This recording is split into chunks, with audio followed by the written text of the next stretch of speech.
Hey everybody, what's up? We are live. Kind of did the pre-stream earlier just because I was kind of getting prepared and just kind of getting my coffee and getting all that stuff ready.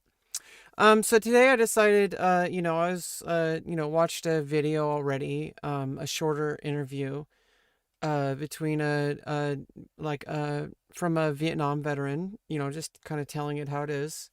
This one was we're gonna start out with that one. It's just the reality of what people go through, and I kind of just reminded me, I have a non-combat form of PTSD. Obviously, I've never I've never seen combat. I've never had that kind of PTSD or any kind of thing. I have a different kind of PTSD, a PTSD diagnosis. And there's a lot of misconceptions floating around about PTSD, and people don't quite understand what it is. It's still a very misunderstood thing. There's obviously a lot more work that has to be done understanding mental health in general, especially when it comes to PTSD, and especially how it relates to other disorders, such as autism spectrum disorder, which is something I have, and other things like agoraphobia, which are related to panic attacks, which are associated with PTSD, and of course depression and anxiety, always a fun bag.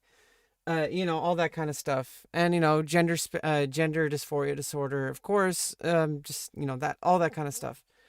But I have always like kind of wanted to understand like what PTSD really is, and what it isn't. And I feel like there's a lot of things that I've understood, about myself and going through myself and trying to work it out through myself and with my therapist and my mental health, and my medical care team, mental health and medical care team, and just trying to understand, like, becoming truly honest with who I am and what I face has required a lot of kind of turning over a lot of misconceptions I've had, and also kind of learning to like look at the right things. Because I feel like in mental health, particularly, so many of us go into therapy and we start, rehashing old battles that we've had with family members, or we vent about stuff. And I think there's a high risk when we do stuff like that if we're not aware of it. I don't think there's anything wrong with venting or like rehashing something, or revisiting stuff in the past and stuff like that. I don't think there's anything particularly wrong with that. I just think that we need to kind of understand, like, we need to frame our understanding in order to understand how to effectively deal with these things. Because if all we do is look at the external and don't look at the internal, then we kind of leave ourselves basically not really accomplishing anything. And when it comes to mental health, I feel like the only way people understand mental health, especially in the US, where it's so expensive to see a therapist for most people, I'm lucky enough, because of my situation and with partnership, I'm lucky enough to be able to have free healthcare. And not everybody has that opportunity. Um, and I feel like so many people kind of, because of that reality, people have a lot of misconceptions about mental health in general, and people will use their friends or their family as not really punching bags, maybe sometimes, literally or figuratively, uh, to kind of vent about their stuff and use their friends as therapists. That's kind of messed up, and it's not really how things should be. And I feel like once you start going through therapy and you really work at it, and it requires some work, because a therapist can't do it for you. The therapist is just there as your assistant, to build a toolbox. And once you get through that initial mental framework that needs to change, I feel like a lot of work can be done, and it's kind of eye opening, and you can never go back. Like, once you understand that, like, once you've changed the way you frame things, once you've changed how you approach things, everything just starts to make more sense. Now, it doesn't get easy. It never gets easy. But once you start understanding that when you frame a certain situation a certain way, it kind of, if you start out from the beginning with a certain framework, you're going to end up down a certain path. And you're not really, it's going to be very difficult to steer away from that path. But what I've learned through working with my therapist and just doing the work is trying to understand why things feel a certain way, because PTSD is extremely complex. And some people can be in situations, even high intensity situations such as combat, and not have similar PTSD to other people. There's been people who've been in combat who don't seem to have the same kind of issues. Um, and there's people who've seen less. Like, I've never seen combat, but I have severe PTSD. So the way I understand it, is that it's not even about the stuff that happened. It's about what happened inside your head. Um, you know, there's an old saying I heard when I was in the homeless shelters and stuff, from some older guy, possibly a veteran, uh, is that you can't run away from your own thoughts. You can try, but you can't run away from your own thoughts. You can try to put alcohol in it. You can try to, put other drugs, even just like marijuana can be a real risk if it's used the wrong way and in excess. And I feel like a lot of things are really more internal when it comes to PTSD. And there's a different kind of PTSD when there's literal explosions going off around you, something I don't particularly understand. However, you'll see people like myself included, with my autistic brain, that has gone through a lot of really high level, uh, really high intensity situations, uh, but also processing them in a much deeper way than I probably would have if I was neurotypical. And so I feel like a lot of the things is like sometimes I feel like I'm broken and that there's no coming back, but I really like you can't give up hope. And I have done so much work to improve myself and improve my life and improve my mental health. And I've already seen, a proof of concept that life can get better and things do get better. But it doesn't fix it, and nothing can fix it. Nothing can ever make it right. Nothing, you can make it better, but you're not going to make it right. You can't. It's in the past. And some things just don't make sense. In fact, some people, go through situations, they're saying, I'm trying to make sense of this. I'm trying to make sense of this. I'm trying to make sense of this.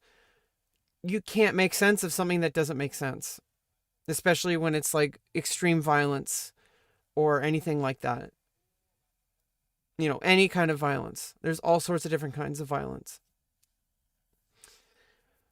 And part of why I started streaming in the first place, obviously I started streaming because I was studying chess nonstop and I just wanted to, capture that and like kind of have a place to talk, instead of just being alone all the time. Um,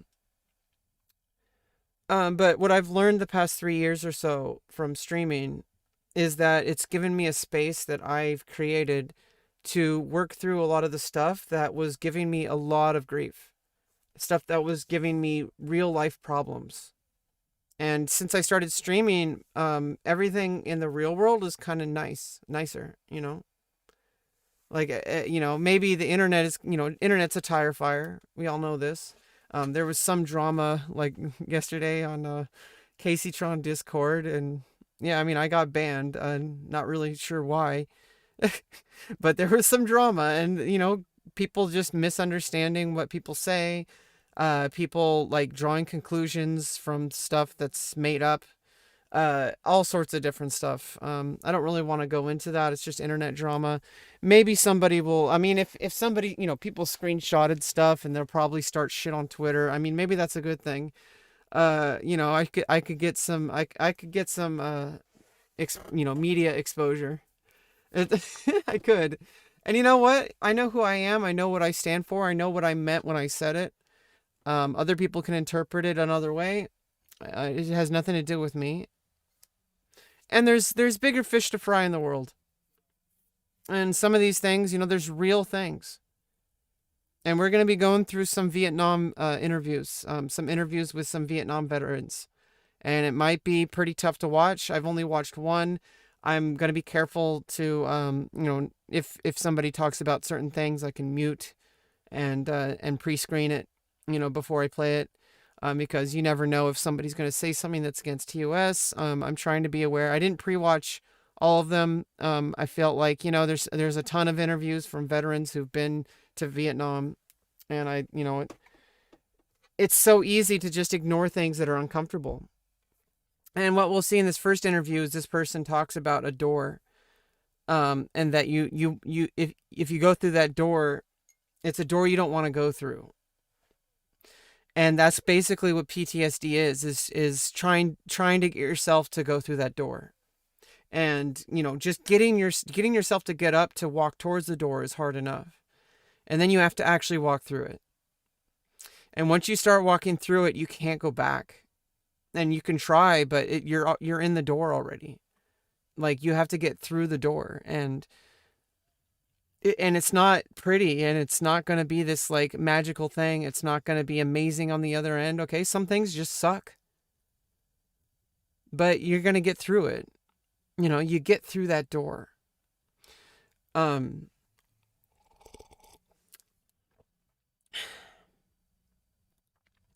I know that people, who potentially watch this and read my eventual essay, that I'm going to be writing an essay on this for my blog, and probably editing a video about this. But there's going to be people who type in the comments like, "Oh, what do you know? You've never been to the army. You've never been in the military." It's like, that's kind of what I'm talking about with the mental framework, is people are framing the problem as what happened instead of how what happened affected you. And in my understanding of PTSD, it doesn't even really matter what happened. I mean, it does, but it almost doesn't matter what happened. Because how you deal with the problem is at least just as important as what happened. Because you can't change what happened.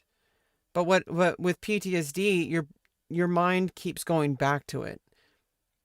And you've continued to work through it in your head. And if without any help, you can do some really twisted, somewhat, possibly even permanent damage to yourself. If you leave it unchecked, if you just let your brain warp it around, it gets really twisted. Because you can't trust your brain, especially a brain that's already traumatized. Now, when you say you're traumatized, doesn't mean like, oh, everybody has to walk around eggshells around me and all that. It's not about that, because people literally, there's people out there who literally don't know what you go through. And nobody knows what you went through. Even people who've listened to what you've gone through. Even other people who've gone through it. Like, literally nobody knows what's going on here. And, it's kind of a double-edged sword, because it's a good thing that nobody knows what goes on here. Because if everybody knew what people thought about in private, like, people would just like be afraid of everybody. I feel like actions are what matters, and consistency is what matters. There are very bad people out there who know what they're doing is bad, and then they continue to do it. And then there's people like me who every single time I even might potentially think that I'm talking over someone or something like that, I feel like I've committed some egregious crime. Like, there's all sorts of different nuance in between, people who just, don't care about other people and just continue to hurt people. And then there's people who are the most gentle people on the planet, who think that they're a huge problem, which has been an issue with me. I've been told by so many people, including my mental health care team, my doctors, that I am an amazing person and a beautiful person, and I'm so kind and thoughtful and considerate of others, but I don't believe it, because I'm trusting my own thoughts too much. And I feel like with PTSD, you literally can't trust your own thoughts. You have to get out of those thoughts. And you can only really do that through therapy. You can only do that through talking to other people who've been through it. But you got to be careful, because if you talk to people who are also going through similar stuff and they also can't trust their own thoughts, then you kind of get into this realm where you're just kind of rehashing war stories. Whether it's actual combat or whether it's stuff that you've been through as a child, whether it was violence, whether it was psychological violence, whether it was, some other issue, whatever it is, some medical issue that you had to go through, or some other turmoil that you had to go through. It doesn't matter, because if all you do is talk to other people who've been through it, and all you do is rehash the same stories, you're not really going anywhere. You might go somewhere with it, but you might go the opposite direction. You might go further into the pain. And pain isn't always good. Sometimes pain is just inevitable. Like, working through problems is painful. It can be. Sometimes it's not. Sometimes you're perfectly fine, and other times you're not. And that's okay. That's just how it is. But you have to go through that door.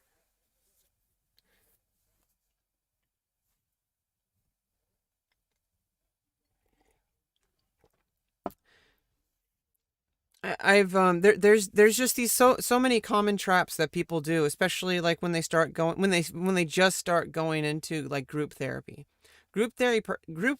particularly,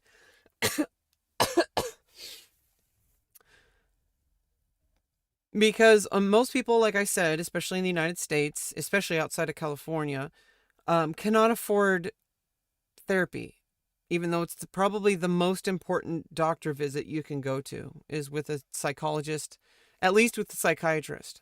A psychiatrist can at least get you on meds so that you can be ready for therapy. And there's some recent studies coming out about depression, and about how, and people have already been, this is not new, but this kind of new consensus is out there.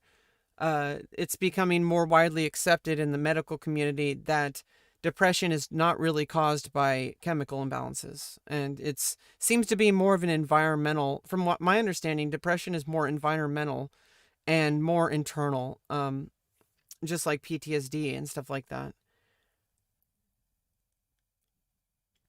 And a lot of people, they go to their doctor, they go to a psychiatrist, they give them the reason a doctor gives you an antidepressant or something is not just so that you can take it and be done with it. That's never been the case. And if it has been, well, that person is not a very good doctor. If that was literally all they did, is they just gave it to you and didn't do anything with it.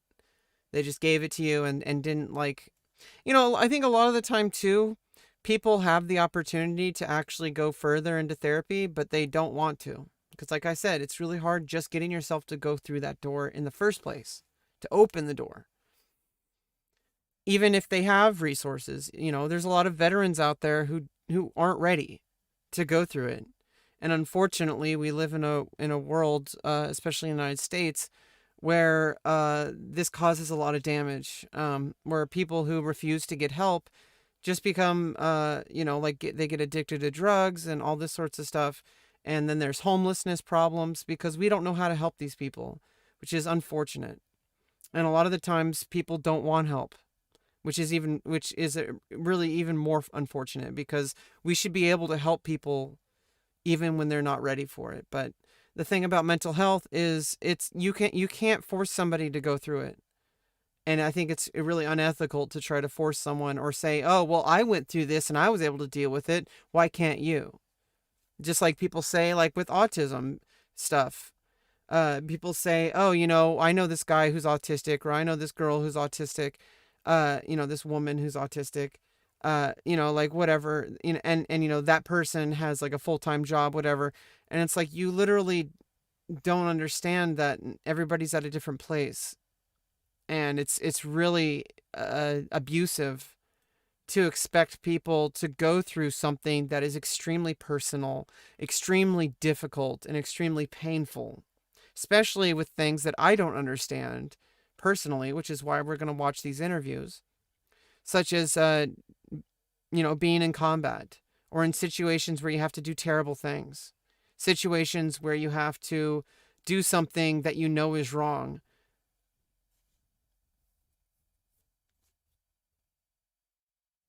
Yeah, I mean, being fit physically really helps.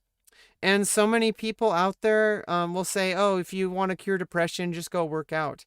That's not necessarily true. Obviously, it's beneficial.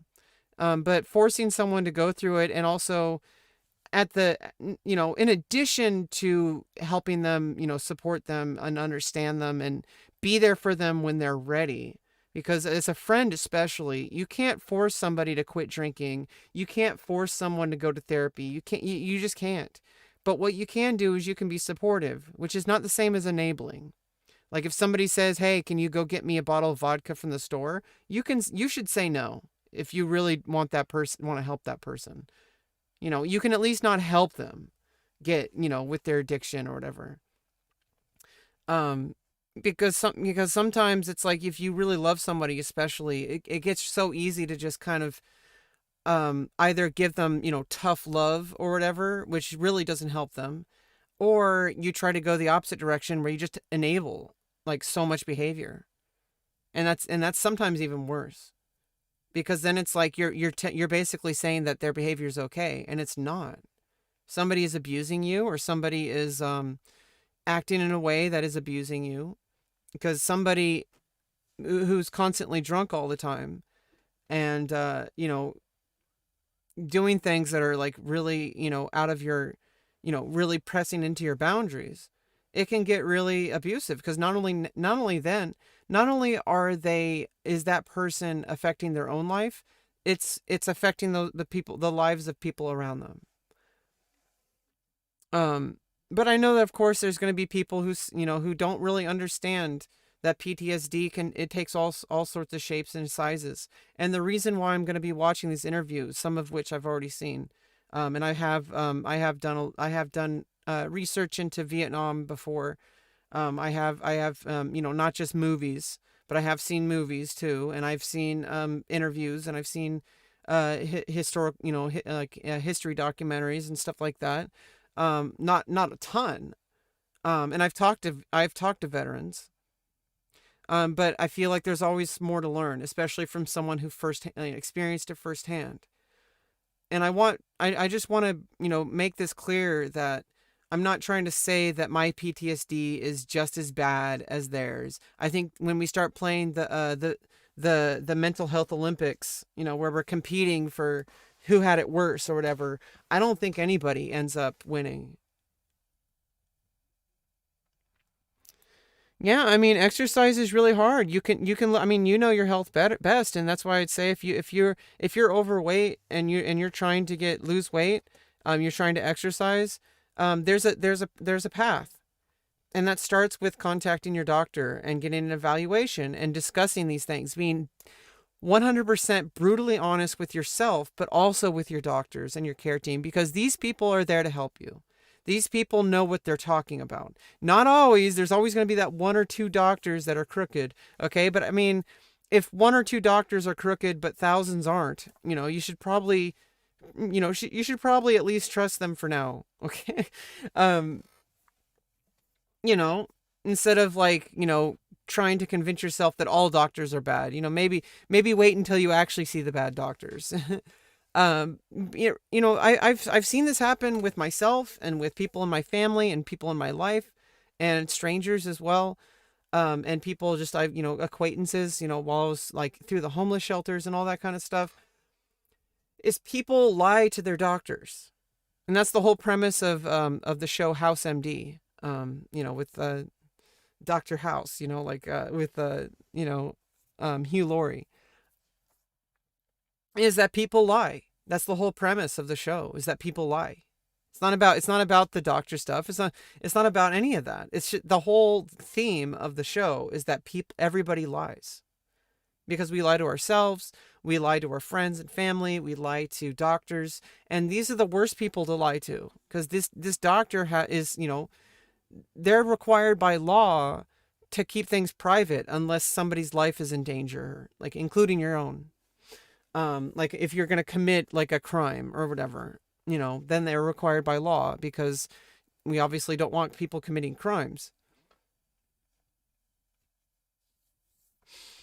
But what I've seen far too often is people will go to the doctor and they try to like, impress the doctor. They say like, "Oh, look, I can do this. Like, I've been doing what you said. I've been a good boy or a good girl." People say that because I think that it's trained, it's drilled into our brains from an early age that we have to please people, that we have to, like, we go to school and our teacher gives us an assignment and we have to impress the teacher or we fail. And that's pretty much how life works, unfortunately. But when we go to the doctor, we should not be doing that. It's not about impressing the doctor. The doctor honestly just wants you to get healthy. Your doctor wants you to live a happy and healthy life, whatever that means. It might be different for you, it might be different for someone else. But if it, specifically with like weight loss and exercise, you should always talk to your physician, talk to your doctor about like what you need to do in order to go on that path, because it doesn't start with going out and doing a whole bunch of powerlifting. It doesn't start out with going out on like long runs. Okay. It's a gradual process, especially if you're at risk for like heart attack or anything, or heart disease or anything like that. There is a path. You don't have to do it all at once. Okay. Life is not the army or the Marines. Okay, they force you into one size fits all when you go into the army or the Marines or the boot camp. They force you to like go through all this stuff. And it's like this one size fits all thing that leaves people damaged. And obviously it's for a reason, because they're training you to be a soldier, to be a killer. And there's no ifs, ands, or buts about it. You could say that you're fighting for your country. You could say all that. You could convince yourself that it's okay.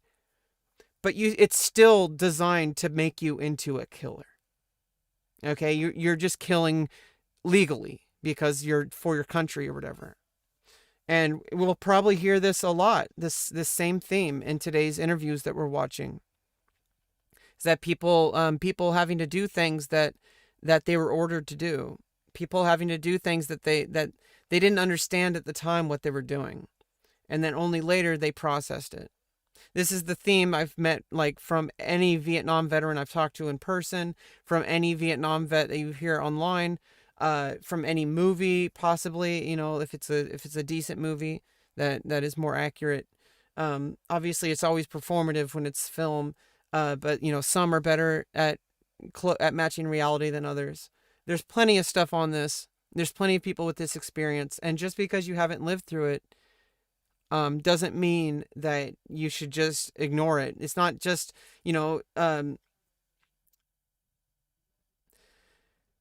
going through something yourself isn't a requirement for listening to others and understanding what they've gone through. And that's called empathy. And that's one of my main missions in life, and why I want to have a platform that I'm trying to build is I really want to spread empathy like it's a virus. And it should be spread around.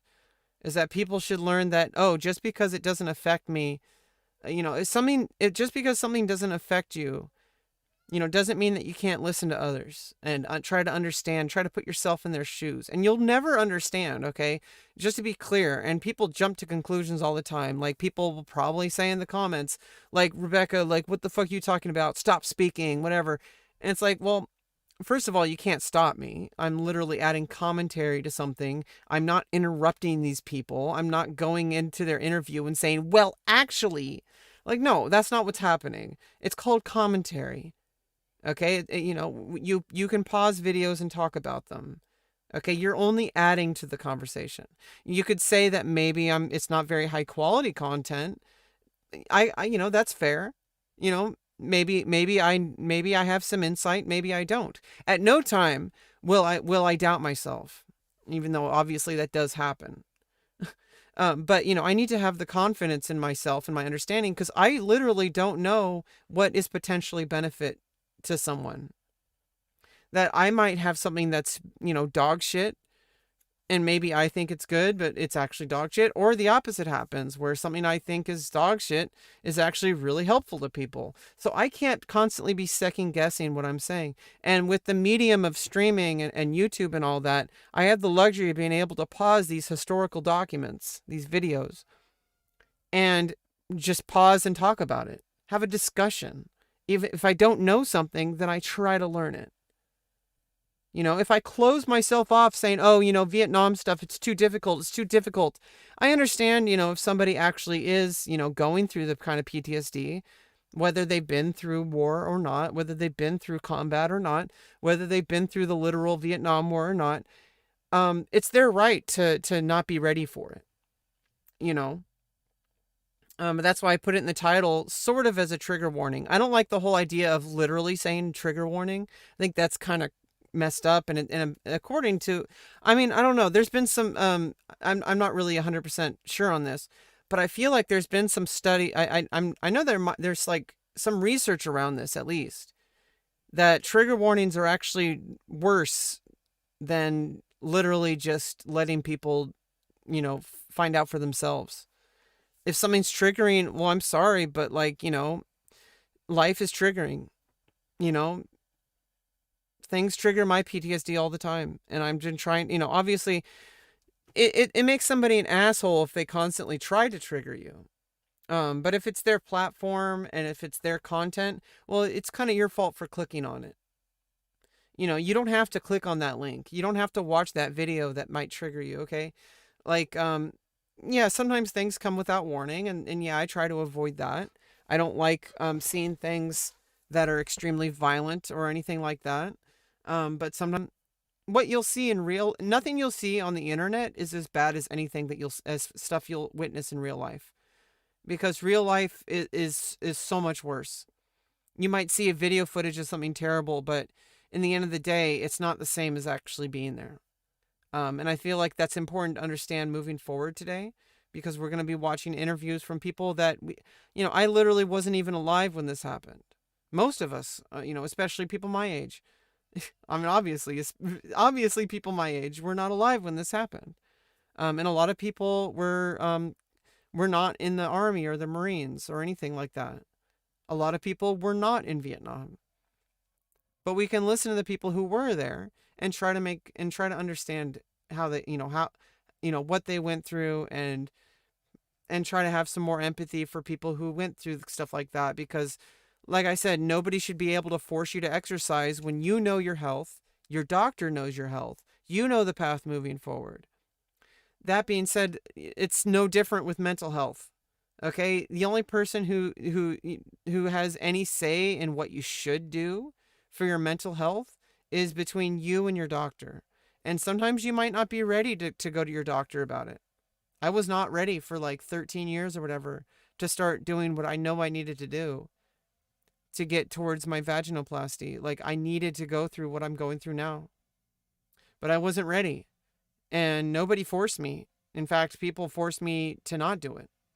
People were like, pressuring me. They say, oh, you're just confused, whatever. And, my doctors were like very patient. My doctors, like, they kind of, I mentioned it to them. And then anytime I saw my doctor again, they kind of brought it up a little bit every now and then. And I just said I wasn't ready. And they respected that. And that's what I think all a doctor can do. It's what a doctor should do, ethically. No matter how much somebody wants to help you, you can't make somebody get help when they don't want help. And that's kind of an issue. And I think the only thing we can really do is foster an environment where people feel safe to come to you with problems. And this doesn't mean that you just walk over eggshells. But what so many people do is that they say, oh, all these snowflakes, they just want trigger warnings, they just want all this. And it's like, I understand, like, there's two extremes. There's people who go way too far into trying to protect people. Like, you literally, like, you're doing them a disservice, first of all. But if somebody doesn't want to be triggered, they won't click on it. Like, it's not your responsibility as a content creator. Now, maybe you feel there is, and I think there is an ethical way to go about it. Like me, I put in the title, like Vietnam, like PTSD is literally in the title. Vietnam vets is literally in the title. Anybody who clicks on this, like, should be prepared for anything that might trigger them. And I feel like when you start like, even that could be considered a trigger warning, but at the same time, I feel like it's a serious enough topic that affects enough people that I feel like it's useful to put in. Now, am I going to, like, get mad at someone for not doing that? Absolutely not. I'm gonna get mad if somebody's like literally showing like people getting shot and stuff to like minors, like and or even adults. Just because they're kids. In fact, I think kids can probably handle it better than adults. I mean, I don't want to like say that people should force kids to see terrible things, but all I'm saying is like it's usually adults who have more of a problem with things than kids, because kids, they'll get affected by stuff for sure, and it lasts into adulthood, but they move forward and they get through it. Um, it's not something anybody should have to go through, especially living through it personally. Like there's people out there who literally get physically abused at a young age, like and all sorts of stuff like that, and it happens all the time, and it's terrible, and people just sweep it under the rug. They don't want to think about it, and you shouldn't have to want to think about it. You shouldn't have to think about it, but it exists, and there's a difference between not wanting to deal with something because it's just too much for you to handle, and ignoring it that it exists and acting in a way as if it doesn't happen, because it does happen. People are killed every day. Sex trafficking, especially for children, happens every day. And until we like start like shouting in people's faces, hey, this is happening, it's happening in our own country, we need to do something about it. Okay? You can't ignore it just because it's difficult, because if you ignore it, it's just going to get worse. And then people are going to think that everything's fine, because people are like, they turn on the TV, they go into Amazon Prime, and they like, watch their favorite show or whatever, and that's fine. But if it's at the expense of, cutting yourself off from reality, you shouldn't have to actively be like advocating for stuff like that. But I feel like there's just, when people act like everything's fine, and it's like drilled into you that like, oh, all these, it's drilled into you through media that either everything's absolutely dog shit crazy or that you have nothing to worry about. It seems to be two extremes. Because like if you, especially since the algorithm really likes it, which is a different problem entirely, which I feel like is a huge problem. It should be completely neutral. It should be bipartisan between conservatives and progressives. I think conservatives are wrong, because in so many things, because conservatives want have traditional values. When we say conservatives, we don't mean like people who just want like lower taxes or whatever. It's people who completely fail to see the effects that things have on entire demographics of people, and even go out of their way to directly harm entire demographics of people. And when people turn on the news, all they hear about is like, oh, these social justice warriors or these snowflakes, can't take a joke or whatever. It's framing the problem in a certain way that's making you think about it in a way that it's like some outrageous, stupid thing. And unfortunately, that does really well because people want to hear things that confirm their beliefs and help them sleep at night. Because it's really hard to go through your day if without, if you accept that there's things that happen in the world that are evil. You don't want to think that they're true, but they are. Nothing will change that. Sex trafficking happens. Rape happens. Physical violence happens. Murder happens. Terrible things happen. And if you turn a blind eye to it, you're going to let it continue to happen. And like I said, it's a really kind of it's a fine line, between acknowledging it and exposing yourself to things that are going to harm you. Because at a certain point, it's just going to harm you, and people shouldn't have to be forced to deal with things. But part of my mission is to help people try to face those demons, to face those realities. That's part of my mission, really, is to help people learn through empathy. And because if you understand what people are going through, if you understand that there are terrible things that happen, and as well as good things, then you can actually do something about it. And maybe you can't do much, but at least you can try. You can try to do something. You could educate yourself. Maybe you can talk to somebody about it. Maybe there's somebody else who can do something about it. But if you didn't at least like become aware of something, and if you continue to lie to yourself every day that everything is just this magical floating palace of beauty, and then all these people shouting on the internet are just crazy lunatics. Oh, all these people's protesting about Black Lives Matter, or if you just think they're just whining like that, you're becoming a part of the problem, because you're refusing to listen to people's lived experiences. You're refusing to look at the data at all. You're refusing to look at reality. You're living in a fantasy land because you think that black people are just complaining. You think that LGBTQIA plus people are just complaining. You don't see the reason why people are so angry, because you don't want to. And so I feel like, it takes a lot to be able to open that door. Yeah. So right now we have a couple of videos kind of queued up already. I already watched this one, and we're gonna watch it again. Um, well, I mean, we're gonna watch it together. And then we're gonna go through this list. I actually want to watch this one second because he has a nice cowboy hat. Uh, and like because of like the title, like he wanted to go, and like I want to hear like how it changed, or if it did change. Well, when I got to Vietnam, I I literally expected to be welcomed with open arms by the people of Vietnam.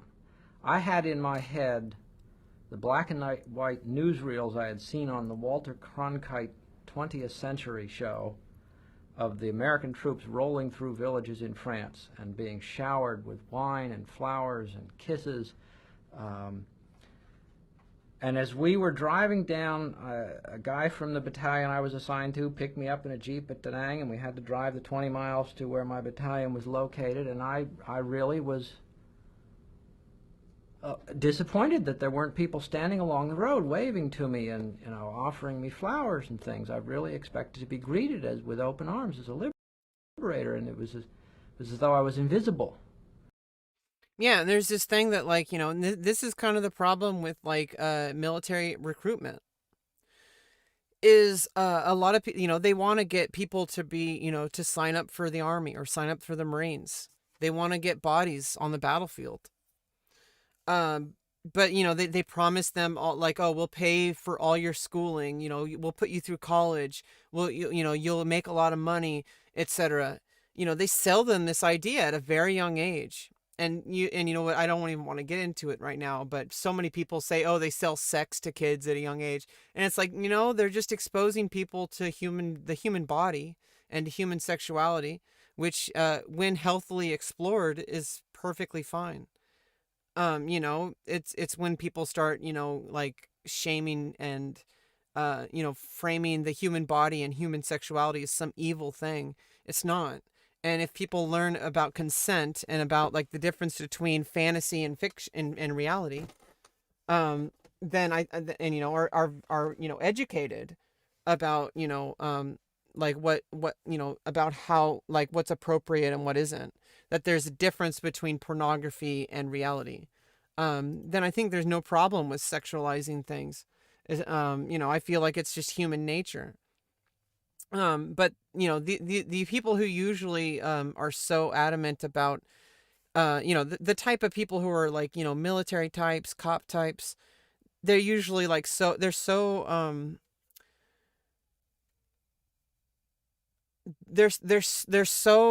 hypocritical, because they do the same thing. A lot of these type of people, the people who like recruit people into the military from a young age, will then go around and shame and complain about sexualizing people, and like, and like overly sexual content and stuff. And it's like, I don't think there's anything wrong with sexual content. I feel like people need to learn how to explore their sexuality.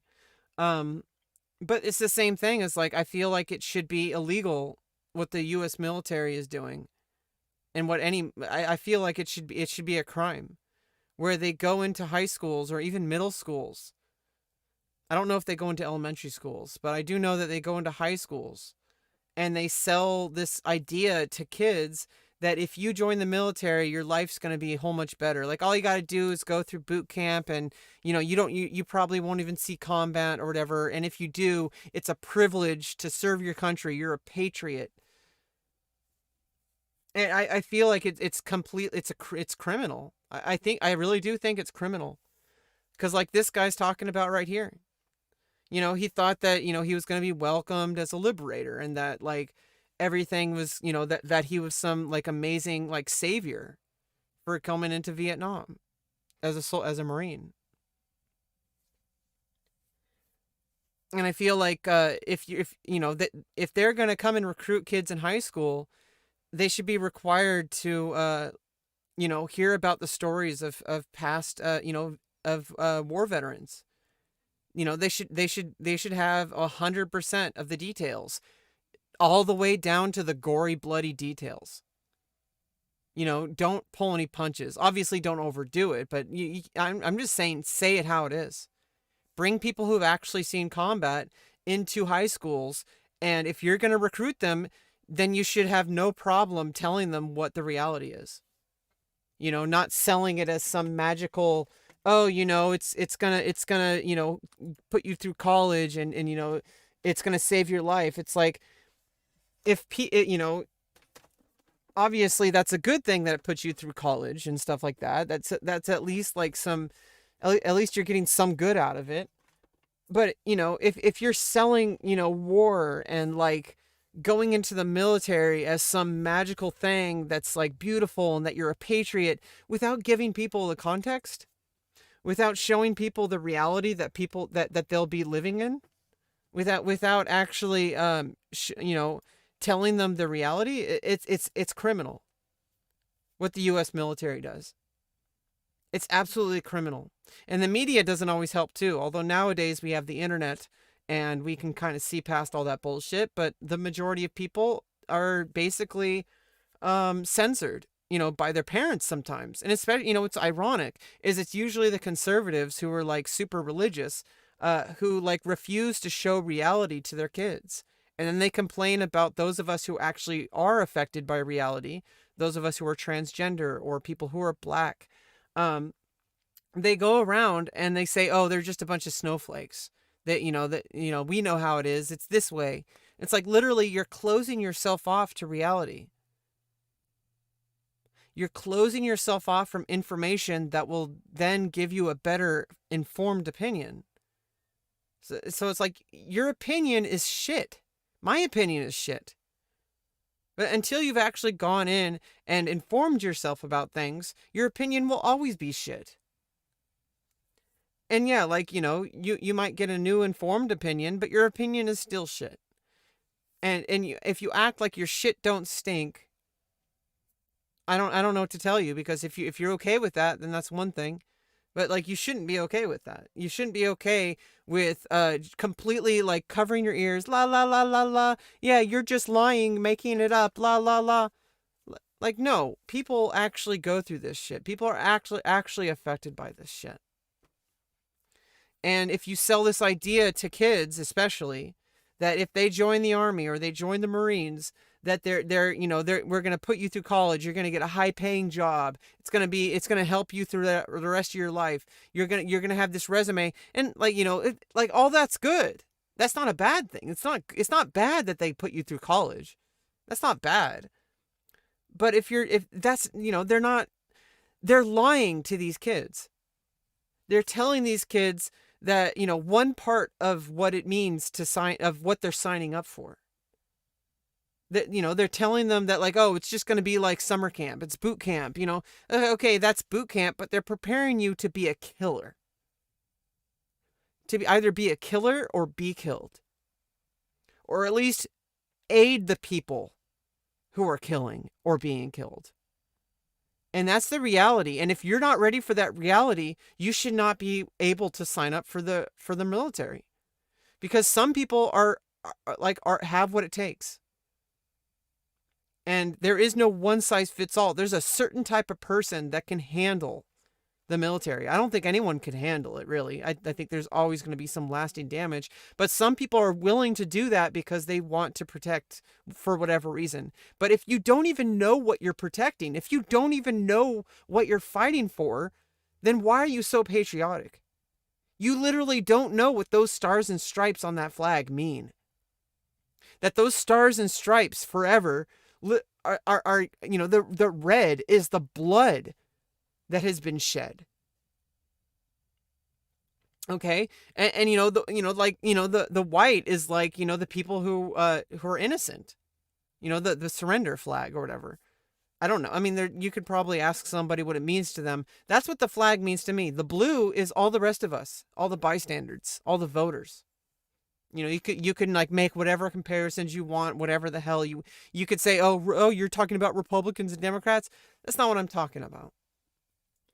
Okay, I'm talking like literally, like there is no such thing as Republicans. There is no such thing as Democrat. There's only human beings.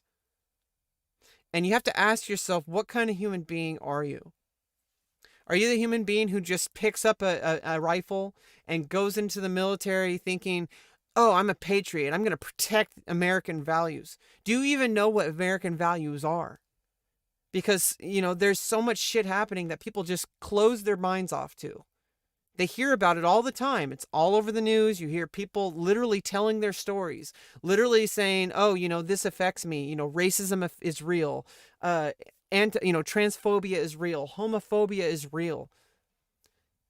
But people just say, oh, they're just, some, snowflakes who were just complaining, and they don't know what it's really like. They just need to get tough. And it's like, no, it sounds like you are just refusing to listen. It sounds like you are just refusing to actually try to have empathy for someone who is not yourself. And so that's kind of the lie that is perpetuated, is that if you join the military, you're a patriot. Well, what is a patriot? Oh, I protect my country. Well, what is your country? It's the land of the free. Is it free? Look around you. Look at all the people who are living in poverty. Look at the homeless population, a lot of whom are veterans, just like people that you might be signing up for. If you're a young kid and you're trying to join the military, you want to make a difference, you're not going to make a difference. You're just another body. I'm sorry, but you're fighting for something you don't even understand.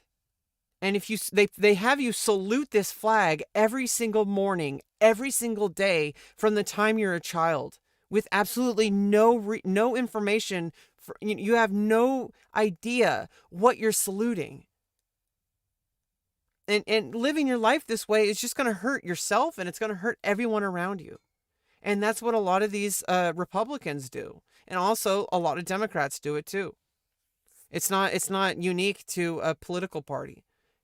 People are just fucking stupid, and they close themselves off to reality.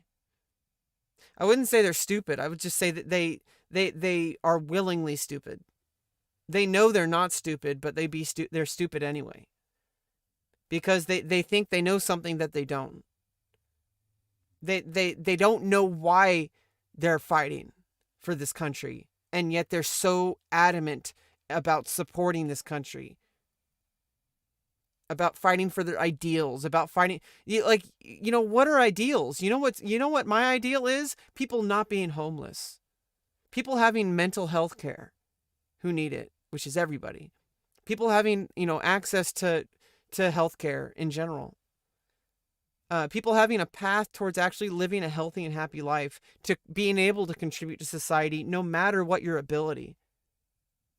No matter if you're like autistic, or whether you're like this like amazing person who can do anything, whatever. Like it shouldn't be this like competition. It should be a right. But then these people are like, oh, well, they're just lazy. When I was younger, I went to college. I paid for it with a part-time job, $7 an hour or whatever the hell it was. Like $3 an hour. I worked a minimum wage job and I put myself through college. Well, you're not looking at the reality we're living in today. You're not looking around you and seeing what's going on. You're just going with what you think is going on. And I do think it's a crime what they do to kids who have no idea what they're signing up for when they join the military. And that's why I think it's our job. We can't force the military to do that. We can vote for people who will fight for it, but we can't really directly do anything about it. But what we can do is we can at least provide the narrative that they need to hear. We can at least educate kids about the reality of war and the reality of signing up to hold that rifle. Because it's not just going to college. Okay, if you want to go to college, go to a community college or go to a university. If you want to go to boot camp, well, join up for a gym membership. Okay, if you're signing up for the military, you're signing up for a very specific thing, which is to become a killer. And no matter how you justify that, it is still true. Because you are a killer whether you fired that rifle or not if you join the military. So you have to be okay with that before you even sign up for the military. Okay? It takes a certain type of person that can handle that. Or not handle it, but be willing to put themselves through that because they are fighting for a cause. As though I didn't exist. And that was a little perplexing. Moreover, they looked funny, and they acted funny. I mean, just riding along in this Jeep the first day I got there. They lived in little straw huts, and they had animals in their backyards, and they weren't like us. They smelled bad. The whole country smelled bad. You could smell it. It hurt the nose. And it's so many people, there's two ways you could deal with that, experience. I mean, there's multiple ways. Some people would go through that experience. Like I know people in my life who, they witness things like that, overseas when they're in the military. And I haven't lived through it personally, but you hear them talk about it. You hear them say, oh, they're animals, they're disgusting. And it's like, well, do you understand like the geopolitical reasons why it's like that? Or do you just like see what you see and that's all you see and you just judge it based on what you see, based on what you know? And there's so many people out there who would see this and it would kind of open their eyes and they would say like, oh, the world isn't this, pretty place that, it is like, all I'm exposed to in the United States. Even if you're in the poorest place and even if you're living in absolute poverty and even if you're in like one of the poorest, places in the country, you're still like thousands of times better than the poorest places in the world. There's places in the world where people don't have enough to eat, where they don't have water. And if they do have water, they don't have clean water. They don't have clothing. They don't have any access to, basic necessities. And it's not like this, like, oh, boo-hoo, you have no right to complain kind of thing, because you do have the right to complain. But I feel like you should understand the context that even in the United States, even if you're like living in poverty, you're still better than the majority of the world. You're still better than a lot of places in the world. However, that doesn't mean that, you should be happy for what you have. It doesn't mean that you should just accept that, oh, I should just be okay with it. I'm whining like a baby. It's like, no, like what it means is that you should just understand that, the reality of life, that life is not this magical place. Life is not this beautiful, shining place of ideals. Okay. Life is this really fucked up place. And once you understand that, then you can start doing what's right. You can start finding out what matters. You can look for the things in your life that you can actually do something about.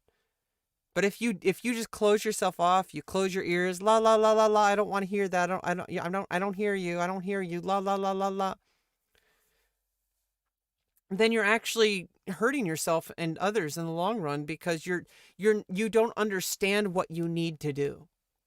Because when you understand what's important, when you understand what's happening in the world and why it's happening, then you can actually fix it. Like if you don't know what a broken arm is, or you don't know how to, stop the bleeding or whatever for somebody and you don't know how to make a tourniquet, which I've kind of cursory glanced, like kind of know how to do. I feel like if it was a life and death situation, I could probably put a tourniquet on somebody. You basically just like, get something to cut off the cut off circulation so that they don't bleed out, so you can get them to get first aid in some form, whatever it might be. But if you don't even know that you needed to do that, if all you saw was somebody bleeding and you've never experienced anything like that, and even maybe you've seen something in movies or whatever, but if you've never actually, like, you'll like freeze up and the person will die. And so, like, I feel like this whole like trigger warning thing is really doing a disservice to people. That life is triggering, okay? And if you don't want to get triggered, I mean, that's fine. Nobody should want to get triggered by things. Nobody should be forced to go through things that are traumatizing, whatever. In fact, that's why a lot of people do sign up for the militaries, because they want to fight against things that will, they want to do things that, so that, the younger generation doesn't have to, or whatever. That, at least that's the idea that they're convincing themselves that they're doing.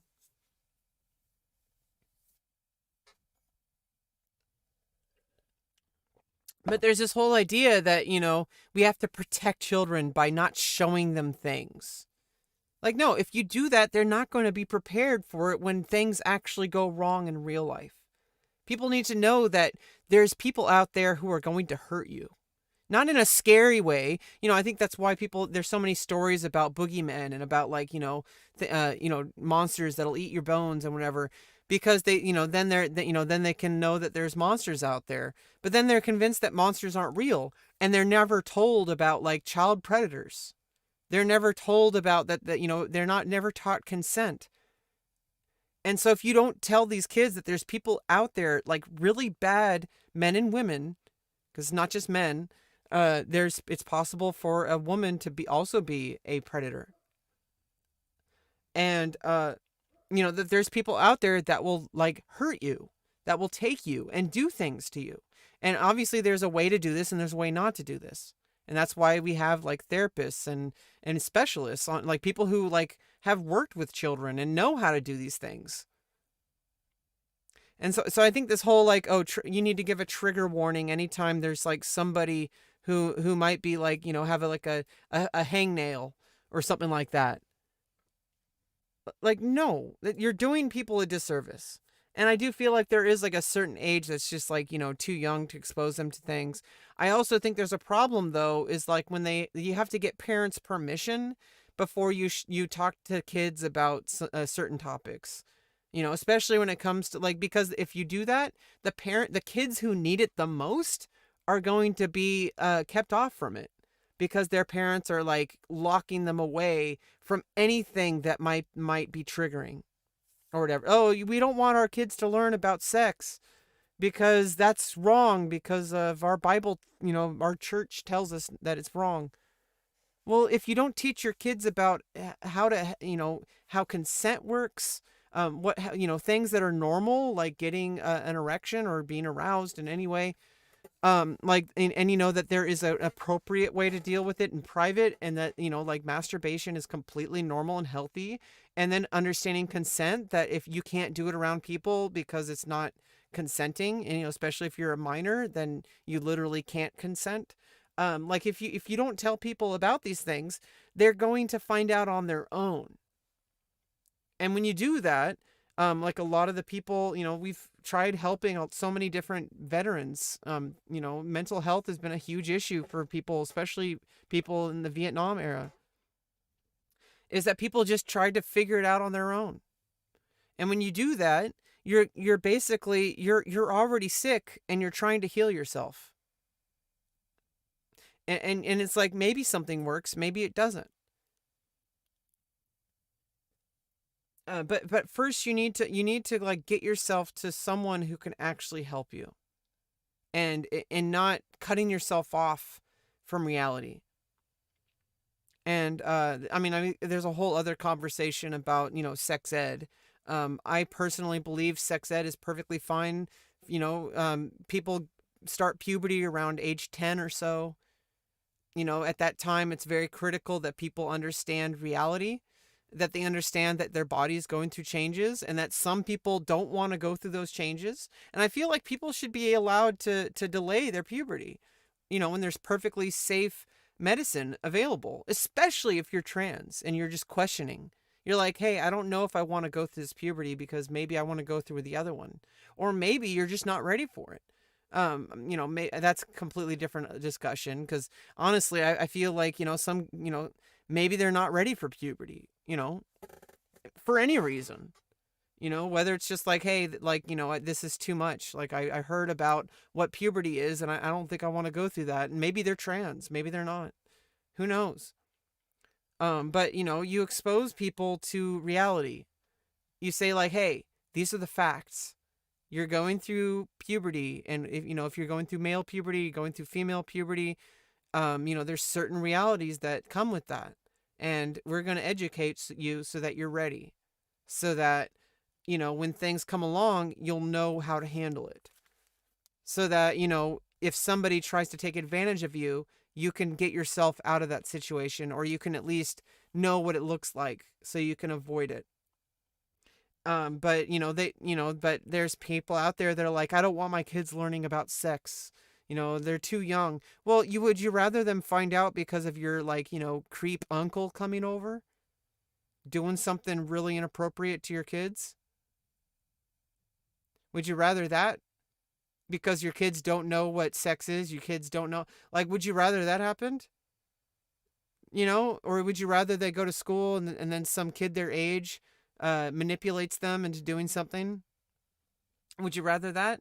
Or would you rather them being educated and understanding like the realities and understanding about, the need to use protection and the need to understand consent, whether it's your consenting or you're waiting for someone else's consent? These are important things.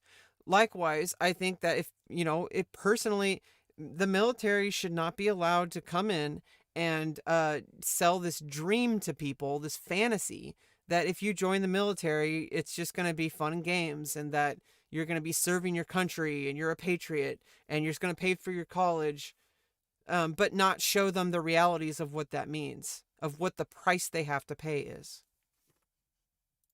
And that was disturbing. And then I was there for on the third day I was there, this guy who had picked me up in the Jeep, a corporal who I was ultimately going to replace, he and I were in the battalion intelligence section. We were sent down to the tractor park, the amphibious tractor park, to meet a bunch of detainees. It was our responsibility to take care of prisoners, and detainees were a classification of civilians. They were not combatants. I really like this guy because he's very careful about the words he uses. So many people, they'll say like, oh, these prisoners or these criminals. They put these like loaded terminology into things, possibly to convince themselves that what they did was okay, or possibly because they see everything through a certain filter. They have their own narrative that they have, and everything they look for, they're trying to confirm that narrative. And part of my mission on YouTube and everything is I want to change that narrative, and not change it from one to another. Because if you go from one clown college to another clown college, it's still a clown college. Not that there's anything wrong with clowns. Clowns are entertainers, and they really love what they do most of the time. There's some people who just do it because they're just like, they think it's like, it's a paycheck or whatever. I don't know. But, from what my experience, people get into clowns, to being a professional clown, because they want to make people laugh. Because laughter is sometimes the best, and most of the time, the best medicine. Not always. Sometimes you really just need to think critically about things. But I think that's the think critically part that's important, because the language he's using, detainees, not prisoners, detainees. It's very important to terminology to use, because you can detain someone and it doesn't necessarily mean they're criminals. But there's this narrative, especially that's been painted across Republicans. They say, oh, these criminals who are crossing our borders, these illegal aliens, these illegal immigrants. Even, I mean, immigrants still sounds a little bit safer, but then they say illegal immigrants. And when people hear the word illegal, they associate it with a certain set of things.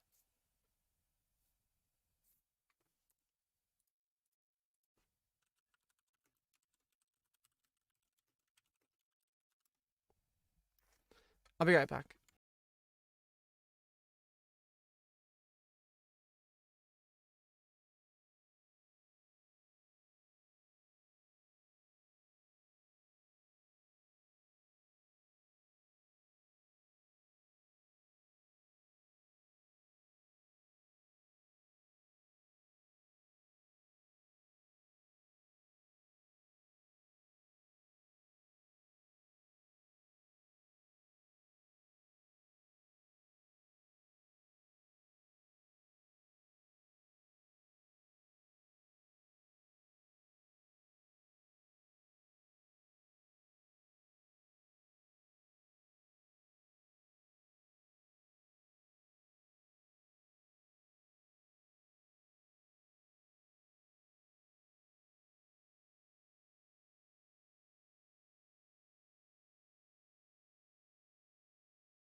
Cool.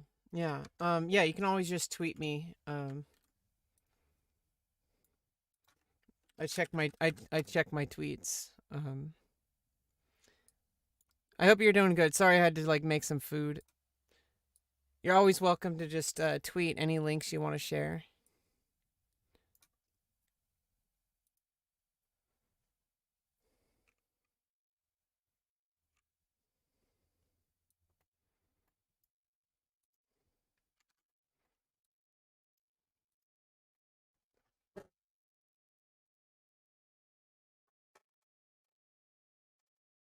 Probably not going to watch this today. I'll have to watch it later.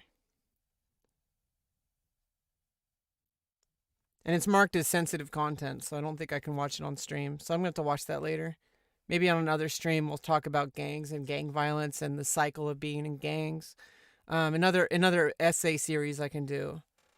Right now we're kind of focusing on PTSD and like you know listening to people who've gone through military and stuff like that.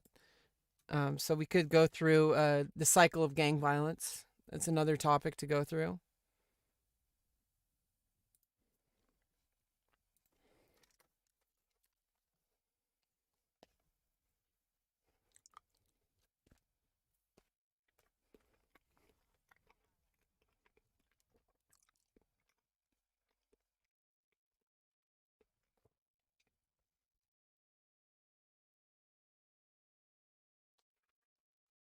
Vehicles.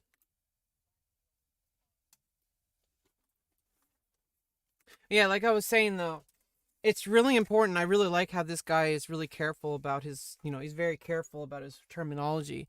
This guy is really eloquent. Yeah, you can always tweet videos to me. You could just continue that thread. Send videos to me, please. Send videos. I'm not going to watch all of them, and if they're inappropriate, especially, if you harass me on Twitter, of course, I'm going to block you. But uh, Robert, Robert Roshan, Robot Roshan. I'm always looking into different kinds of areas to talk about for essays and for video essays and for for my blog and for my YouTube. Um, I'm really trying to make an effort to make focused content and just provide commentary. Right now, I mean, I see like doing stuff on stream, like watching these interviews. It's kind of like a rough draft. I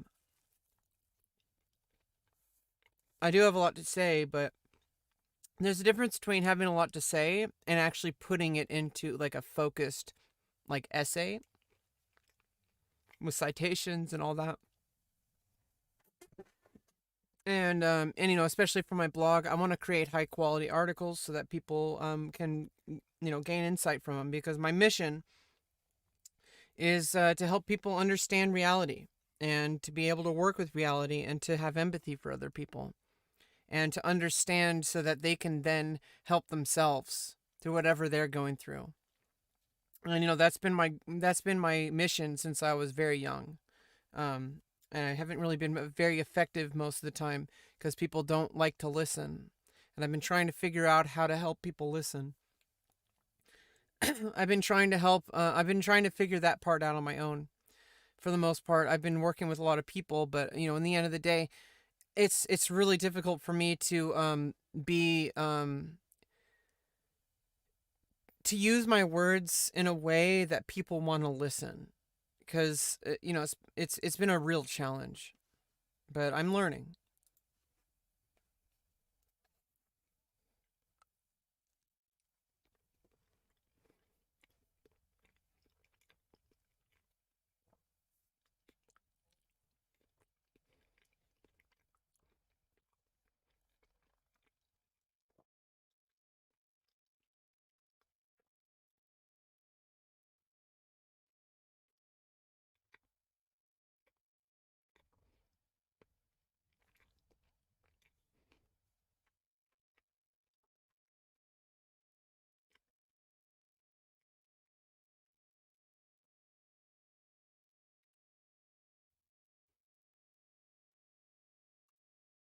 And so here's the thing. Is that person his what was it? I don't know if it was lieutenant or sergeant or whatever. His higher up, or maybe just a colleague or whatever, um, is also going through something, which that person has convinced themselves of a certain narrative, and that people will make any kind of adjustment mentally to try to justify their actions. That they'll see something happening. Oh, oops! I accidentally forgot to unmute. I need to go back. And they were old men, women, Marines up on top, immediately high, flat-topped vehicles, about 8 or 9 feet tall. And as the tracks wheeled into the park, the Marines up on top immediately began hurling these people off. They were bound hand and foot so that they had no way of breaking their falls. And they were old men, women, children, no young men. And I couldn't believe these guys were treating these people this way. And I turned to Jimmy and said, I grabbed him by the arm and said, what are those guys doing? We're supposed to be helping these people. And Jimmy turned to me and he looked at my hands on his arm. I sort of took them off and he said, Earhart, you better keep your mouth shut until you know what's going on around here. Yeah, and that's what I was saying. That's what I was responding to. Um, is that people like his higher ups, they've been in there and they're like, oh, well, you don't know what's up. I've seen it. And it's like, not that they're wrong. And this is the kind of the theme, is that people will convince themselves of anything in order to sleep at night. Either one way or the other. Whether, hey, this is wrong, I need to do something about it. Or they'll say, what I'm doing is actually okay. Those are the only two things we can really have in the conversation with ourselves. In our own head. Hopefully we can have outside support, we can have a therapist or whatever. In the end of the day, all we have is ourselves. So regardless of what information you get, you still are always on your own. You don't have to be alone, but you are alone inside your own head.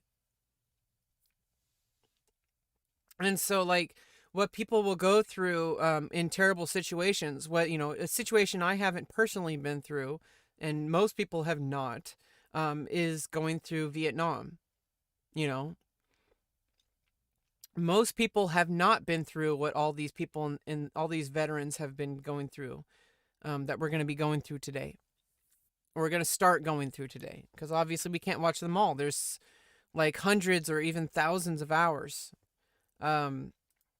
This is a short one. We're starting with this one. I've already watched this one. So it's like I might have more to say on this one because I've already seen it.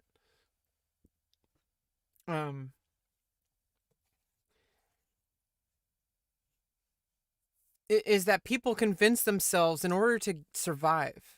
And, just surviving, though, the longer you go with a narrative, especially if that narrative is fiction, the harder it is to, it catches up to you. The truth catches up to you. The reality catches up to you. And if you're not ready for that reality, it's going to kick you on your ass. It doesn't matter what you've been through. Whether you were experiencing, combat, which is at an extremely high intensity level that most of us will thankfully never actually live ourselves. Or if it's severe psychological abuse or any other kind of physical abuse over a long period of time, especially in your younger age, and that you're trying to make sense out of it. You're trying to make sense out of your own experience. But some things don't make sense. And I think that's key. Like what we're going to find in this PTSD journey that we're going through, because I have PTSD. And the way I've been getting through it is understanding that what happened does not make sense. It just doesn't. The things that happen or the things that we do, they do not make sense. And if you're trying to make sense of it, if you're trying to form some rationalization, you're trying to make some logic about it, you can't. Okay? You can't make something that doesn't make sense into some kind of logical statement. And you shouldn't, because you should know what it is, and then instead of trying to make sense of it, you need to move past it. You need to go through that door. As hard as that is to do, as difficult as it is, as painful as it is, you have to walk through that door. Because until you walk through that door, you're going to be stuck in this cloud of misery and this cloud of self hatred, self doubt, of, thinking that people are out to get you, possibly. Thinking that nothing exists but pain. And every single event that you experience from that point onward is going to be filtered through that experience. Everything is going to confirm the narrative that you've set for yourself. And if that narrative is that the world is an evil place, everyone's evil, nothing is good, because I've seen terrible things, I've done terrible things, this is just the state of the world. And it doesn't have to be. It's just that these things happen, and they may be on purpose. Some people are actually evil. Some people are actually evil, and it doesn't make sense. And you don't want it to make sense, because if it made sense, I think you run the risk of being that evil, because it makes sense to the evil people. Okay, you don't want it to make sense. You need to be above it. You need to understand it so that you can work with it, so that you can get out of that situation, so that you can better your current life, so that you can stop letting those things completely filter every single experience you have for the rest of your life. You can change the narrative.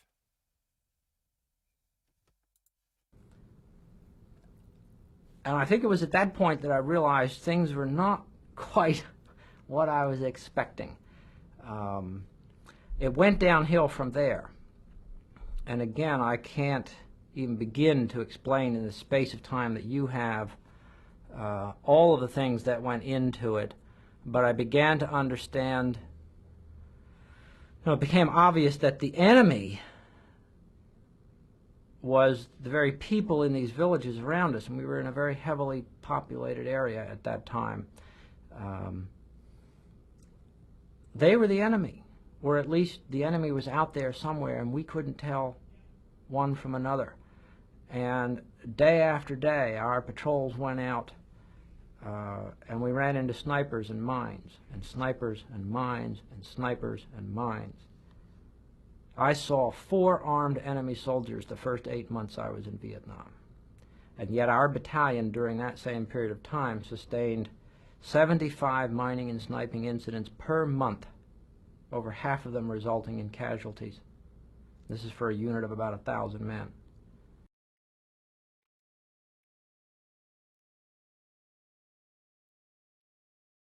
Oh, I'm personally okay. Yeah, I'm feeling good.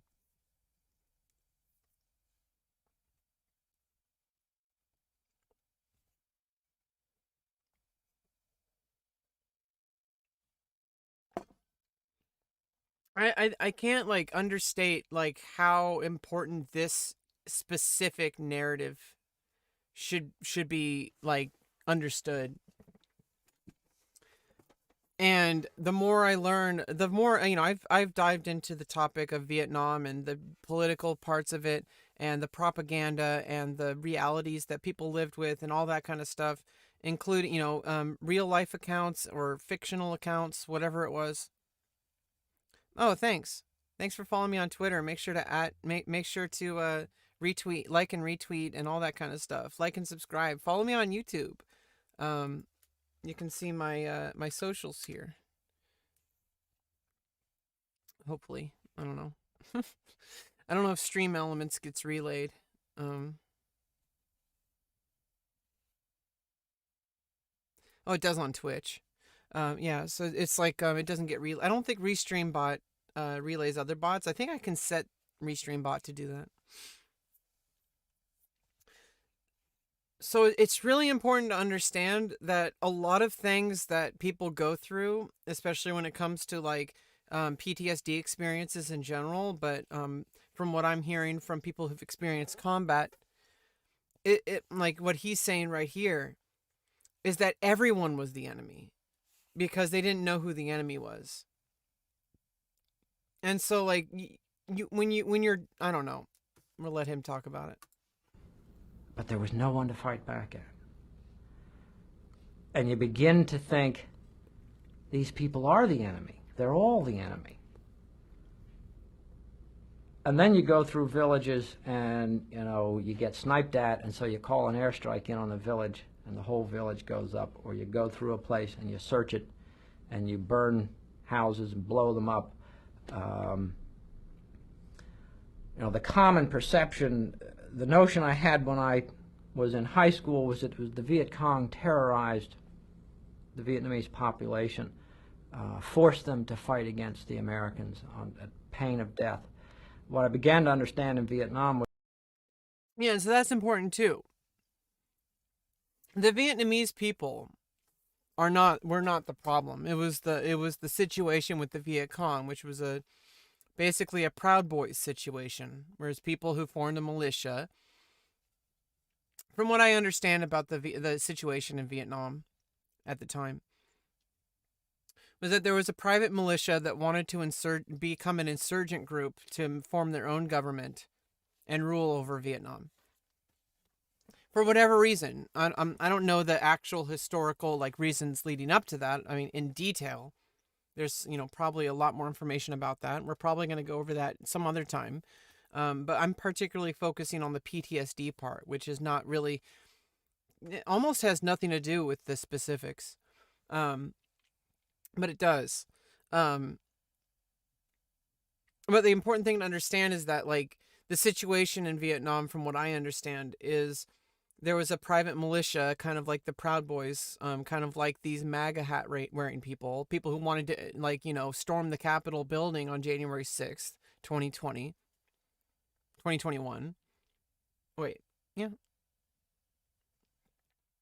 And yeah, it was 20. Yeah, the elections were on November 2020. Uh, um People who wanted to storm the Capitol, like that, I don't think they understand that they were they were basically the same problem that we see all over the world happen, but because they're white people they think they're different, but they're not. Okay, it doesn't matter who you are. If you think that your way of doing things is better than everyone else's, and it's one thing if you want to use debate and you want to use political discourse, if you want to actually go through nonviolence, if you want to if you want to do what's right.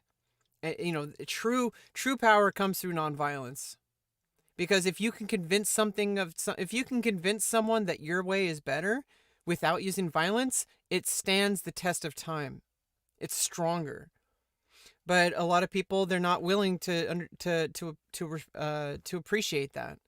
And for whatever reason, I don't know the specifics over whether Viet Cong was like what he's saying, they literally kind of just enforced their own will upon the Vietnamese people.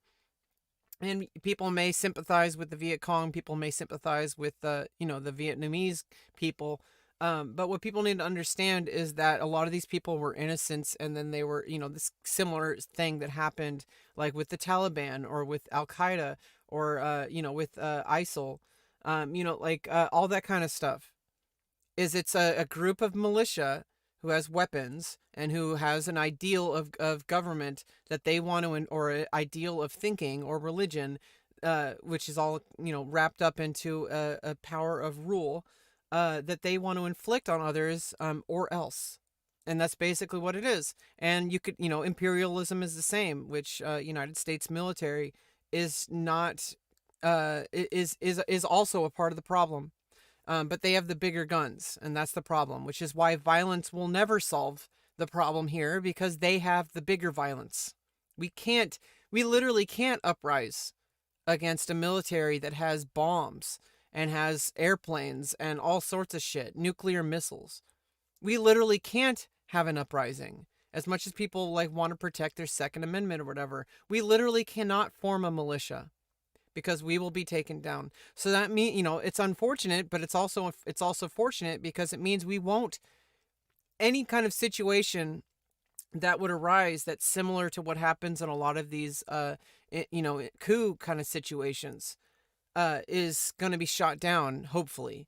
Like, people are, being answering for what happened on January 6th. And so, there's stuff, there's repercussions happening swiftly. Okay, so that's actually a good thing for us. But what it means is that we cannot solve this problem with violence. We have to solve this problem through understanding, through empathy, through education. And when you can convince something of somebody using nonviolence, it's going to be stronger than anything that you hold up a gun. That anything that you say to somebody like at gunpoint, it's going to be stronger than anything that you tell somebody to do at gunpoint, because you've helped them understand. And once somebody understands and they make a decision, it's real. It's not based on some lie that they were told. It's not based on fear. But what we saw in Vietnam basically was that there was a group of people that completely, it's just like any militia, involved innocent people. And so for us, invading, trying to inject our own politics into the situation, which was it was a matter between the Viet Cong and the Vietnamese people. And we don't really, obviously, we don't know what would have happened if we didn't go over there. But what we saw is that the propaganda that was sold to the American people, the taxpayers, the voters, the people who were literally funding the war, the American people, were literally lied to with propaganda from mainstream media, from the president, Lyndon B. Johnson. Was that they didn't need to do things like that. All they had to do was let a Marine patrol go through a village, and whatever was left of that village, they had all the recruits that they needed. I began to understand why the Vietnamese didn't greet me with open arms, why they in fact hated me. But of course that didn't change the fact that my friends were getting killed and injured every day, and the only place that you could focus your own anger and fear was on those civilians who were there. And so it was this self-perpetuating mechanism. The longer that we stayed in Vietnam, the more Viet Cong there were, because we created them, we produced them. And that's what happened. It's like we went there, we created the environment that allowed these people, that like forced these people to fight back. And we see this happen in the United States all the time, is that we create an environment where people can't even survive. They can't get a job because, like, they're profiled because, oh, well, you're a black kid or whatever, or we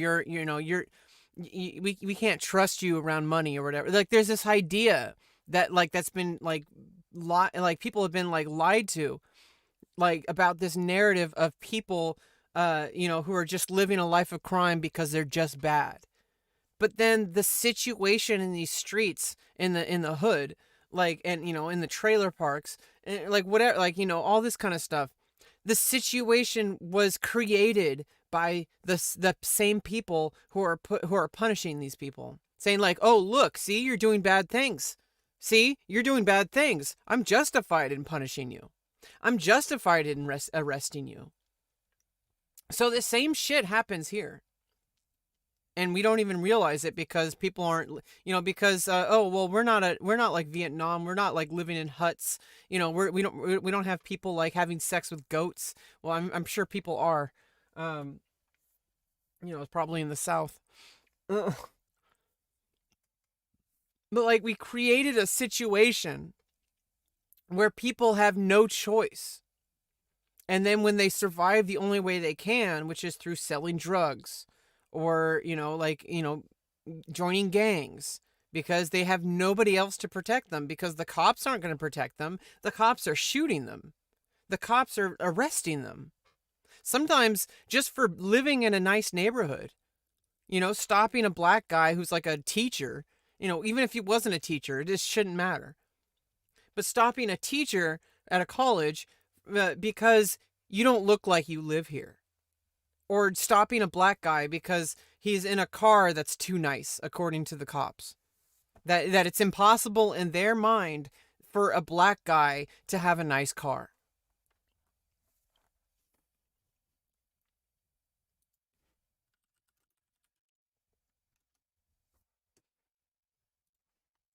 Um,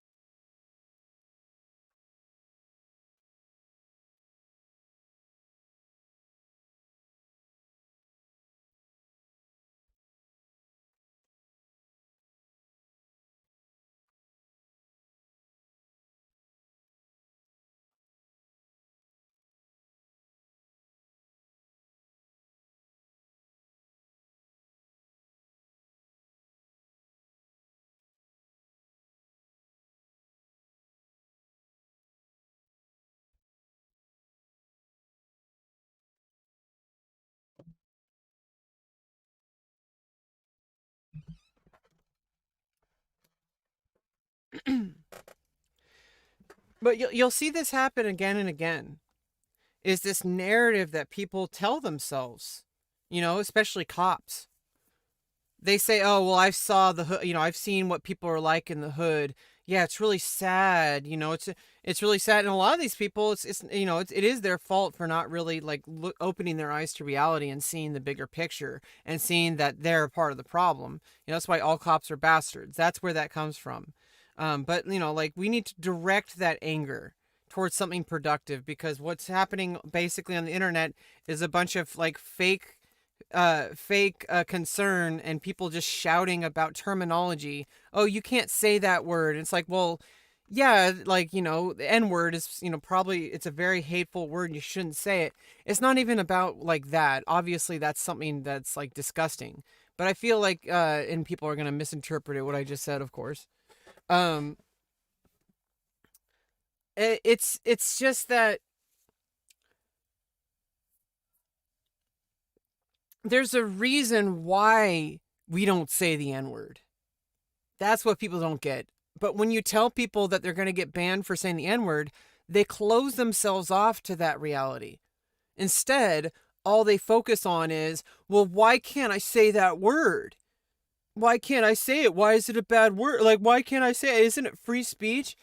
And here's the thing is, yeah, like it's obviously bad and people shouldn't say it, but if they don't understand the like history and like why it's bad to say and why like black culture is the way it is a lot of it is just in direct response to the slavery and the racism that has been perpetuated by our government and by the people who live in this country, because for like 200 years or whatever, it's been like 600 years, or no, like 300 years. And so people just cut themselves off from the reality, and they might even know about it. But the thing is, you can show them literally every single factual detail, but they have this narrative in their head. And so they're only going to cherry pick what matches their narrative. So it doesn't matter how many facts you give them. It doesn't matter how many details you give them. You have to change the narrative. And then everything may or may not fall in place, but at least they have a different framework that you've presented them. And if it depends on how deeply ingrained those beliefs are. Because if somebody has been lived in a family and their generations of cops, and every single person in their family has reinforced their narrative in their head that, oh, well, that's just the hood, this, like, they're all thugs, they're gangsters, we've seen it, we've seen crime, we've seen rape, we've seen all this shit. And it's like, yeah, you are seeing that. But like, do you understand that the environment where these things are happening? The environment where these things are happening was created by a hostile situation, by a government and a society that has basically said, this is who you are. You deserve this. Like, this is just in your nature. They say shit like this. And it's like, that's what racism is this unwillingness to change the narrative. None of that distilled itself into the clear kind of expression that I'm presenting now. What I began to understand within days, and which became patently clear within months, was that what was going on here was not what It's an AT2020 USB. I had been told. What was going on here was nuts. Just a second. I thought I heard noise.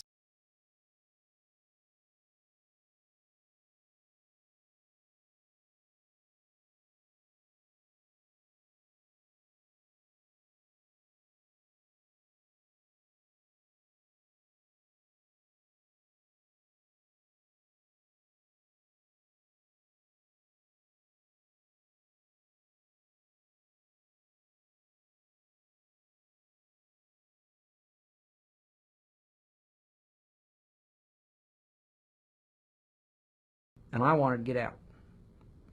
I knew if I were still alive on March the 5th, 1968, they'd stick me on an airplane in Da Nang. We used to call it the Freedom Bird.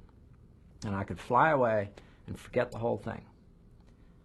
Turned out not to be quite so easy to forget it, but that was the notion. And certainly for my last 8-9 months in Vietnam, I ceased to think. I quite literally ceased to think about why I was there or what I was doing.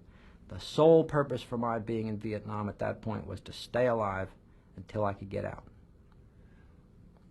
And the reason for that is that, you know, the kinds of questions that began to present themselves were just, the questions themselves were ugly.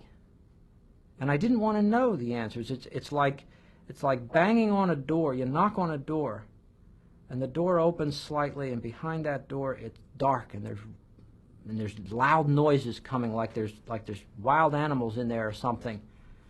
And you peer into the darkness and you can't see what's there, but you can hear all this ugly stuff. You want to step into that room? No way. You just sort of back out quietly, pull the door shut behind you, and walk away from it. And that's what was going on. The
Shit. Fuck. Oh, God. shut behind you and walk away from it. So there's that door again. We were talking about that door. And it's very important that you walk through that door. Because if you stay, anything that you go through, it's going to be painful. It's not going to be easy. When you actually face your demons, which, when you're ready to open that door, you better be prepared for it. And you're not going to be prepared for it, but you better be prepared to see pain and suffering. But you know that there's going to be something on the other side. That you're at least going to be stronger than the worst thing you can do, which is staying on the doorstep with a door that is unlocked. It's unlocked. But if you haven't even opened it, if you stay on that doorstep and you surround yourself with the same exact experience where every single day you're reliving the same thing over and over, every single experience that you have literally triggering sometimes, like literally, like a gun firing or something, will trigger you. And what triggering means, I know that's kind of lost meaning on the internet, especially where people say, I'm triggered, I'm triggered. What with PTSD specifically, what that means is that something happens and it brings you right back to those experiences that harmed you in the first place. It brings you right back to it. And if you haven't changed that narrative, if you haven't gone through that door, you're going to experience the same exact feelings every single time. And it's not easy to go through that door. It's not going to be easy. But anything that you experience while you're going through that door and whatever is on the other side of it is nothing in comparison to reliving constantly without any change to how you see things, without changing the narrative. And it doesn't mean you're deluding yourself. There's a difference between changing the narrative in a way where you're lying to yourself. Because you'll notice, especially people, for example, I think a good example of this is people like Charles Manson, where he would not admit to himself for his entire life about what he did, about the murder, even though he didn't pull the trigger. And you noticed it like in interviews. It's really difficult to watch interviews with people like Charles Manson, but if you ever do it, you'll notice in interviews, there's one in particular I'm thinking about, but the interviewer asked, do you want to just say it, admit it to yourself and just move past it? And he just kept like, he kept like moving his head and like changing the subject and all that kind of stuff. And he knows what he did, but he was never able to open that door. Because some people commit murders and stuff, but they still open that door. And it doesn't make what they did okay. And it doesn't make what happened okay. And they can never return from that. It's a point of no return. But they move past that part of their brain. They are no longer that person. And you notice it like a lot, actually. There's people who go through, like they committed a crime, especially a heinous crime like a murder, and then they open that door and they go through whatever the fuck they need to face in order to get past that. Um, and we all have to do that, because if you don't, you're stuck in that cloud of everything was confusing and you don't have any words to put to what happened. And anytime something happens, you could try going through your life like that. But then at any given moment, something will snap you right back to where the inciting incident came. You will feel, even though you've already moved past the events, you're reliving them every single time because you have not given yourself the ability to walk through that door so that you can change the narrative, so that you can see it in the present, so you can remove yourself from the emotions. And it doesn't mean they go away. And even though it's not like this magical doorway to happiness, okay? It's not going to be happy. You're going to find peace, and there will be happy moments, just like, there's sad moments and happy moments and frightening moments in life. But you'll be in a new place. A place where you're not imprisoned by the past. Something that you literally can't change. Damn it.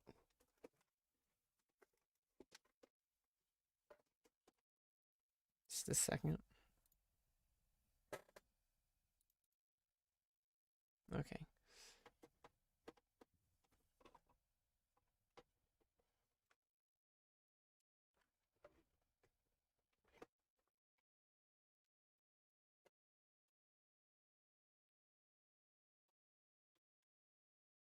But you know, it's like a lot of people aren't prepared.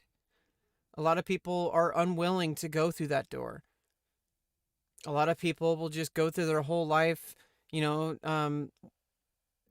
still sitting on that doorstep, just hoping that everything will change. They want the world to change. They want everything but themselves to change.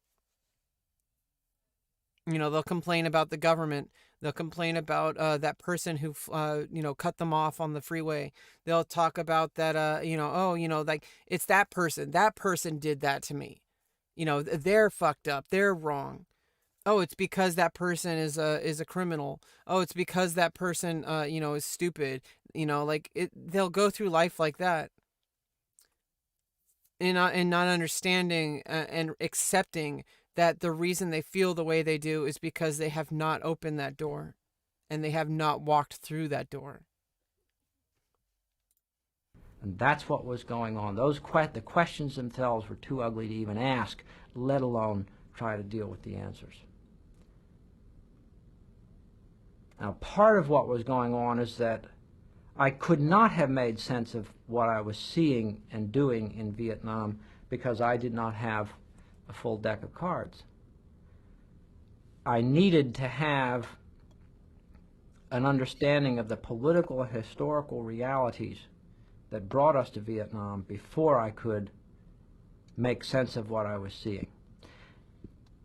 I began to acquire the other cards in the deck during the 3 years or so after I got back from Vietnam. But while I was there, nothing made sense because I kept trying to, play this game with 27 cards instead of 52 cards, and it kept not coming out right. And I didn't know why. All I knew was that it was nuts. I mean, it became clear within 3 or 4 months that my reasons for being in Vietnam were not clear. I mean, this notion of defending the people against these invaders from North Vietnam, the people hated me. The Vietnamese people hated me. And it was that was perfectly clear. I mean, people didn't say good morning to you. People didn't, people hated me. I know that some other people's experience was different, but in my own experience, the Vietnamese people hated me, and I gave them every reason to hate me. I beat them. I sometimes killed them. I destroyed their houses. I destroyed their crops. I destroyed their fields. I destroyed their culture. Why in the hell should those people like me?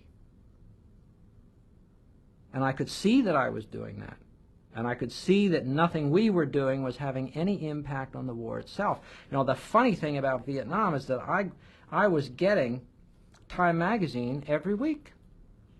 It came in the mail. I could read about my war even as I sat in the middle of it. And I would read about what Lyndon Johnson would say and what McNamara would say and what Rusk would say. And I could look around and see that, I don't know what war they're talking about, but that's not what's going on here. We actually had an incident happen where one of our line companies stumbled upon a fairly large cache of Viet Cong weapons and ammunition. And I read in the Stars and Stripes, the daily newspaper that we received, this little action actually made it into the papers, and we read that we had set the Viet Cong effort back by at least 4 months in our area. Within a week of that article appearing in the paper, within 10 days of the incident itself, the bridge 150 meters in front of our battalion compound was dropped by Viet Cong sappers. An Amtrak coming in from the Horseshoe area from one of the line companies hit a 50-pound box mine. Several men were killed. A bunch more were wounded. A patrol out at Phuc Troc Bridge was ambushed. Several people were killed. Several people were wounded. I mean, nobody told the Viet Cong that they'd been set back for 4 months. And yet this is what you're reading in the newspapers. This is what you're being told back in the United States. I could see that the war went on day after day after day, interminably, at the same pace, no matter what we did. I'm wasting your film. Yeah, I mean, probably there was some. Obviously, we'll never know what was lost in the edit there, but it's probably some. Maybe he was working through some stuff. Maybe he had to take a moment. Um, yeah, I feel like you should never really apologize. Film.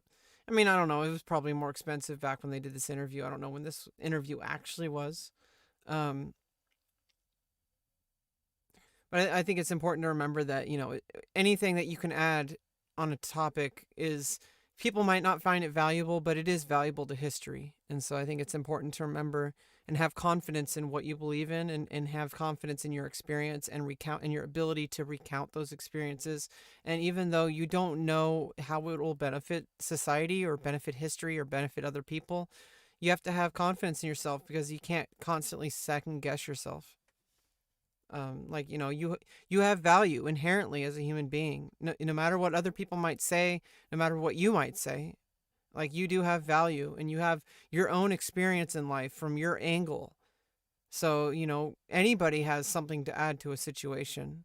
Now, there's a point of decorum. Like, obviously, if somebody is talking about something, like, you don't just interrupt them. But we live in the day of the internet where we can literally, like, pause things, and we can you can, like, read an article, you can comment on something, and you're not interrupting the person. You're not but it's different when you're actually around other people, and you have to behave a certain way for should be obvious reasons.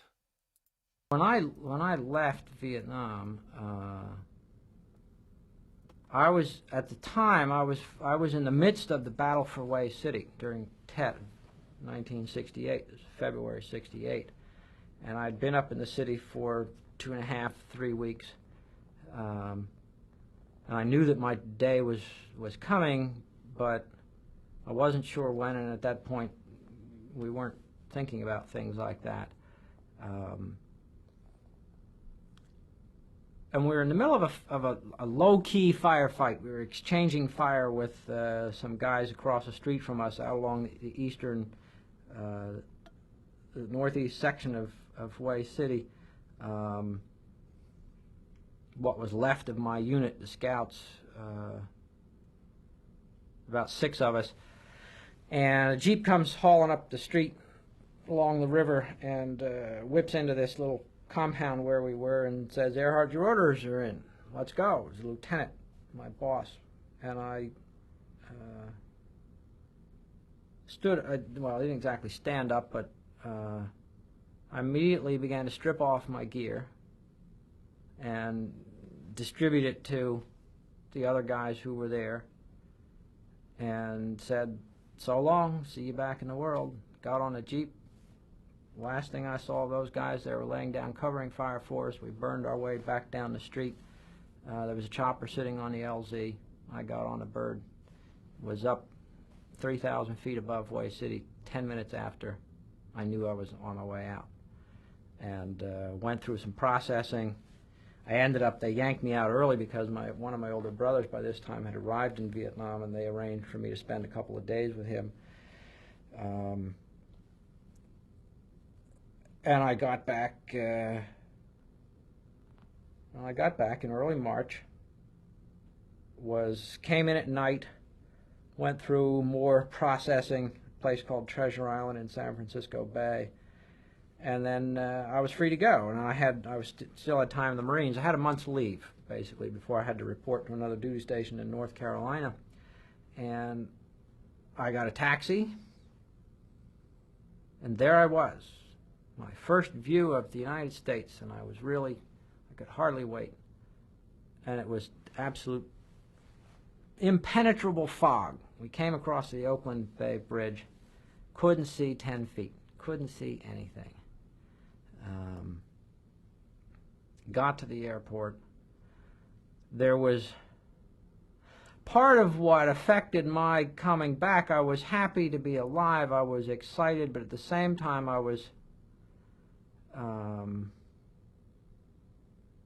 very ambivalent. I was afraid, partly because I had a girlfriend when I went over there, and in September 8 months after I was there, I got a Dear John letter from her, and I kept hoping that I'd be able to fix this up once I got back. And I did not know what kind. And I'm not sure of the terminology, because I've watched this earlier on. Like, people referred to a Dear John letter. Um, Dear John letter is a written communication in which the author ends a personal, intimate relationship with the recipient. Okay.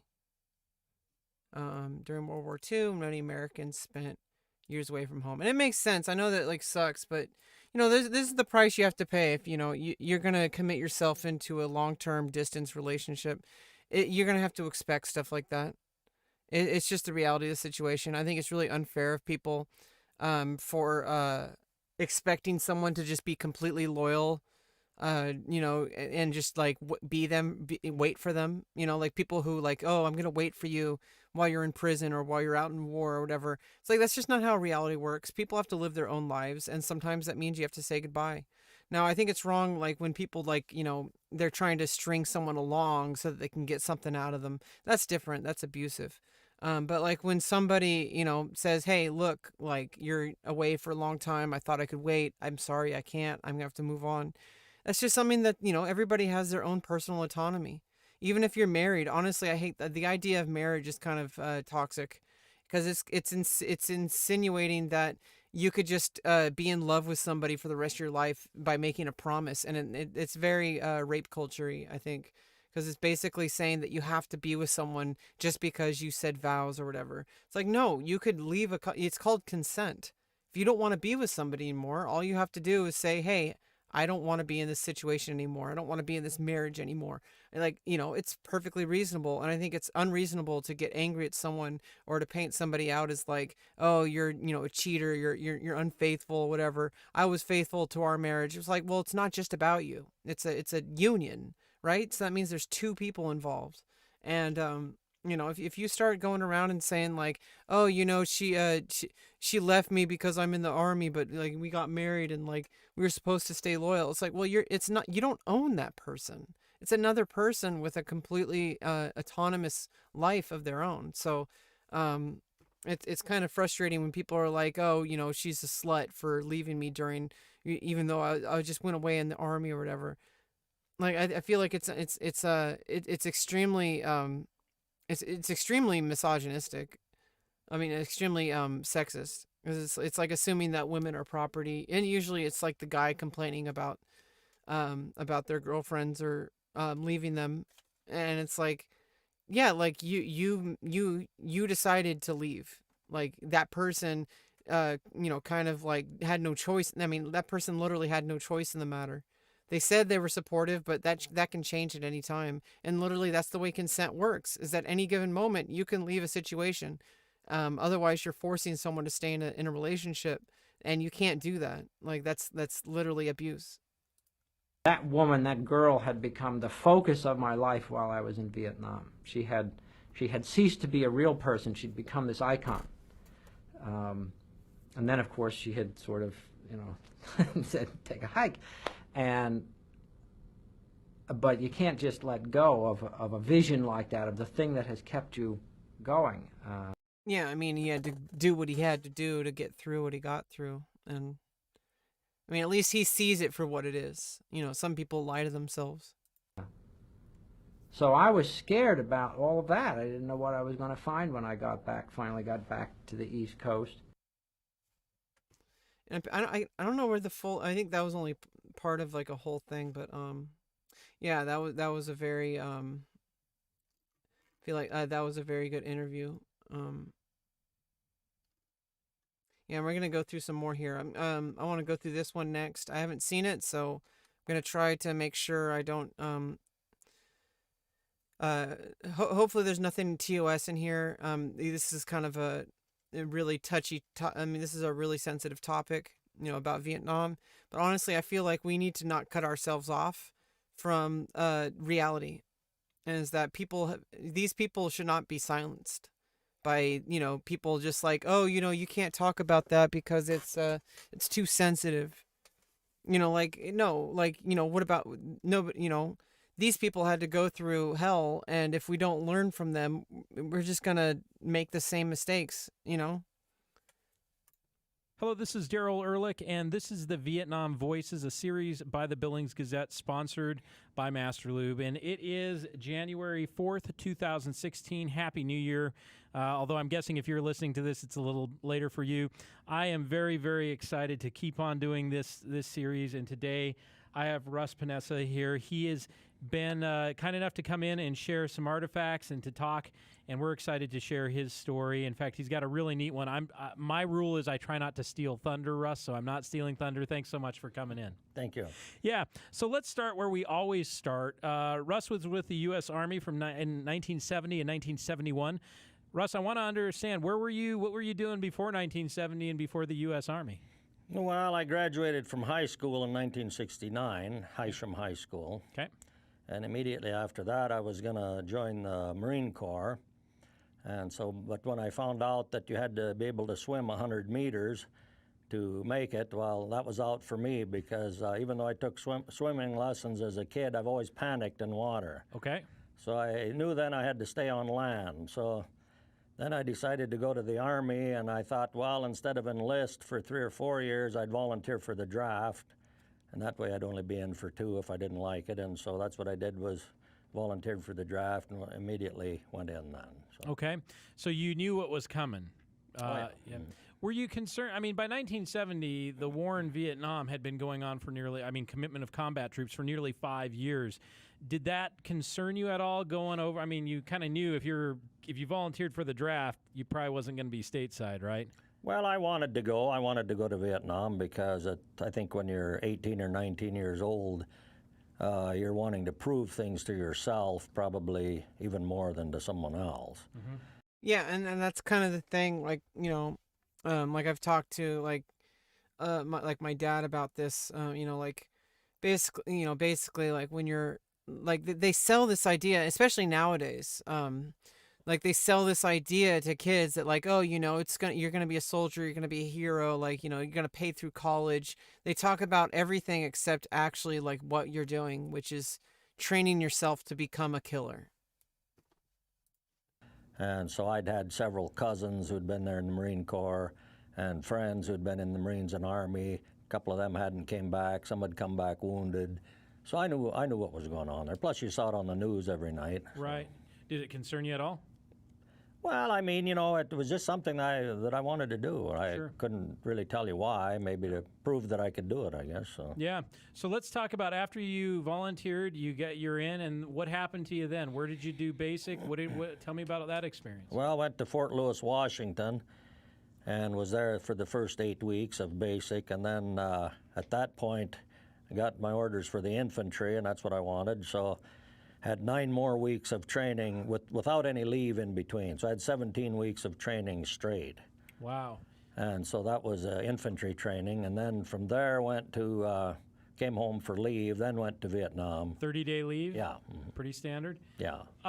Infantry, so that's just, you know you're probably going to see some combat, correct? Probably almost anybody that got orders for infantry got orders for Vietnam. Okay.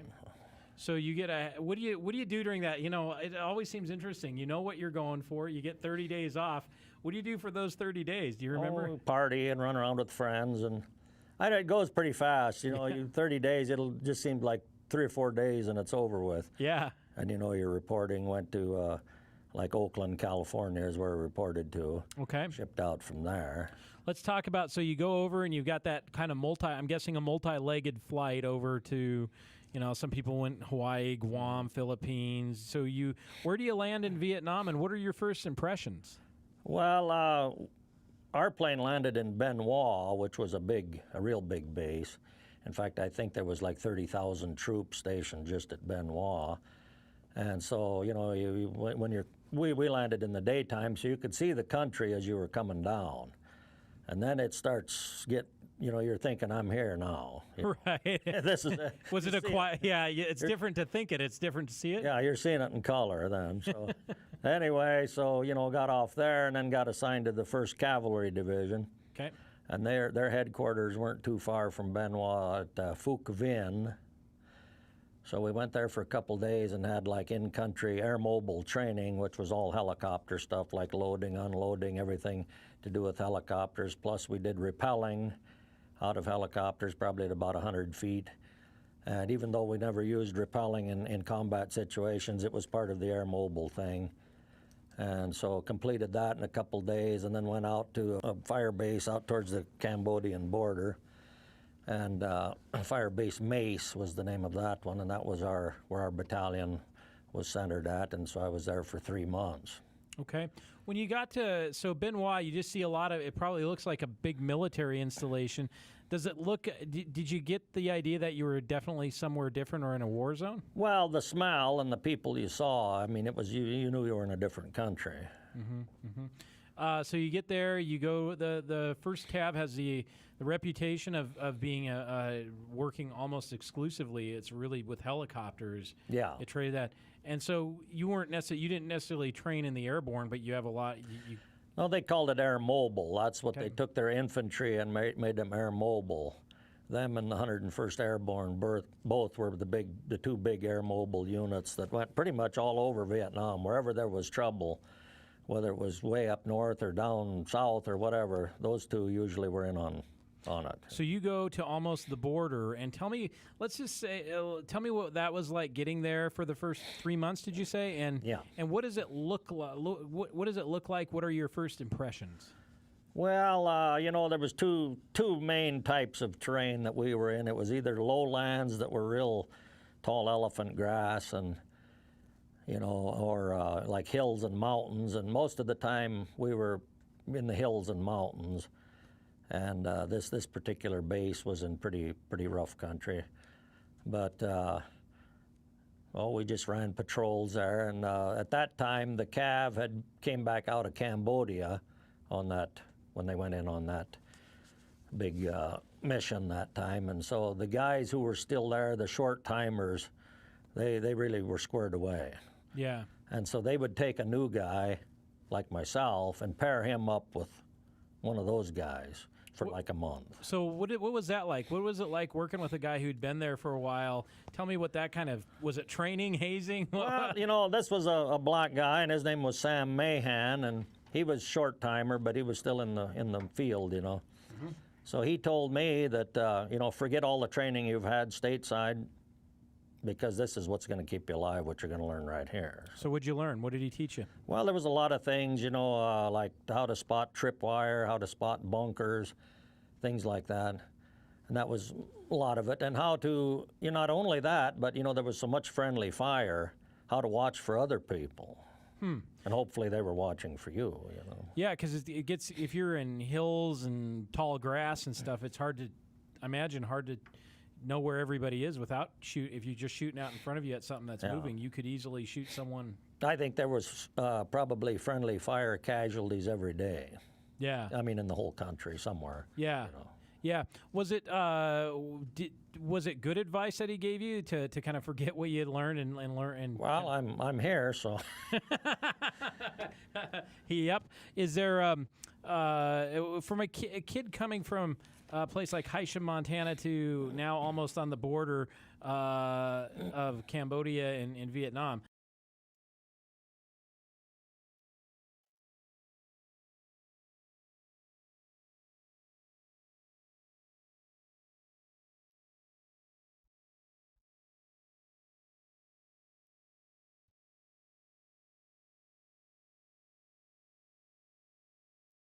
That had to be quite a scenery change, or was it? I mean...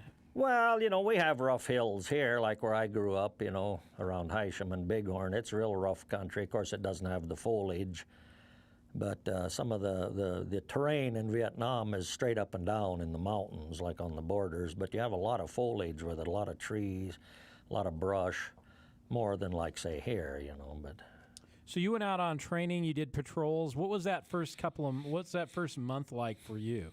Well, it was learning, and you know, we had a little contact, nothing serious at that point, and you know, we had a few firefights, just small ones, and we had some friendly fire incidences where, you know, a couple platoons got crossways with each other and didn't see them, and shot each other up and killed a couple guys, and a new lieutenant had called in artillery on some of his guys and killed a few of them. But that was just going on, seemed like all the time somewhere, So. Right. Is that do they teach you about that in basic? I mean, that's kind of a reality. I think that some people didn't realize was going on. That some of those names on the wall. I don't remember hearing anything in training about anything about friendly fire. Yeah. Yeah. But, some of the new lieutenants that would get there from OCS school would be reading a map and calling in a fire mission. And a friend of mine who was an excellent map reader stopped one because in 5 more minutes we'd have been blown up because he was given our coordinates of our position. So you see, I mean, it was just, there was something happening all the time that you had to look out for, Yeah. Yeah, so we're mostly who you were worried about being close to the border and being 1970, 71. Are you worried mostly about NVA regulars, or are you worried about, is there some Viet Cong, or who scares you when you're there? Well, there was both. There was both, but the NVA were way more dedicated and way more trained. I mean, they wouldn't surrender like the Viet Cong would. Right, right. So you're up there, and tell me what a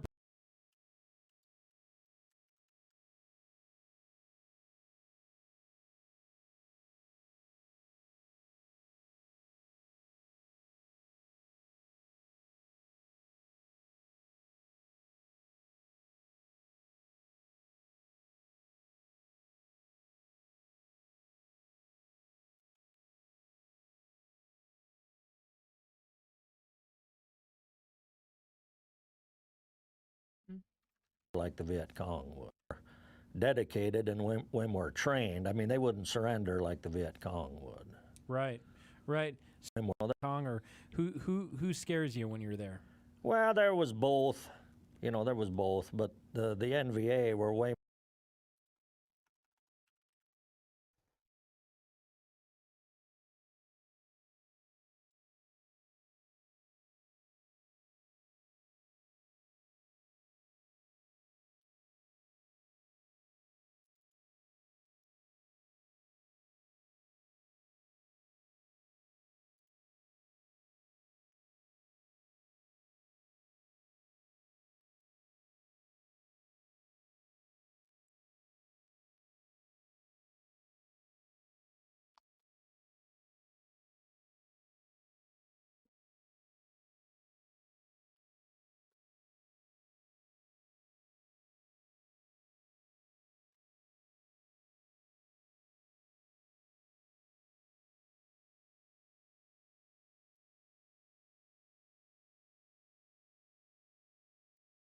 Mm.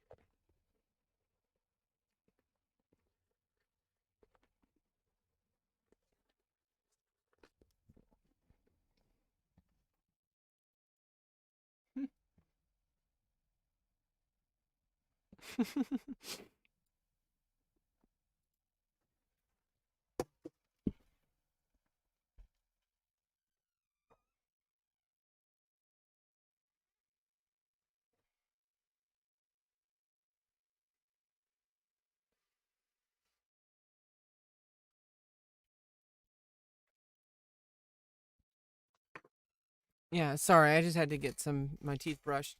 Yeah, so like there was the northern communists and the southern communists. The Viet Cong were like the part of the southern Vietnam. The NVA was northern Vietnam. More. Because it was like a civil war, and then we injected ourselves into it.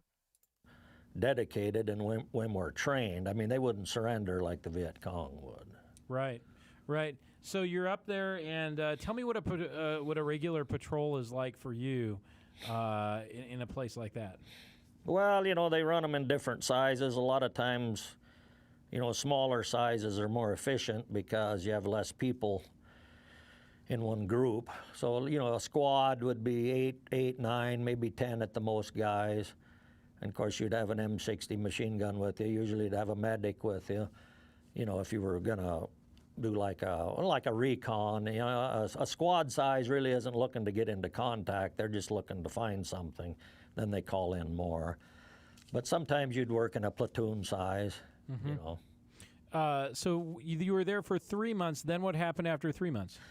Well, at that point, the 23rd Infantry, the Americal, was putting a lot more troops together because they were planning to move north, way north to Da Nang to take over part of the 1st Marine Division's area of operation.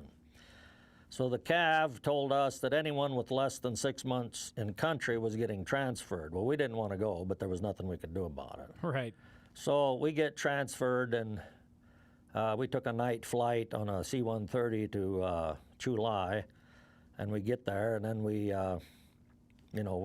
weren't really new guys. I mean, we had like 3 months in country, but really sometimes that's still kind of new compared to the other guys.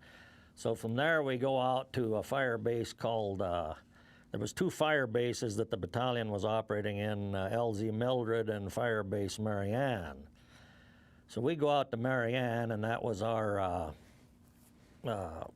one that we operated out of. And so it had a rotation, like of the 5 infantry companies that was there, they would rotate. Like one would go on the hill for so many days, the other 4 would stay out, kind of securing the countryside or trying to patrolling and night ambushing and all that, and then they'd rotate back and forth.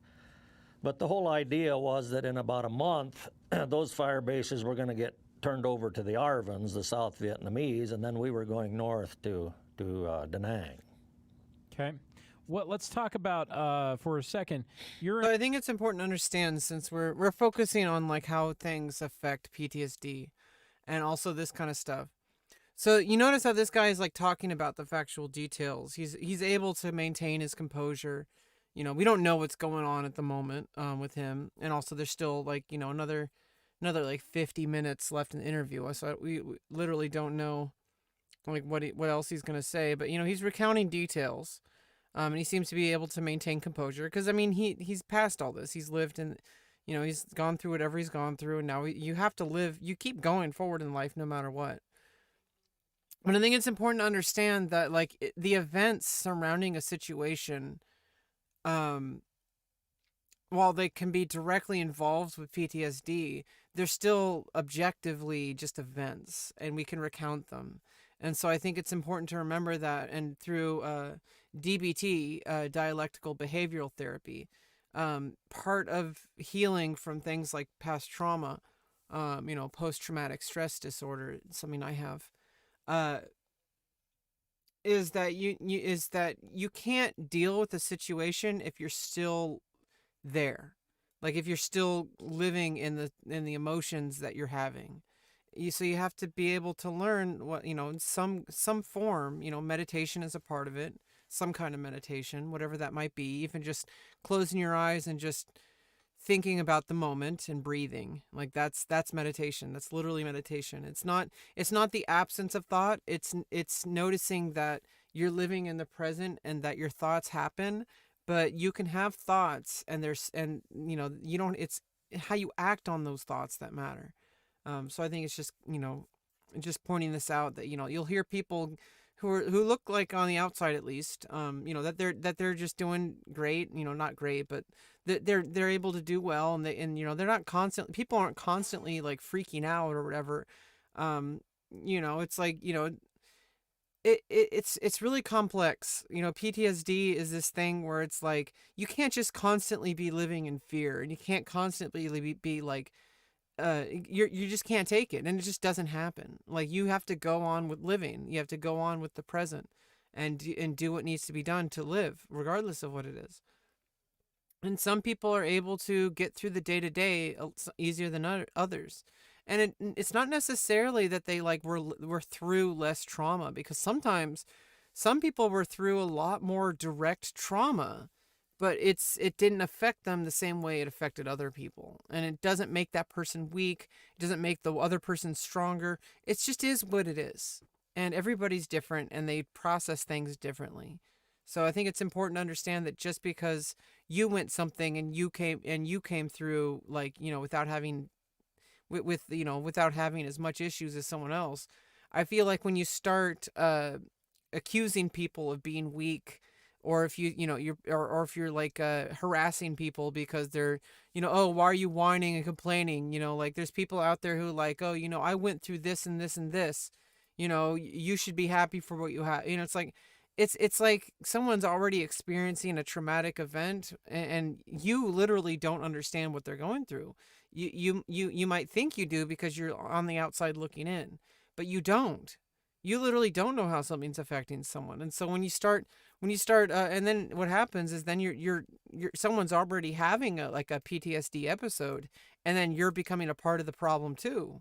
When you start screaming at someone and start like trying to force them to behave, or force them to act in the way that you want them to, because like, oh, if that were me, I picked myself up by the bootstraps and I took care of it, like. And they'll usually say this to young men, is they'll say like, oh, just be a man. It's like, like men cry too, men have emotions too, men have, like, it's your human experience is not based on gender. I mean, it is, but like your gender is not determined by how you react to situations. Like, some things are traumatic, and it doesn't make you weak. It does not. It doesn't make you weak to experience those feelings and to process them, because in fact, if anything, it makes you weak to avoid them, because it means you're not strong enough to face them. But not everybody is ready to face them. And I think it's important to keep yourself safe, because if somebody's actively, if their behavior from their lack of willingness to deal with their problems is harming you, then that's your job to make sure, like, hey, like maybe there's certain people in my life I just shouldn't be around. If there's somebody who's actively harming you because of their own refusal to deal with their problems, you literally can't control. That's that person's problem. But when it starts to become your problem, because now like that person's behavior is leaking over to your life, well, you're in charge of your own life. And if it's important that you understand that you can't change someone. You can't force someone to go to therapy or quit drinking or whatever. It's really important that people understand this. You're a Montana guy. What do you miss about home when you're over there? Well, a lot of things. Yeah. What, anything that sticks out in particular? Oh, I don't know. I mean, you wonder what your friends are doing. You wonder why none of them ever wrote to you. And, your family, like your mother or sister will write like once a week, and, you try and write when you can. And so you hear a little bit from home, and they send you stuff like cookies and, pictures from home. And so I remember one time my mother even sent me a little clump of sagebrush just so I could smell it. So you even got to miss sagebrush. Yeah. Yeah. That's a great story. Did you do a lot of writing back to them? Oh, I'd average probably once every 2 weeks. Okay. Would you talk about it? I mean, would you tell them how life was, or would you just, was it small talk, or how did those letters sound? Well, I didn't tell them about anything major that was going on, but they'd kind of figured this out when they'd watch the news at night, and they knew what area I was in.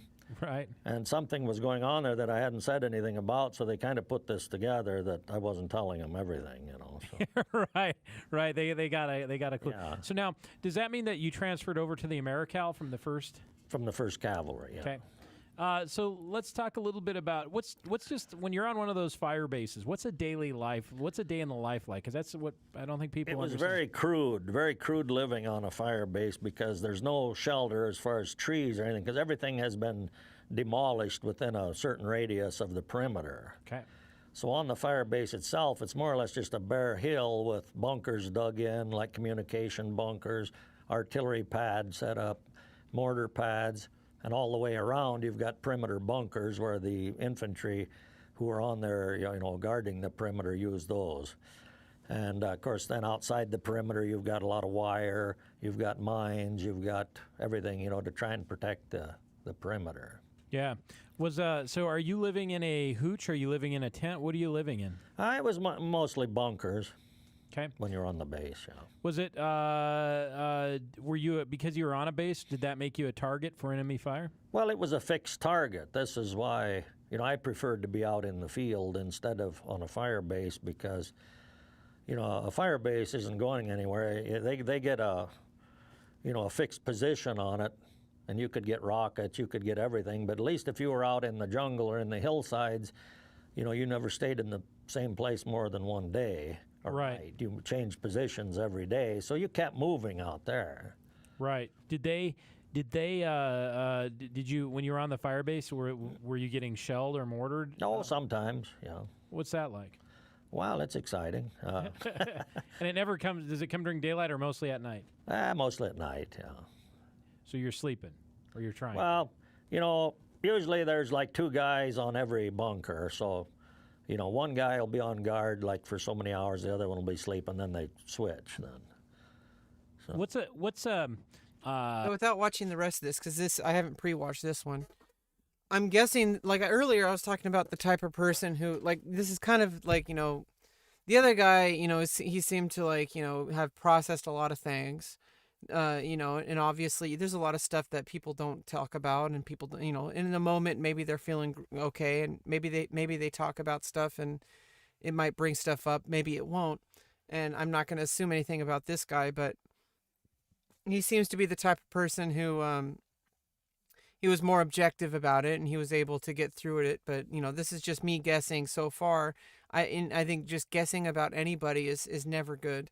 But I'm just like, from a pure intellectual standpoint, because I'm trying to wrap my head around how PTSD works, because we have a similar, because a lot of people experience Vietnam, and it affected some people one way and it affected other people another. And I feel like this is the type of person who would affect it in a way where kind of sees it more objectively, at least in this early part of the interview, and also from what this person is sharing in this particular interview. So we don't really know how it'll go the rest of the way. We'll find out more. And that's why listening to people is so important. Kind of our daily life. Are you eating sea rations? Are you eating? Well, pretty much. If the fire base is big enough, they'll have like a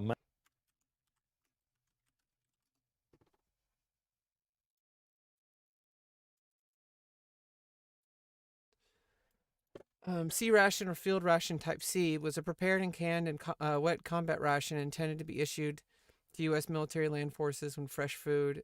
The A ration. A ration is like fresh food. Or packaged unprepared food, which is the B ration. Prepared in mess halls or field kitchen was not possible or not available.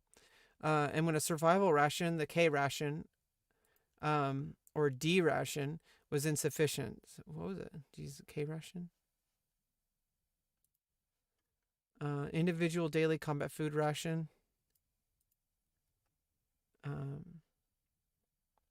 As individually packaged daily ration issues to airborne troops, tank crews, motorcycle couriers, and other mobile forces for short durations.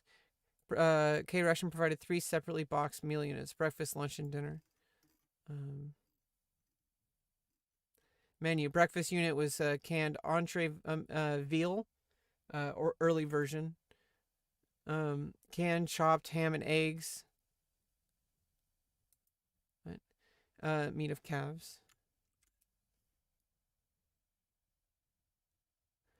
Canned chopped ham and eggs. Biscuits. Dextrose or malted milk tablets. Dried fruit bar. Pre-mixed oatmeal cereal. Halazone water. Purification tablets. A 4-pack of cigarettes. That's kind of put cigarettes in the rations. Jeez. Dentine or Wrigley chewing gum, instant coffee, a packet of toilet paper tissues, and sugar. Dinner was canned entree, pork luncheon meat, canned processed American cheese, Swiss and American cheese, or bacon and cheese. Biscuit. I mean, it's pretty good. I mean, except for the cigarettes, like, this is all pretty good. I mean, I would eat it. I would live on this. It can't be very healthy, but it's chewing a salt packet, 4-pack of cigarettes and a matchbook, chewing gum and a powdered beverage packet, lemon, orange, or grape. Supper unit was canned meat, consisting of servalat sausage, either pork luncheon meat with carrot or apple, beef and pork loaf, biscuits, D ration emergency chocolate bar, tropical bar, commercial sweet chocolate bar, packet of toilet paper tissues. Yeah, like why are they giving all the cigarettes? They should have given people more toilet paper. Jeez. Uh, chewing gum and a bouillon packet.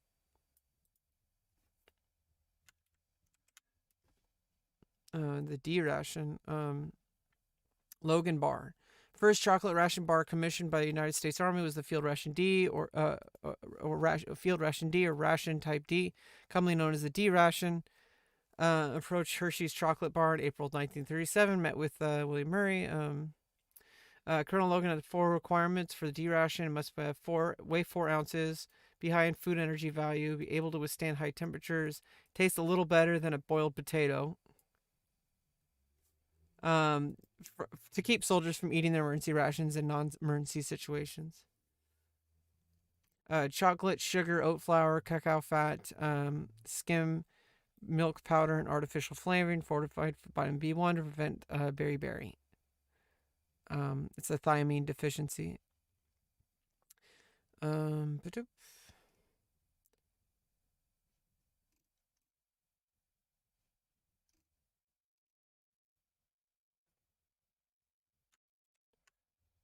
Yeah, so this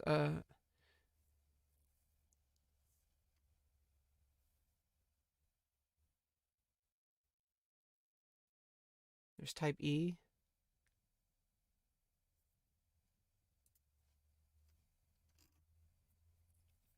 First you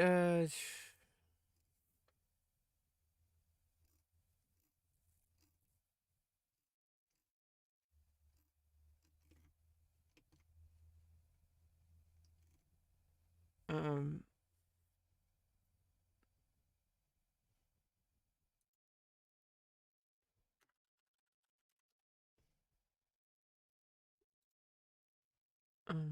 what?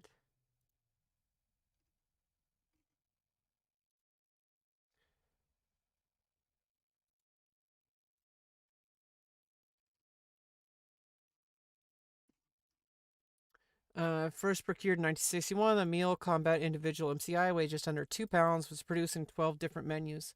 Each menu contained approximately 1,200 calories and consisted of 1 can meat course, 1 can fruit or cake, 1 B unit, can that contained crackers and either a cocoa beverage or candy, 1 can spread, peanut butter or cheese spread, an accessory packet containing instant coffee, cream substitute, sugar, salt, chewing gum, matches, toilet paper, and cigarettes. I have a P38, but we actually kind of lost it. I was cleaning the kitchen and I kind of I think it fell somewhere. I don't think it's gone. Yeah, I have one of these. They're really good. They're very small. You can use them to open any can. And it's a little hard to use, but once you learn it, it actually opens up things really quickly. And through the contents were typically and though the contents were typically eaten unheated, the food could be warmed using a fuel tablet known as C rations. Meals were issued to U.S. forces throughout the Vietnam War. However, the lighter weight freeze-dried LRP ration was dealt for reconnaissance teams. So the LRP rationed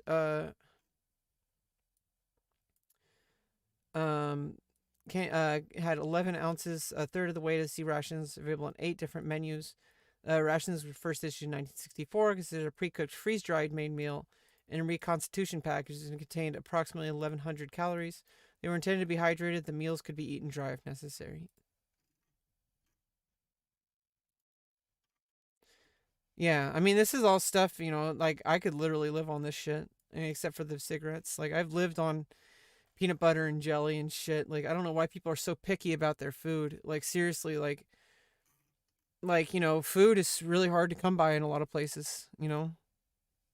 Like field rations, like this is a, perfectly reasonable food.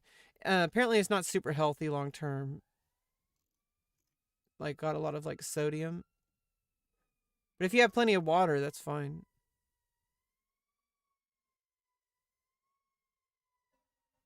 Oh shit, is there a fire somewhere?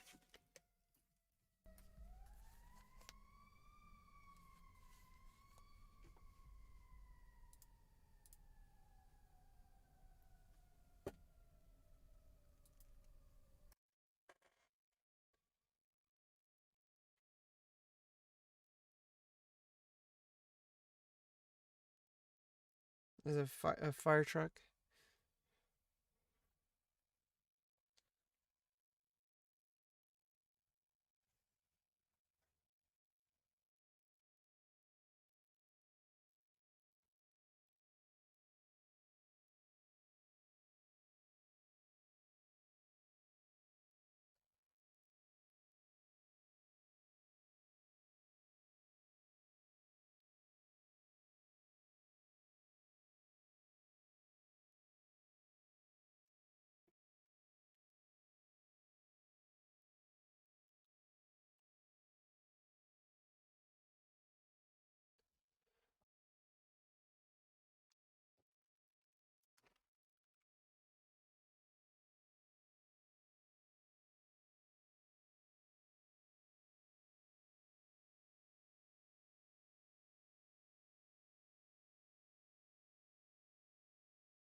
Mess hall where, well, pretty much. If the fire base is big enough, they'll have like a mess hall where, you know, they'll have some hot food there. Right. But when you're out in the field, then you're eating C rations or LRPs, the long-range patrol meals.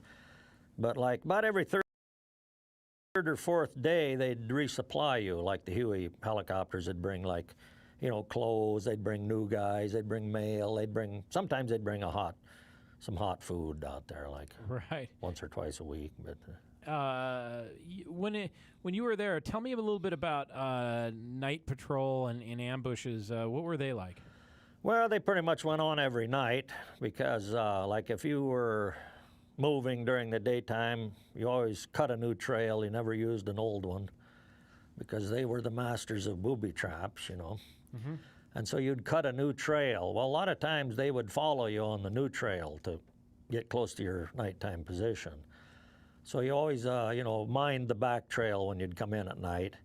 And then you'd send out a night ambush, too, and set up. You know, usually that was a squad size because if they got in trouble, then, you know, they were, you know, somebody would help them. But they were just more or less to sit there and hide and wait along the road with some claymore mines. And, of course, they'd have some, you know, automatic weapons and everything. But so that pretty much went on about every day and night. Yeah.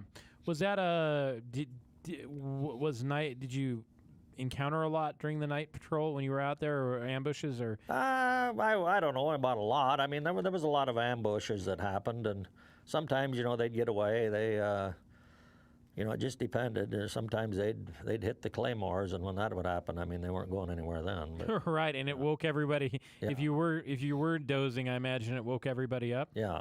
What's it sound? What's nighttime like in some of those areas? Is it like, you know, one of the things that I appreciate about Montana is it's wide open. You know, if the moon's out, you can see everything. But what's nighttime like in Vietnam?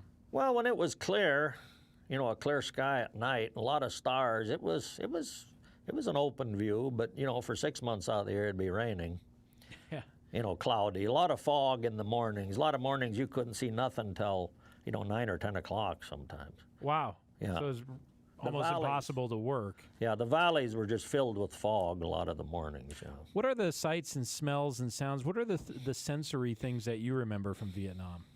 Oh, I don't know. There's a lot of different smells in the jungle. You don't really know what they are because different plants and animals and stuff. But a couple of smells I remember, like the diesel fuel, because everything burnt diesel over there that we was around, the jet fuel. But when you were around a fire base or you happened to go into a big city, why, all the trucks and everything was just that smell of diesel fuel. And of course, even now when I'm putting up hay or something in the summertime and that diesel fuel, when it's 100 degrees out, it still kind of gets that smell to it. Yeah.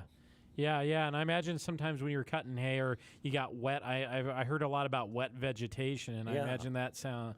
I've had some folks who grew up on a farm saying wet hay, wet alfalfa. Yeah. There's a well, a certain lot of that was over there was the heavy dew from the fog. Mm-hmm. And now here's something they never taught you in training. Okay.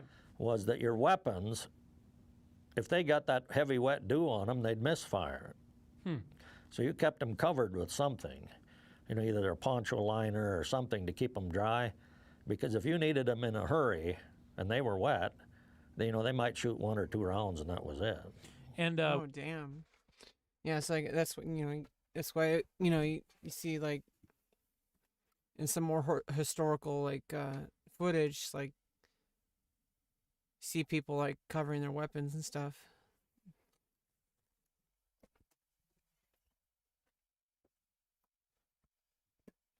Yeah, we're in a research day. I'm going to be writing an essay or two on PTSD and Vietnam particularly. So I feel like it might even be a book. But I'm going to start out with just obviously the responses on stream and also video essays, but also my blog and potentially a book. I don't know, there's a lot of research. There's a lot of people who have their stories, and there's a lot of, factual details too. So, I mean, this is very important part of history,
Yeah, and this is probably my last cup of coffee. I already had like 2. Usually try not to have more than 3 at the most, but I usually try to have no more than 2. Usually only have 1 cup of coffee in the morning. which your primary weapon was it? The 16? Yeah, I carried several different weapons. Carried an M16 a lot, carried an M16, an M79 over and under.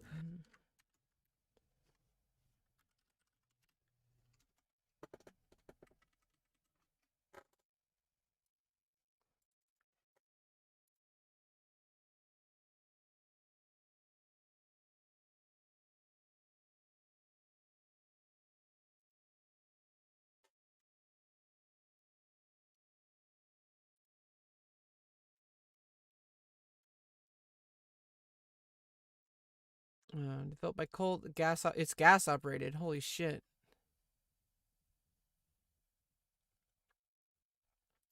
Gas operated 5.6 56 millimeter M16 rifle was based on Armalite's AR-15 and became the U.S. Army's standard infantry weapon of the Vietnam War. After successful initial field testing in 1962, two models were created: the standard M16 that was adopted by the Air Force, and the XM16E1 that featured a forward assist assembly.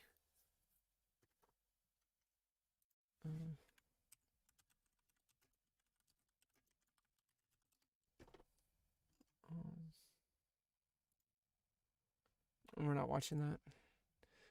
Okay, shipments of the XM16E1 reached Army units in Vietnam in 1966, but the rifle was plagued by jamming problems caused by a failure to keep it sufficiently clean. Must have been the gas. That must have been a problem. As a result, Colt lined the bore and chamber with chrome, which had been proven to resist corrosion in the M14. Redesigned rifle was named as the M16A1 and was shipped to Vietnam during 1967. Early models featured a 3-prong flash suppressor, but its tendency to catch on the jungle undergrowth led to the development of a new closed-type birdcage suppressor. Shorter than the M14 and equipped with a fiberglass rather than a wooden stock, the M16 weighed 7.4 pounds, 2.5 pounds less than its predecessor. The rifle's 56 millimeter ammunition was also lighter than the M14's 7.62 millimeter cartridge, which made carrying large quantities of ammunition easier. Throughout most of the war, the M16 magazine had a capacity of 20 rounds. However, a 30-round magazine became available towards the end of America's involvement in Vietnam. Both the M16 and M16A1 were designed to accommodate the M7 bayonet, issued with the lightweight M3 bipod. It was for stabilizing. Oh.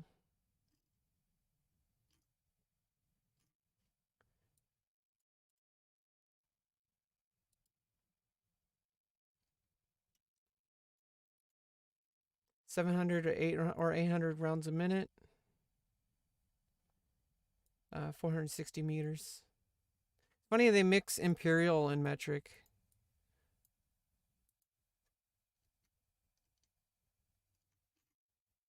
And the I said the M72. I carried an M16 a lot, carried an M16, an M79 over. M79.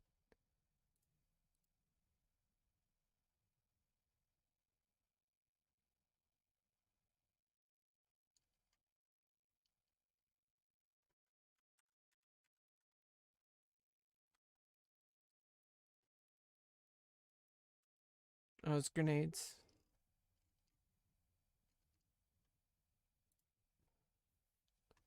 Grenade round. 40 millimeter low velocity grenade. That was the type used with the single shot M79 grenade launcher and was popular in Vietnam. These grenades had a variety of colors designating the type. The blue green was a practice grenade. Gold green was high explosive.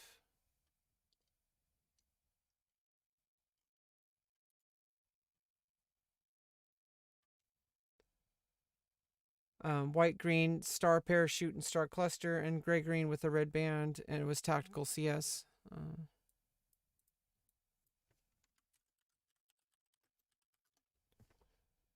Um,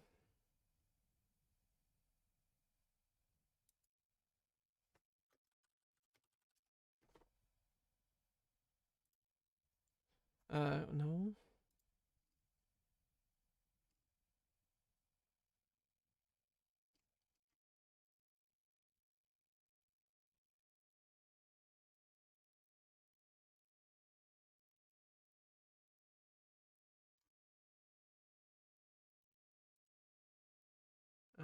Combat system.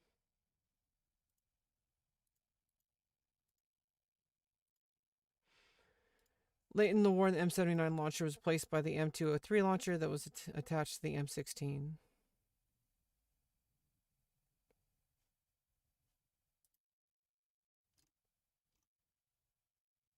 Yeah, you know what's really sad is some people actually get like fucking excited about this shit, and it's so fucked up. like this is just necessary equipment. It's not supposed to be something that you're excited about. It's it's just, this is something that, is used to participate in a survival situation, it's weird when people get like a fucking boner about it, like what the fuck? That's how some people cope with this shit is they get excited, they get nerdy about it. But I think when you understand why you do what you do, things change. Like when you understand like there's a reason why you need all this. Like not, it's a necessary evil, It's something like if you're in this kind of situation, then you need this kind of equipment. It's not something you should seek out. And I think that there's a way to go about understanding this. Me, I'm a writer, so I have to understand stuff like this. I want to be accurate. And I might even write a novel after I write my essays and maybe even a nonfiction book about it. But may even write a novel involving something similar to the Vietnam, experience. I don't know. There's a lot of people who went through this, and we even with all the information we have, it's still just anecdotal. There's still a lot of stuff that we'll never hear about because people died, or people just won't talk about it or can't talk about it. So it's probably like the most difficult and there's a lot of stuff on it, but there's still like it's just such a weird situation over there. Over and under. Okay. For a while, carried an M60 some. Okay. The 79 was a rocket or was a grenade launcher, right? Yeah, it's a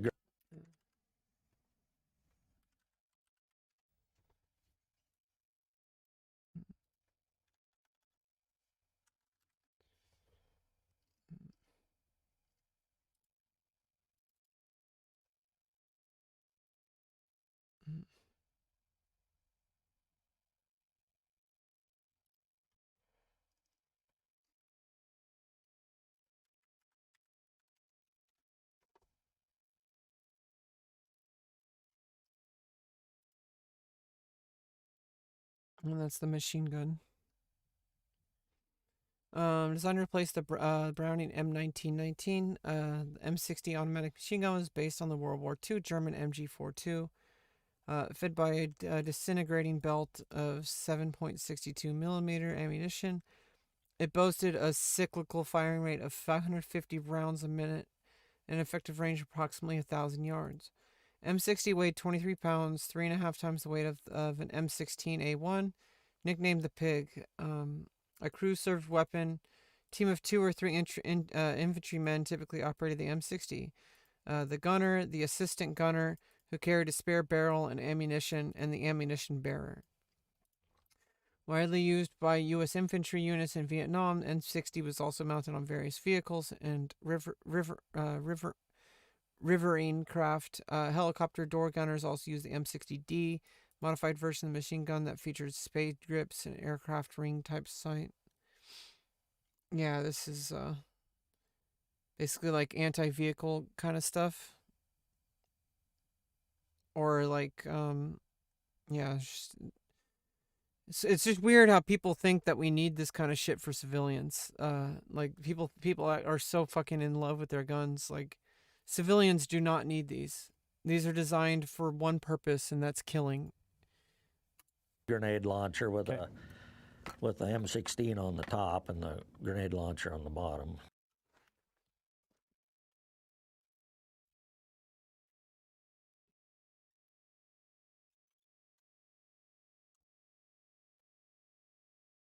And of course, a lot of this stuff ties into the gun rights discussion as well. So it's like a lot of the stuff I watch and research, it ties over in between each other. Okay. And I know that the 16 had a reputation too of jamming on about the 18th or 19th. So you carried some clip. Did you? Well, this was another training thing that you never heard in the States, was that if you load a 20-round clip with 20 shells, it's going to jam on you. Yep. But if you put 18 in, it might be all right. So this is all the helpful. What's the best piece of advice that you learned in Vietnam, or what do you think's the one that was the most helpful that they didn't?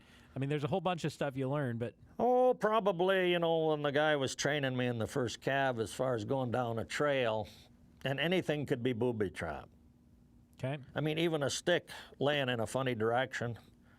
right, We had a guy get killed from a stick one time. really, It had a grenade under it, and when it went off, it blew the stick right into him, just like it was a shell or something, God.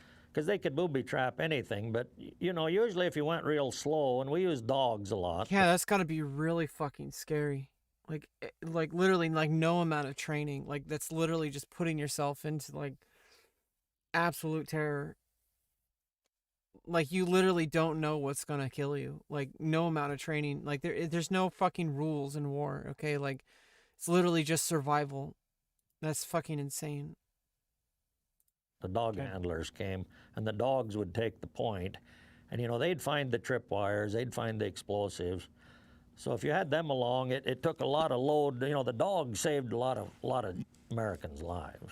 yeah. That's something we had a dog handler in as part of the series, and I didn't realize it, but yeah, they were very perceptive. Yeah. But they could booby trap. So you had to be. Yeah, this is like I mean, the dogs are amazing. And there's probably a lot of dogs that died. But honestly, when it comes to as much as people don't, you don't want dogs to die, or put themselves in danger. But would you rather put, human lives in danger? At some point, there is like it obviously we shouldn't have been there, but we were, and people put, those dogs did save lives. So it's important to understand that there's certain situations you don't want to happen, but it's either that or something worse. And so sometimes you just have to like get rid of those thoughts of like, oh, we're just gonna put hands over our ears and forget about everything, and there's something that's just always bad. It's always bad. And a lot of the generation today, I think the generation today is actually better equipped, even though you'll hear a lot of stuff about people like being like cancel culture and all that stuff, which is a problem. But I almost think it's people from my generation who are the real problem. Like there's a lot of people my age, millennials, who are just like completely like, oh, shut down anything that goes against core beliefs. And it's like, that's the same thing that the boomers do. And it's like, but in the other direction. And it's like, no, like life is nuance. There's certain realities we have to live with. And some of those is like, sometimes animals have to be tested on, or they have to put themselves in danger. Sometimes we have to put like dogs in danger in order to save human lives. And it's the best solution that people had at the time. And obviously that means that the real goal should be to find better solutions. But in the end of the day, if something is what works in a pinch, then that's what works. And it doesn't make it okay, doesn't make it good. It just means it is what it is, And I think a lot more people should probably stop worrying so much about everything needing a trigger warning, and instead start working with reality. Watching, you don't touch anything that looks out of order, or No. But they meant to do that, right? That's what they just something just give it a kick, right? And even now, like driving down the road, if I see a box on the road or just a piece of something, before I even think, that's the first thing that hits my mind. Really? Is don't touch it.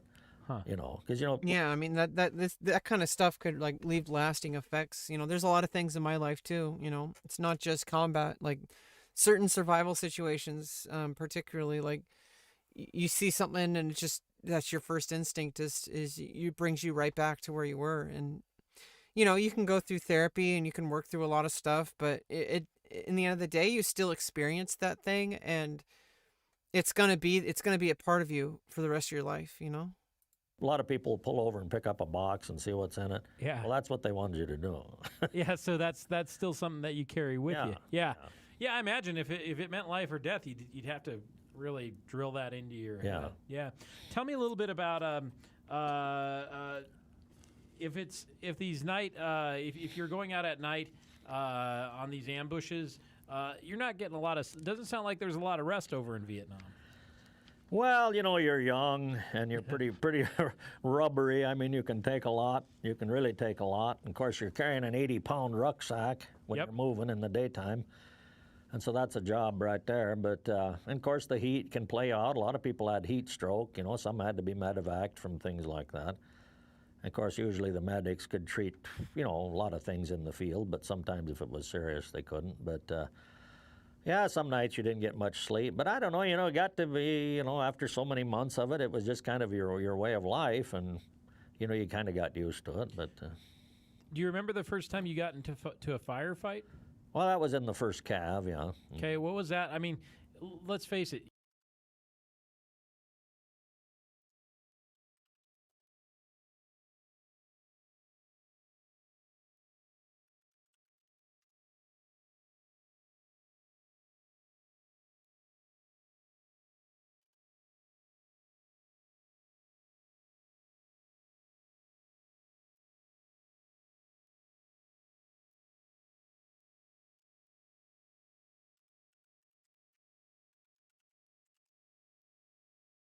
Oh, cavalry division. Okay. First Cavalry Division, or First Team, or First Cav, is a combined Army division and is one of the most decorated combat divisions in the United States Army. It was based on Fort Hood, Texas. It was formed in 1921. Served during World War II, the Korean War, the Vietnam War, the Persian Gulf War, the Stabilization Force in Bosnia, Herzegovina,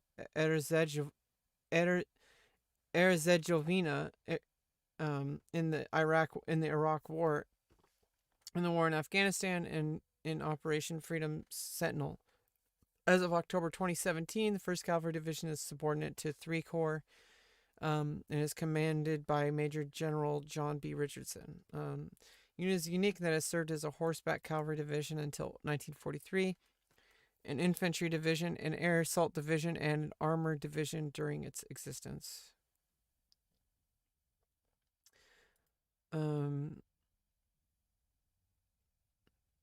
So one of the house board helicopters were used in Vietnam for reconnaissance, command and control, troop transport, attack gunships, aerial rocket artillery, medical evacuation and supply. It was a revolution in maneuver doctrine that freed the infantry from the limitations of terrain to attack the enemy at the time and place of its choosing. The 11th Airborne Division had been reactivated at Fort Benning on February 1st, 1963, and redesignated as the 11th Air Assault Division.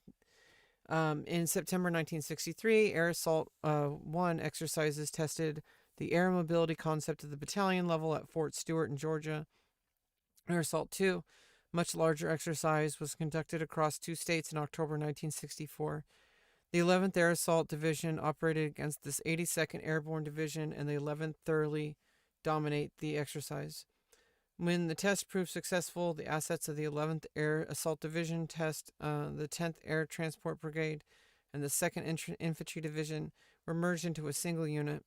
The colors and subordinate unit divisions of the 1st Cavalry Division were transferred from its post in Korea. On July 3rd, 1965, colors of the 11th Air Assault Division were cased and retired, and the 1st Air Cavalry Division colors were moved onto the field at Doughboy Stadium and passed to the commander of the former 11th Air Assault Division, Major General Kinnard. At the same time, the personnel and units of the 1st Cavalry Division that remained in Korea were reflagged as a new 2nd Infantry Division. On July 29th, 1965, President Lyndon B. Johnson ordered the 1st Air Cavalry Division to Vietnam.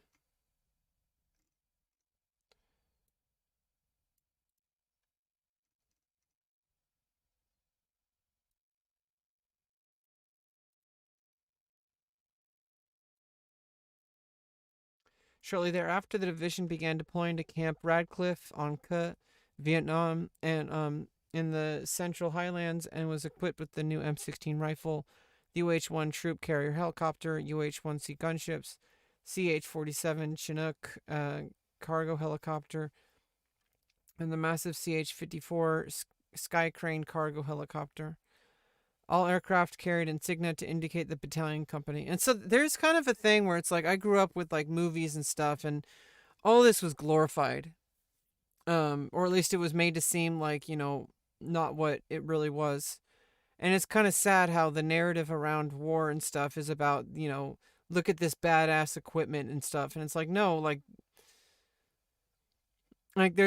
we made this so that we could enforce our own government and inject ourselves into geopolitical politics, just because, I don't know, there's all sorts of different things involved in geopolitics, and it's really fucked up. And it's like important, I think, to know to obviously you can't change the past, and you can't really do much about, like, what the military is going to do and the reasons behind it. There's also a lot of information we don't know, so we literally don't have all the information. The military has information they literally can't share, and if they did, it would be a security risk, with that too. But at the same time, there's a lot of stuff that we pretty much know we shouldn't be doing. Like, we had no business in Vietnam. It was a civil war. There was obviously some agenda we're trying to push for, like with the Warsaw Pact and all that kind of stuff,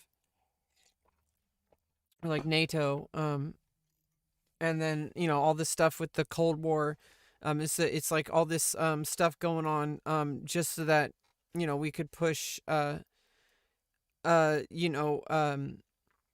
our twisted version of democracy on everyone else, and people don't want to hear it. Anybody who opposes it is just called a hippie, or they're called a drug addict. It's like, oh, you just want peace. Like, we need to fight for peace. We've seen what's happened over there. And it's like, yeah, you saw what happened over there, but you don't have a full deck like the other guy was saying. And so, yeah, I mean, there's a lot of stuff that goes into geopolitics, and it's just really frustrating, though.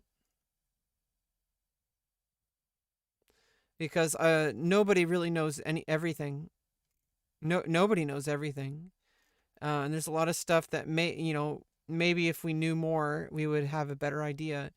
But we're only working with what we have, and what we have is that there's a whole bunch of violence, a whole bunch of people dying, and a whole bunch of people ordered to do terrible things, all for some sense of pushing our version of democracy on other countries, in a civil war that had nothing to do with us. But we were like, oh well, we need to prevent the communists from getting in because we're at war with Russia. Like all that kind of stuff. It's just really fucked up. You're a Montana kid. You're not probably phased by guns or anything like that, but it's one thing to know a gun. It's another thing to be involved in one where they're shooting at you or you're shooting at them. What was that like for you? Well, I think the first time was there had been a sniper up in a tree, and I forget if he hit the point guy, but he took a shot at him. Well, then everybody just drops and just opens up, and up to that point, I didn't know that you just shot whether you saw anything or not. I mean, you just started putting lead into the brush whether you saw anything or not. Right. And so after about 5 or 10 minutes, then you stop and look around. But you have this rush of adrenaline that you can almost become addicted to that after a while. Yep, I think that's true. We've heard a lot of guys, and a lot of guys say, I've had a couple who even said, I just shot almost straight up in the air because I. Yeah. When a firefight's over, you're just wringing wet because of the tension, the adrenaline, and you might even have tears coming down your face just from this rush that's been inside you, and then when it leaves, I mean, you're just completely exhausted. Yeah. Yeah. So what do you do after? I mean, a lot of people, thankfully we live in a country where the average person may never know something like that. What do you do after? Yeah, and it's not that like people should be forced to go through it. That's not what it's all about. Oh, I went through this so you have to too. And it's like, no. The reason people sign up for the military, they have good intentions a lot of the time. Some people just want to kill people, and that's just sick. But at least they're taking it out, and at least they're going to the army instead of like taking it out on, maybe all these freaking mass shooters. Maybe they should just join the army, and take, like they'll probably take out a lot of their frustration on the boot camp right away. Honestly, these people who are like mass shooters, they should just join. If they like guns so much, why don't they join the army? Why don't they join the Marines? shit. Like they want to, if they, all these fucking mass shooters, like won't they get out of their house and get off 4chan where they're talking to fucking insane people? Won't they, at least, I hate war, but if anybody should be in there, should probably be, obviously they're sick, but at least have somebody like steer them in a different direction, you know. But if we see early warning signs of people like addicted to guns and shit that way, well, maybe we should, give them a mentor from a young age, and steer them away from wanting to use the guns. But if they do happen to continue to be addicted to guns, maybe at least put them in the military, steer them in the right path, and have a mentor, an actual like person who's there, rather than some losers on 4chan, trying to indoctrinate them into some hateful thing, where they just snap and they like fucking just kill people. It's really fucked up. But honestly, if people are so obsessed with the army and so obsessed with the Marines and guns, why don't they join the military? You know, put themselves into places where they at least might be able to do some good, instead of and obviously it takes a lot of training in order to actually be able to be fit for combat. You can't just be like out there thirsting for blood. There's psychological evaluations that happen. The military is still not perfect, but compared to what it was in the in the past, like there's still a lot I don't know about the military, but I've met people in the military who've gone through the Army or Marines. And my dad's a Marine, my brother's Army. They talked about it a lot, and I've seen a lot of people talk about it. Met a lot of people, a good handful of people talk about it, and just from what I know, just from reading about it too,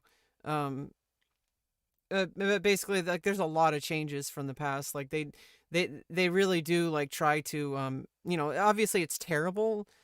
Like it's a terrible experience. It's terrible that they send people off to fight wars that they don't even know like why they're fighting, but they think they do, and so it's really fucked up what they do. They really manipulate people.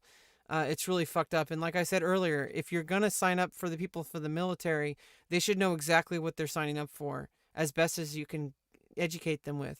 They should know that they're basically signing up to be killers. They are signing up to be killers. Even if you're going to recruit yourself for a non-combat position, you are signing up to be a killer.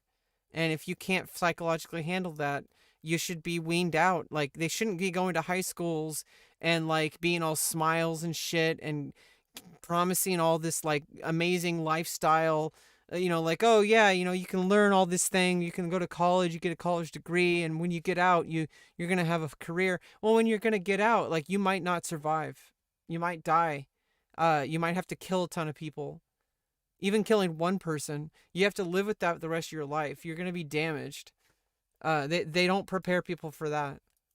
And in fact, they do it'd be one thing if they, you can never prepare someone for that. I mean, I'm not prepared.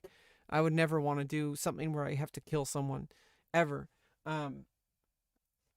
Or be in harm's way where I might die. It's just not something I can do. I mean, I'm diabetic and I'm trans. So I'm like not qualified for the draft anyway. So thankfully, I don't have to do that. Diabetic alone is like a non-starter. I actually, for a while, I wanted to join the army, but I couldn't. Really glad I didn't. Yeah, it should not be something that you do as an alternative to self-development as a civilian. Like, it should not be something that you do because you have no other options. It should never be that. And I feel like they have some irresponsible recruitment, because all they care about is getting as many people recruited as possible. And they don't care about the people they're recruiting at all. And kids are really gullible. Ironically, these are the same kids that people are saying that, like, the LGBTQ community, ironically, these are the same people that would say that there's some kind of grooming going on. And literally, like, they're the ones grooming the kids to be, like, hey, going to high school. Hey, you want a college education? We'll pay for your college. Oh, you'll have so much life experience. You'll meet all these things, and you'll have things that last with you for a lifetime. It's like, yeah, but then they train you to be a murderer. Like, yeah, okay, it's not murder because it's war. It's like it's still taking a life. Hey, Unl, Unla. How are you doing? Afterwards, do you go back? Do you? We're talking about PTSD, and also we're going through, particularly about people who went through Vietnam, a very specific type of PTSD. I think it gives a lot of insight into those of us who haven't been through combat but still have a form of PTSD. And I feel like it's useful. I also it's very educational. Learning about the kind of gear people used, um, like all the different kinds of stuff. I'll probably write a couple articles about all this. I may even write a whole book about it. It's a very important topic, and I think history should not be forgotten. And there's the only people who are, there's a lot of interviews on YouTube from Vietnam veterans, and we should probably listen to them, about their stories. Obviously we have to, piece together things from people's subjective experiences. But we should at least listen to them, because they were there. Even if it was painted through a filter, that people have their own individual point of view. They also have different experiences. They see things differently. So I think it's really important that anecdotal, anecdotes are usually just like, it's based on a lot of factors. But that's why. But something like Vietnam War, it's pretty much all we have. We have factual data about troop movements and about tactical gear and all that stuff. But really, like, all the stuff that, that actually happened, like, inside, on the battlefield, but also inside people's minds, you can only get that through asking the people. How do you kind of let all that out? Do you sleep? What do you do? Well, usually, I mean, after a firefight, if you didn't have any wounded or anything, if you had wounded, you had to get a medevac in and take care of them. And usually you just, the squad leader, platoon sergeant would say, "Rock up," and that means get your stuff on and start moving again. So, because Was that hard to keep on going after something like that? Because I think if I had one of those situations, it might be life changing. But for you, it's the hardest part was if somebody got wounded bad enough or killed, that they were leaving and you knew that they weren't coming back. Sure. And the hardest part was to see that gap there. And of course, the next day there'd be a new guy in his spot, and that was his replacement. But that guy there, if he was wounded or dead, I mean, he was leaving, and that was the hardest part for a day or two thinking about that. But after a while, the new guy, you'd get to know him, and pretty soon, you just kept on going that way. So. Was it odd? Just, I mean, it's kind of a disconnect. That guy doesn't. The new guy coming in may know a little bit. He doesn't know what he's walking into, and the old guy it just seems like a new guy shows up. Doesn't give you a whole lot of time to, and maybe that's good to think about it, but it's a little odd, I would imagine. Well, and then things happen sometimes, like I'd been medevaced a couple of times for malaria and pyorrhea with my gums, and every time I was gone, it seemed like something happened, Right. And so I came back one time, I think it was with the pyorrhea. I'd been gone for 3-4 days and came back and the whole squad was gone. They'd hit a booby-trapped artillery round and took out like 12 guys. So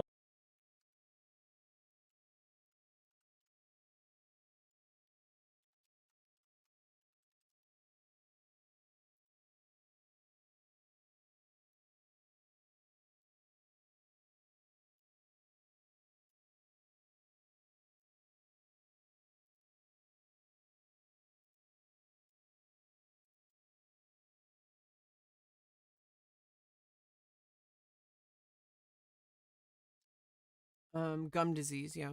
This is why you gotta floss and brush.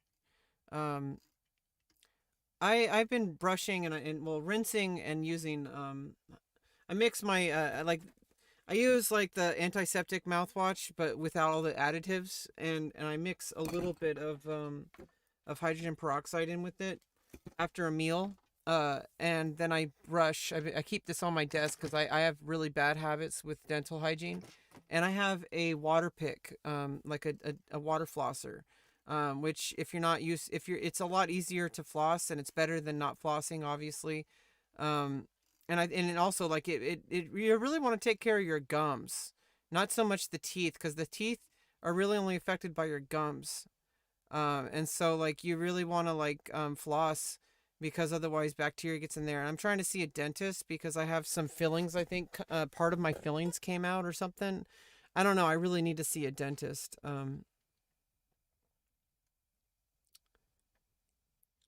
Nutrition is gradual and physiological.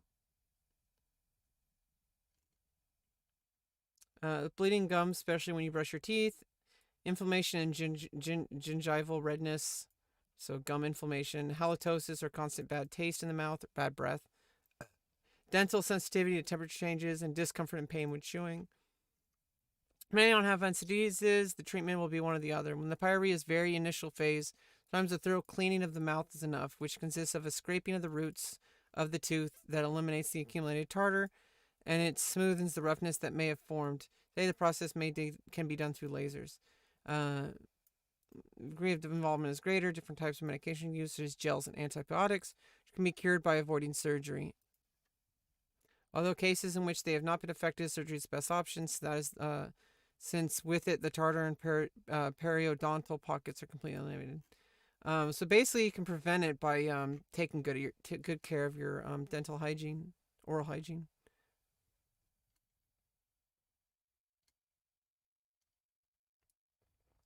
Addition to factors such as stress, having low defenses, or poor oral hygiene can influence the development of disease. Pyorrhea is caused by a series of bacteria that can cause the response of the basic treatment to be slower and unfavorable. In this case, the bacteria that inhabit the mouth are deposited at the surface of the teeth and in the gingival groove, constituting the bacterial plaque.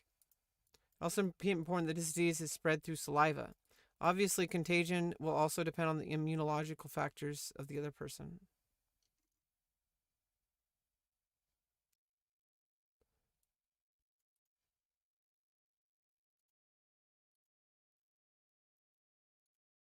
So at that point, it was all new guys taking their place, and they made me the squad leader because I had 5-6 months in country. Huh. So here I was with all new guys that didn't know nothing then. Right. That wasn't a good feeling, I bet. Well, it was pretty tense and dangerous when you got to take all new guys on a night ambush that have Never been just out. got there.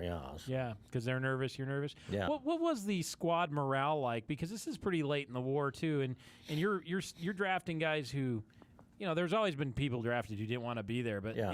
it's not a very popular war at home at the time. What's that like? What's the morale like in A company? lot.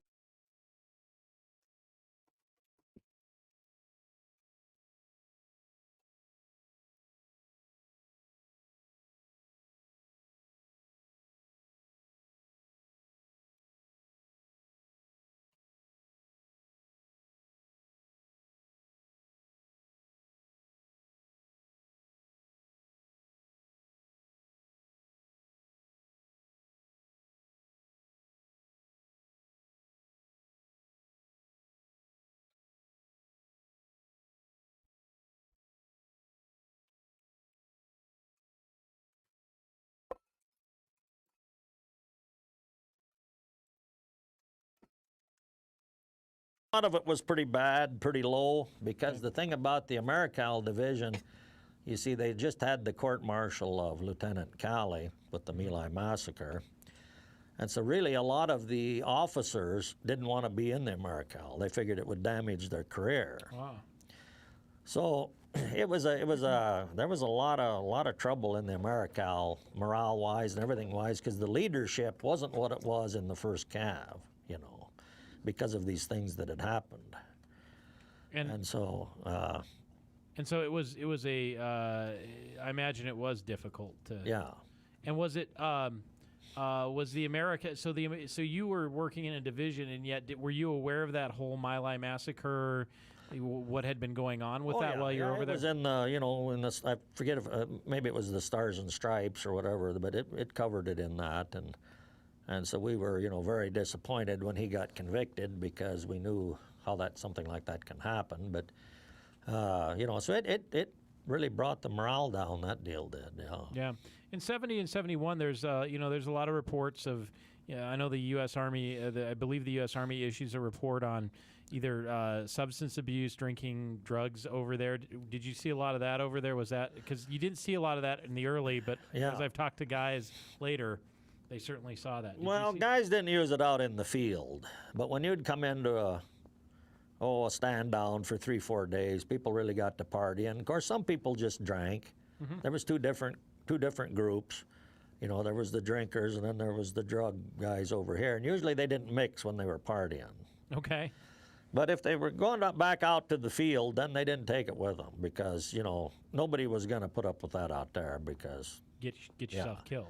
But there was a lot of it in the big bases, you know, and even some of the fire bases. Yeah, there was a lot of drugs then. Yeah.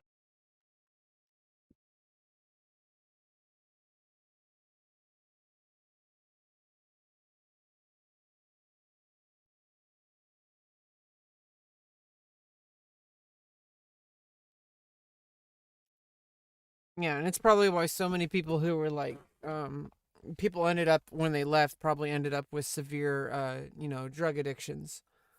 Like because trying to cope while they're there, and then when they leave, it's like those memories are there and they bring it back, and it's like it's kind of how addiction works in general. Is you associate something with something so closely, and it's really hard to escape it. And so we see a lot of people who are just damaged from Vietnam who are like end up being homeless, and then they're surrounded by drugs again because they're homeless, and it's like it's really hard to end that cycle, and people just want to like shove them to the side. And it's like where there's this whole thing where it's like especially here in California, there's this issue where Gavin Newsom is like trying to get rid of like all the homelessness. It's like put them in houses, and then people are like, oh, but they do drugs and stuff. It's like, well, it's gonna get worse if you just keep moving them around.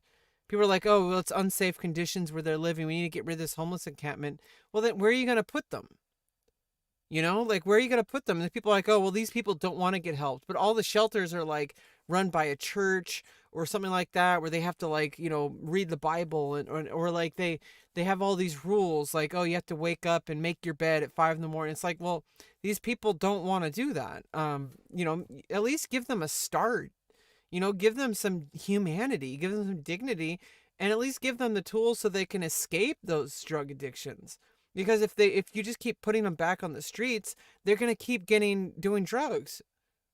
And it's like, yeah, some of them don't want to, they don't want to stop because they're so far in it that you don't want that, like they can't, they don't have the mental, they're not in the right mind state to be able to quit because their humanity is taken away, because they're like, especially a lot of people who are veterans, the country, like, cheered them on when they were overseas or whatever. As soon as they got home, they were just like forgotten, and like their mental health was not taken care of. And now you see like people who are like Vietnam vets and stuff out there and homeless, doing drugs and stuff like that. Or maybe not even doing drugs, just like they look like they're on drugs, and people just judge someone because they're like, oh, that's some crazy drug addict, that's a homeless person. And it's like, no, like that person might just have mental health issues. They might not be on drugs at all. Maybe they need some mental health evaluation, but everyone's just, how are you supposed to get any help when you're literally just shoved aside, and you have to live like out like underneath freeways and like underneath highway like overpasses, and like stuff like that, and like you have to roam the streets, and the cops constantly bug you, and it's like, well, where are you gonna go? You don't have anywhere to live. And it's like people are like, oh, well, if they wanted to, they could quit drugs and get in the shelter. And it's like you're putting barriers in front of someone when you should be taking as many barriers away as possible. Okay, like you're give that person incentive to want to quit drugs. Because if you're just gonna like shove them aside or arrest them, they're not gonna have a reason to quit drinking or quit doing drugs. But if you say, hey, like, we're gonna give you no questions asked, like an individual, like mini, what are the one of those small, like those micro houses or whatever they're called, those like tiny houses, give you like a bed, a bathroom, access to a clean bathroom or whatever, or maybe even a bathroom nearby or whatever, access to a restroom and showers, a bed, and a computer and an internet connection. Like give them a laptop, And and you know what? Give them privacy.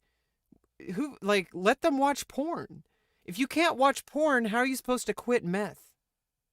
Like, seriously, think about it. Like, give people the access to privacy and dignity, just basic humanity. And a lot of these people are actually Vietnam veterans or veterans of other, skirmishes and wars. Like the Gulf War or the war in Afghanistan or the Iraq War. Like, there's all sorts of people who are coming back from service and they're just broken, and we just discard them, and then we wonder why they're homeless and why there's a drug problem. But it's like you got to do something about it. Oh, but they don't want help. It's like, okay, well, you're looking at the immediate site that you're looking at. You're not looking at the pattern. You're not looking at like the whole issue. And that, like, you should at least give somebody like basic humanity. And it's like, oh, but who's going to pay for that? Well, it costs it costs less to just give people a house, like a tiny house, or like somewhere to live, like a small apartment or whatever. It costs less to house the homeless than it does to keep allowing them to live on the streets. Because you're putting them in an environment where they're going to continually do the same things, and it's going to have public health risks. There's going to be more crime. There's going to be more drug usage. It's like people don't like to see that. They think with like what things should be rather than what things are. Yeah, yeah. But I also heard that you didn't use, because if you're out and you had a response time was everything. So it was back when things were at a. But if they got on drugs, too bad. Something usually happened that they were usually confined or something. Yeah. I mean, if it got too far out of hand. But. Yeah. So let's talk a little bit about when you were out at the battle at the fire base Marianne and the book about it. I want to hear about that. And the book is Sappers in the Wire, correct? Is that? Yeah. And tell me, let's talk a little bit about that with you. Well, that was the area when we first got up to the Americal, where we were going to turn those bases over to the Arvins. And so I was in Delta Company. We were off of Marianne a few miles that night. Charlie Company was on the base. There was them. There was a company or two of Arvin soldiers there, and an artillery battery.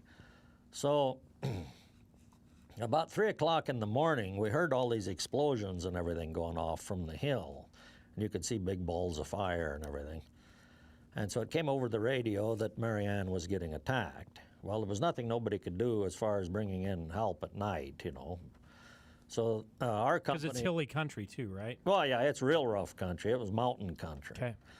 And so we got a call that being our company was the closest one to the hill, that at daylight they'd be airlifting us in to secure the hill.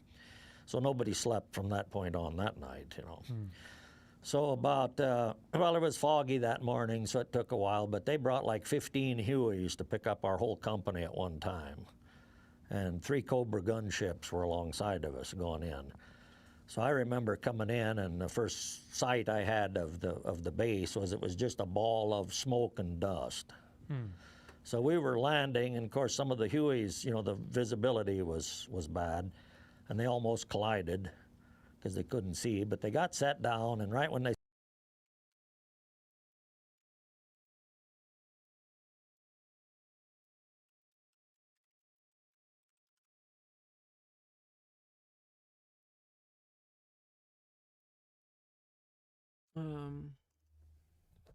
UH-1 Iroquois Huey helicopter. Nicknamed the Huey after the phonetic sound of the original designation HU-1, the UH-1 Iroquois helicopter was the workhorse of the Army during the Vietnam War. Helicopter as a military technology evolved during World War II, but took time to develop to meet the Army's high hopes for its effectiveness in battle. By the Korean War, early helicopter models such as the ubiquitous OH-13 Sioux and the USAF H-19 served as resupply and medical evacuation transports. The battle experience of these early craft provided lessons learned which aided the development of the UH-1. By 1958, the first Hueys were shipped in Vietnam and used by American advisors in dust-off medical evacuation, or medevac missions. As the Vietnam War raged, the Army integrated the helicopter into its wider operations and expanded the platform's role for beyond medevac. The Huey was relied upon to do anything a horse could do, and subsequently evolved from a tool for troop and supply transport to include direct combat gun support. Specifically, the Army's use of the Huey in combat led to its integration into the new air mobility strategy and tactics.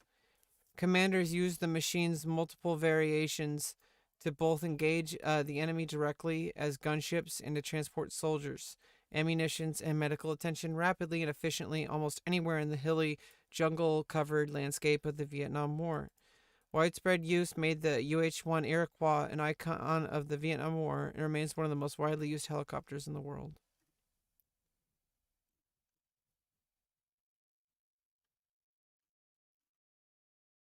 It's just crazy how close together they can put them.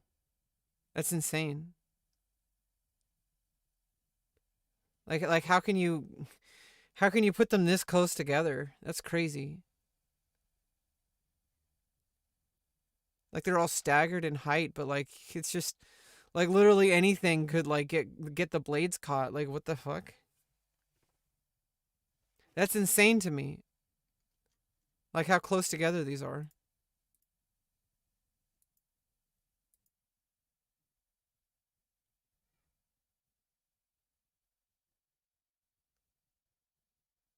Like even that is like seems pretty close.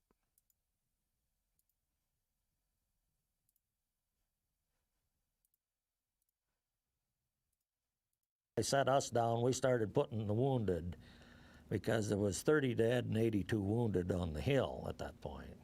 So we started loading the wounded on the same Hueys. Now they left the dead back for then because they wanted to take care of the wounded first. And so this is how it started, securing the hill, and it took several days to get it secured. At that point, the main attack had been over, but it was still, we were still receiving mortar rounds and sniper fire, things like that. So we were on, full alert, 24 hours. Yeah. And but the 409th Sapper Battalion, Viet Cong, had came in on the side where the ARVN perimeter was, and so this is why they think the ARVNs helped them. Okay. Because they came in through that sector there, never got fired on. Well, to start with, they had hit the base with rockets and mortars, and then the about 50 of these sappers came through.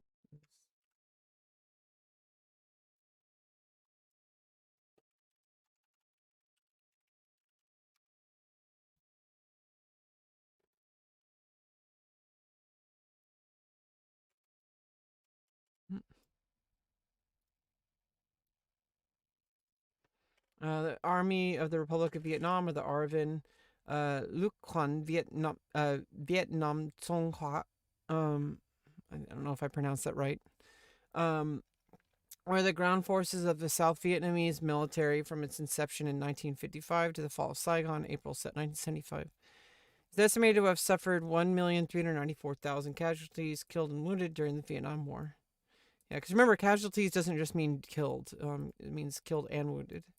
The ARVN began as a post-colonial army that was trained by and closely affiliated with the United States and had engaged in conflicts since its inception.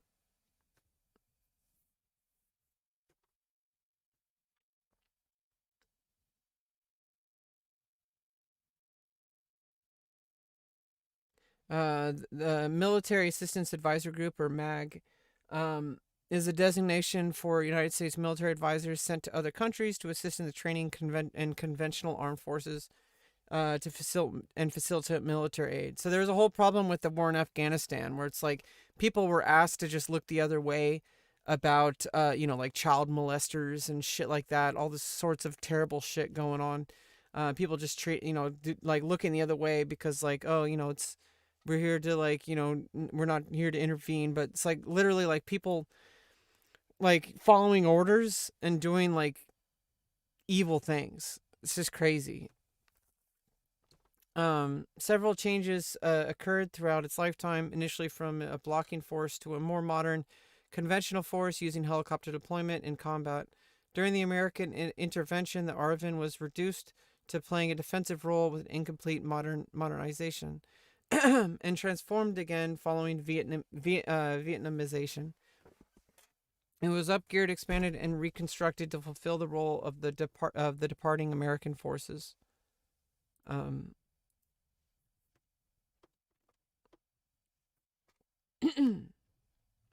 By 1974, it had become much more effective with foremost counterinsurgency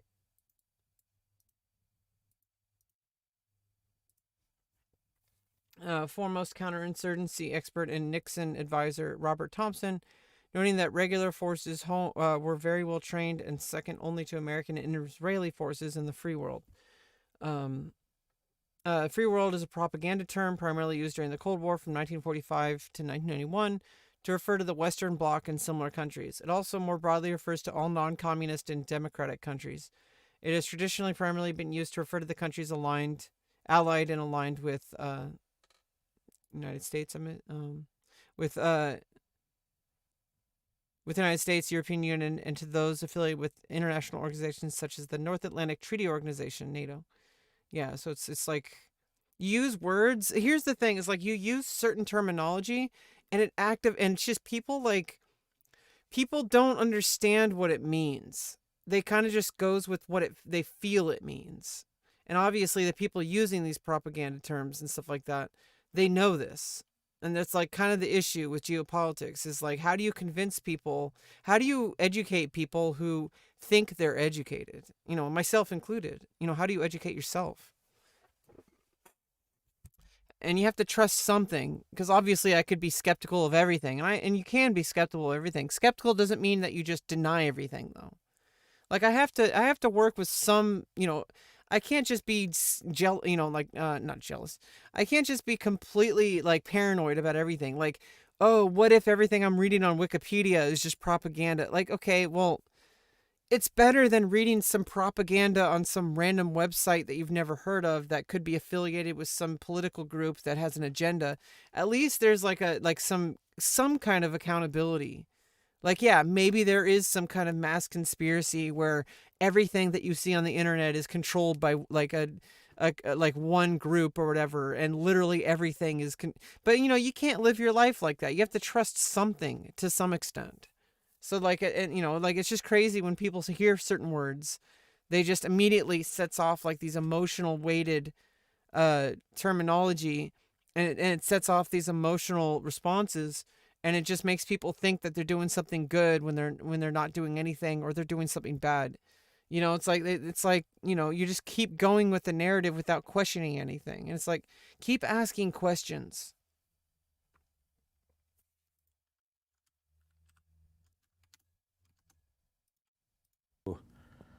Through that sector there. Well, once they got inside the perimeter, the Americans who were trying to defend the base actually had the sappers behind them instead of in front of them. They had the other force out in front. So a lot of these guys who were killed were shot in the back or blown up from behind because the sappers were behind them inside the center of the... They got through. And the first thing they did was blow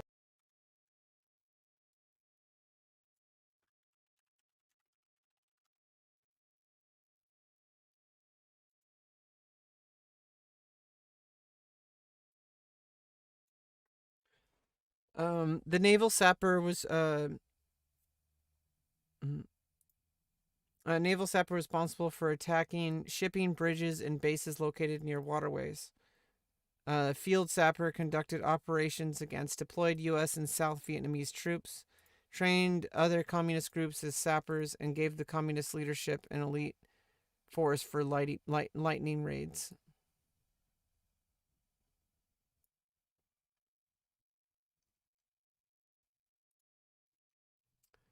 In a sapper operation, a small, well-trained command attacks a post held by a numerically superior, although still somewhat small force that is inside the enemy's lines. The Vietnamese called this type of combat the Blooming Lotus tactic, penetrating a fortified area and assaulting outward.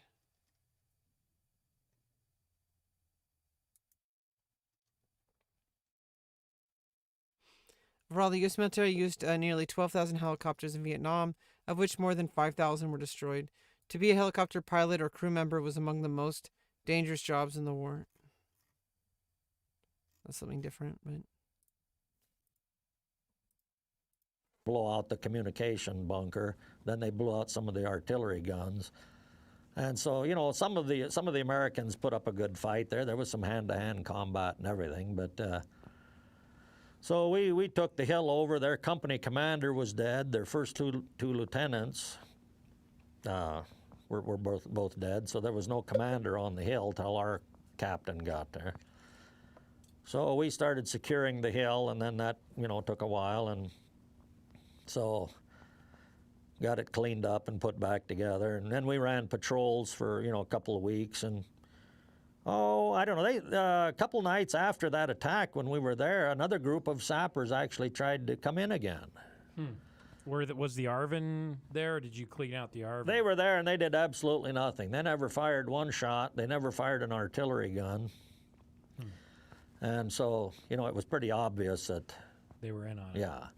But the group of sappers that tried a few nights later got right in front of this 50 caliber, and they didn't make it. So, Good for us. yeah. Did the I mean that's got to be a very scary thing to see the aftermath of it, that they're shot from behind, which meant that they got in. Yeah. And all of that. That's a heck of a thing to have to clean up. Was that a spooky thing for you? Or It what? was very, very spooky at night because you knew that they were still out there. I mean, you just felt it. You could feel them watching you even. Every once in a while, they'd send in a mortar or something just to let us know they were still. You know, there was a lot of Cobra gunships really combing the hillsides and doing a lot of fire.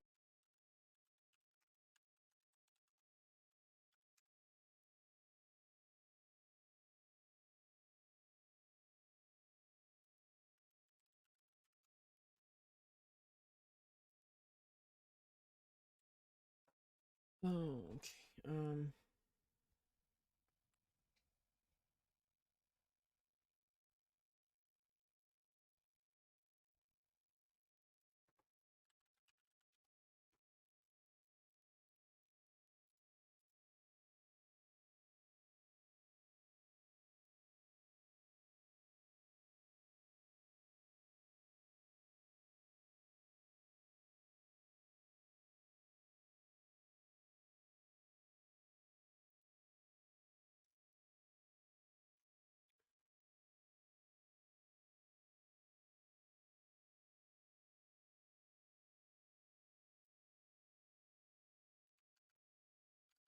Oh shit, there's some psyop material. Fuck.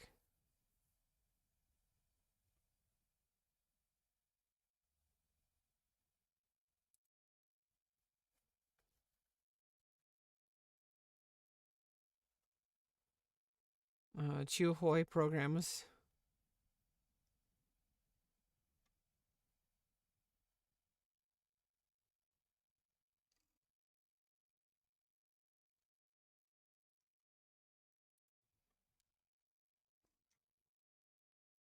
There's a mad.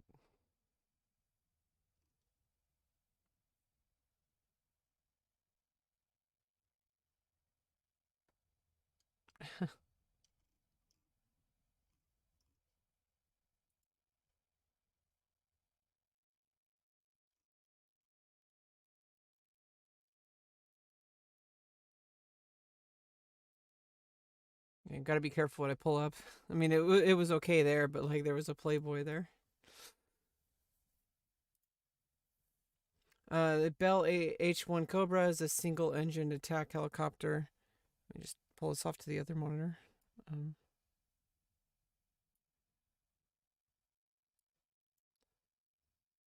Yeah, I should just keep it over here. A single-engine attack helicopter developed and manufactured by the American Rotocraft helicopter, member of the prolific Huey family. AH-1 is also referred to as the Huey Cobra or Snake.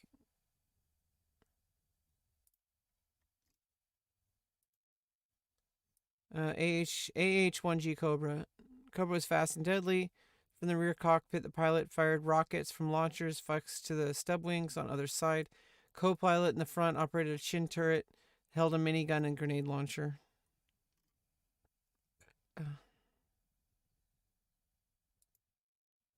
iron, but still, they were out there. Right, right, and that they could crawl through the wire is also. I mean, the sappers were a pretty psychologically tough thing to deal with too, right? Because the idea that they could try to get close to you. Well, they were highly trained in North Vietnam. And so when they came back down, like this 409th Battalion of Sappers, the 5 years before that, they had hit a number of American bases. They had hit, I think, 3 Marine Corps bases. They'd hit 3 or 4 Army bases. They hit a Special Forces camp. Every time, they would kill Americans, blow up helicopters, blow up artillery guns. But sometimes they would lose half of their force doing it, but they expected that. Now at Cameron Bay, when they went in there, and that was, about a month after this happened, they went into Cameron Bay and blew up 2 million gallons of aviation fuel. So they were very well trained. Yeah. And when they'd go through, when they'd come through the wire, they didn't have any clothing on. They'd smear their bodies with mud and grease and charcoal and everything. And they'd carry an AK-47 and a satchel charge of explosives, because they had the rest of the unit outside, pumping in rockets and mortars, supporting them. So they were very well organized, but the information they had about Firebase Marianne, the distances of everything, and how their rockets and mortars were just pinpointed, fixed. I mean, they had to have information to have Right. accuracy like that. Yeah. Did that make you angry? Oh, yeah. Yeah, really. Yeah. You have to clean up that mess, and you see Americans got killed. That's tough. What is the? How long does it take to get that base reestablished? Would you say? Well, they start bringing in new guys, and in about a week they had a lot of new guys in there to take the place of the other ones, and so then we ran patrols for a few weeks, and actually had 2 more guys get killed on an ambush. The Viet Cong had ambushed one of our platoons and killed 2 of our guys. Then we'd killed, maybe 4 or 5 more Viet Cong. And then they just decided, well, we're leaving now, going to Da Nang. So we went to turn it over to the Arvins, and they didn't want it. So they just abandoned it and left it then. That's got to be frustrating too. You're spending American lives literally, Yeah. and they don't take control of their own destiny, so to speak. But that was really part of the war too. Oh, yeah. Was it? When you're doing all this, so let's talk a little bit about malaria. How'd you contract that, and that's not a fun disease to deal with. We've heard a little about that. I don't know that I've met anyone who had to deal with it like you did. Well, a lot of people got it, from different reasons. I don't know. I think I probably forgot to take a few of my pills, but when you feel it coming on, I mean, it's just like you're just very hot and dizzy. Okay. And so they sent me in, and that's what I had. And so I was in the hospital, I don't know, a week or 10 days in Da Nang with it. When I got out, then the first sergeant said, well, you don't have to go back out to the field. You can go on the fire base and, be on a mortar squad or something. And I said, no, I didn't want to go on the fire base. I wanted to go back out. So he said, well, a lot of people would like to have this chance. And I said, well, you can give it to somebody else then. So I wasn't going on the fire base. Well, malaria, though, is pretty. Do you still have effects of it? Is that still a long-term thing with your health? Oh, I've talked with World War II guys that had it that claim, for 40 or 50 years they still felt things. And there's certain times of the year, like, well, a lot of people got it, from different reasons. That I've met anyone who did more Viet Cong. And then they just decided, well, we're leaving now, going to Da Nang. So we went to turn it over to the Arvins, and they didn't want it. So they just abandoned it and left it then.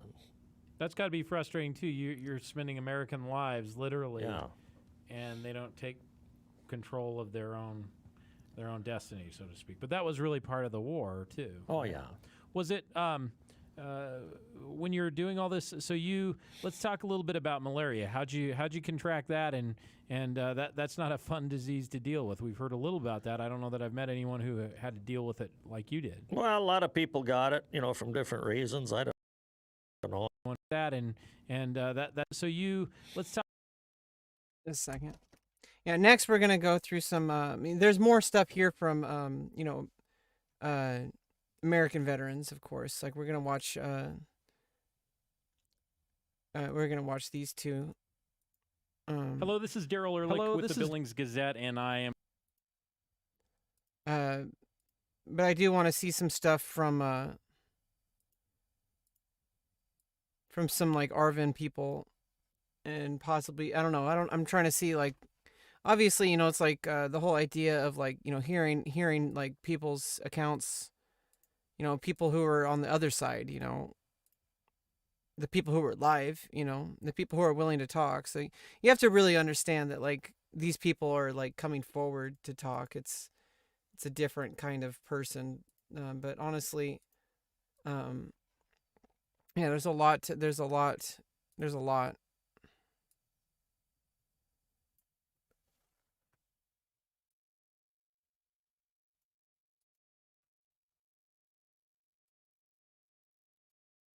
God damn it. Oh, God damn it. I just screwed up my entire setup. Okay. Not really. It's fine. The fuck? Okay, I'm just trying to set up my tabs. Okay, here.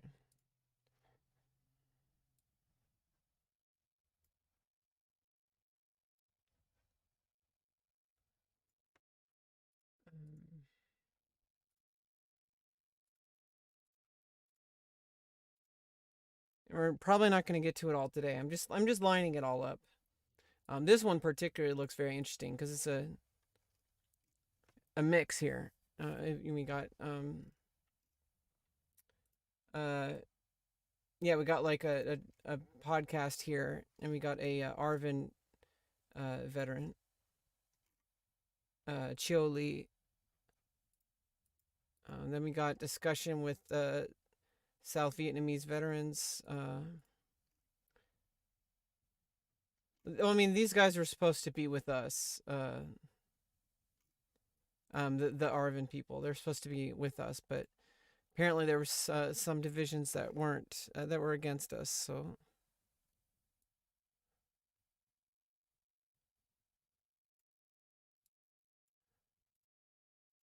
I should be. There's two separate. I'm just gonna separate it into two different categories of types of video. Here's some more U.S. veterans.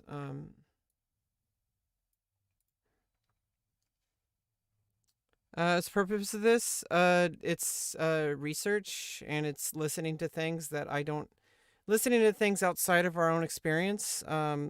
Also, I am trying to write a series of articles about PTSD, but also about the Vietnam conflict. Very very important topic. So yeah, it's definitely an important topic. It's definitely something that I'm trying to. I'm here, by the way, I just forgot to add this to my list of citations. I do eventually, get enough research. I could write a book. It's really important stuff.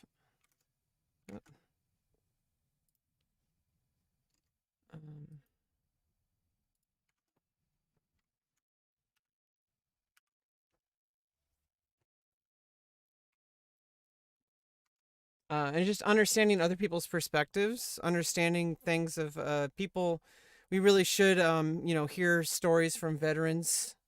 Just, more of us should learn from, what people have gone through. We always talk about, oh, I support the troops, I support the troops. Well, what about, the people who actually were the troops? Why don't we actually listen to them? Why don't we actually hear their stories and their insights? What they went through, like hear about what they went through, and like what their day-to-day life was like, and possibly like sometimes people talk about trauma, sometimes people just talk about the facts. There's all sorts of different stuff, and I think it's important to know. I think it's important to have a nuanced understanding of the world, and to form a clearer picture of what humanity is, and what people go through. I really think empathy is probably the most important superpower that anyone can have. I'll be right back though.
And I'm gonna do a headstand because I've been sitting for a while and I need to do some exercise. And I can switch over to speakers so I can hear it.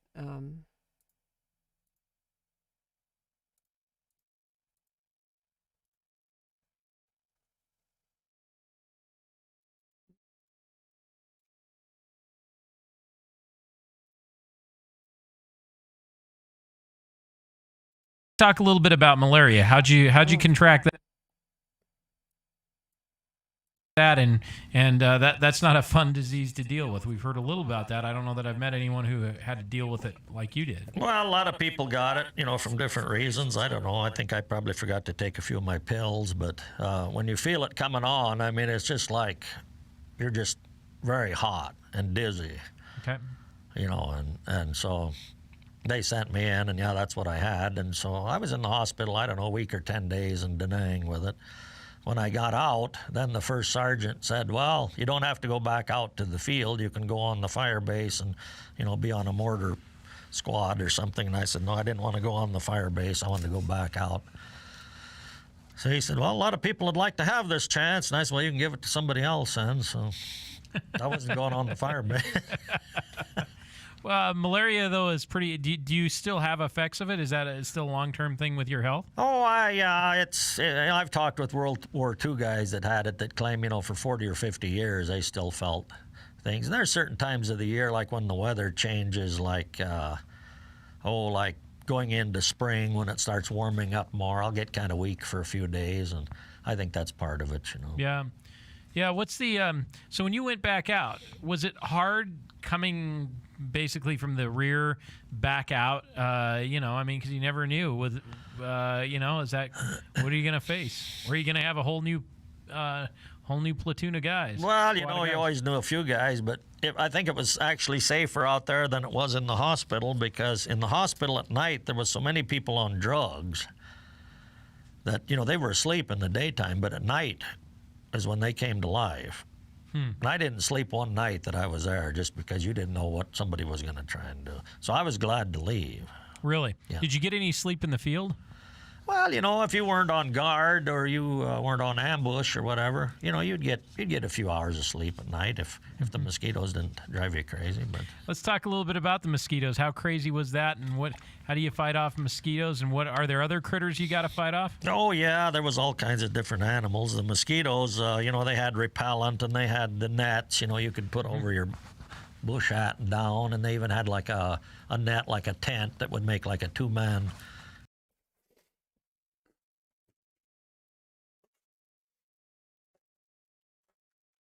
Oh, you're a Marine vet for 20 years? You need help with research and willing to answer any questions? Yeah, tweet me at Rebecca Lauren on Twitter. Always willing to, I always appreciate, like, yeah,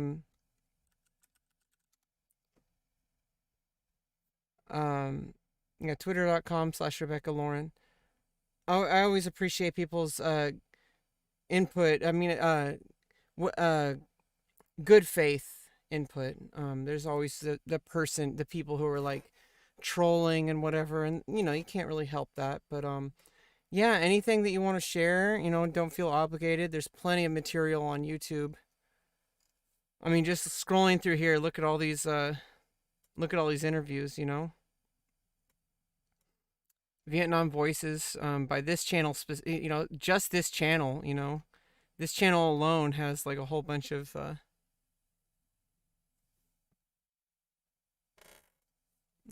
stuff going on.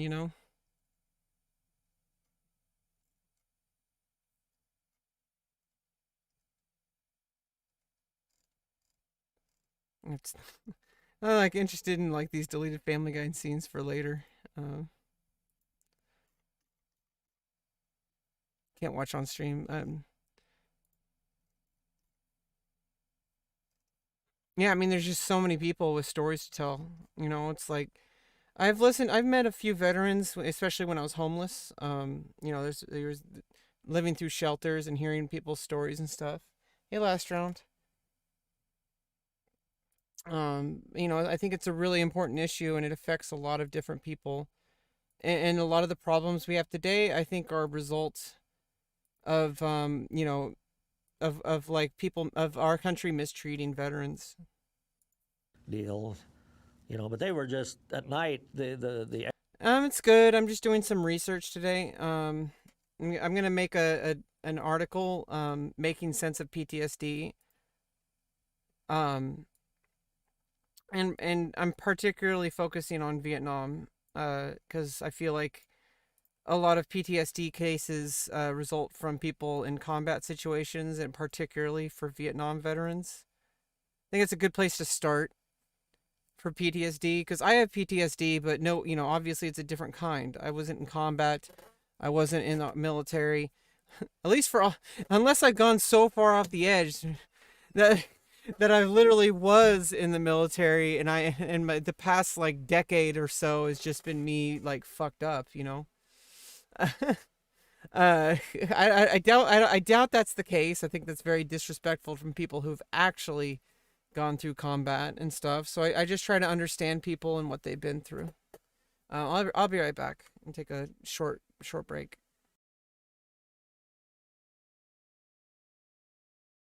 I'll play like the past like several minutes, past 5 minutes or so, at 39:22. Okay.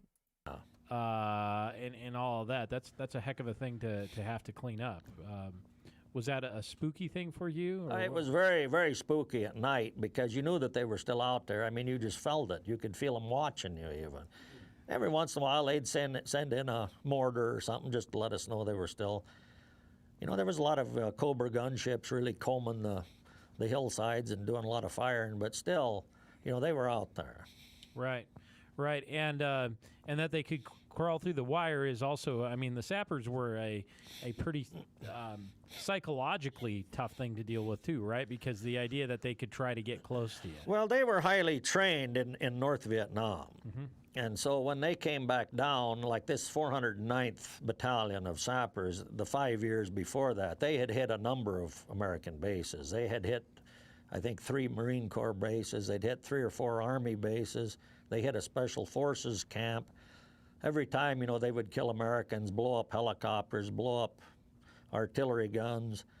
But sometimes they would lose half of their force doing it, but they expected that.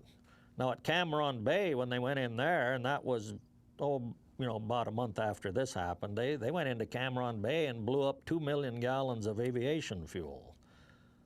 So they were very well trained. Yeah. And when they'd go through, like when they'd come through the wire, they didn't have any clothing on. They'd smear their bodies with mud and grease and charcoal and everything. and they'd carry an AK-47 and a satchel charge of explosives because they had the rest of the unit outside, pumping in rockets and mortars, supporting them.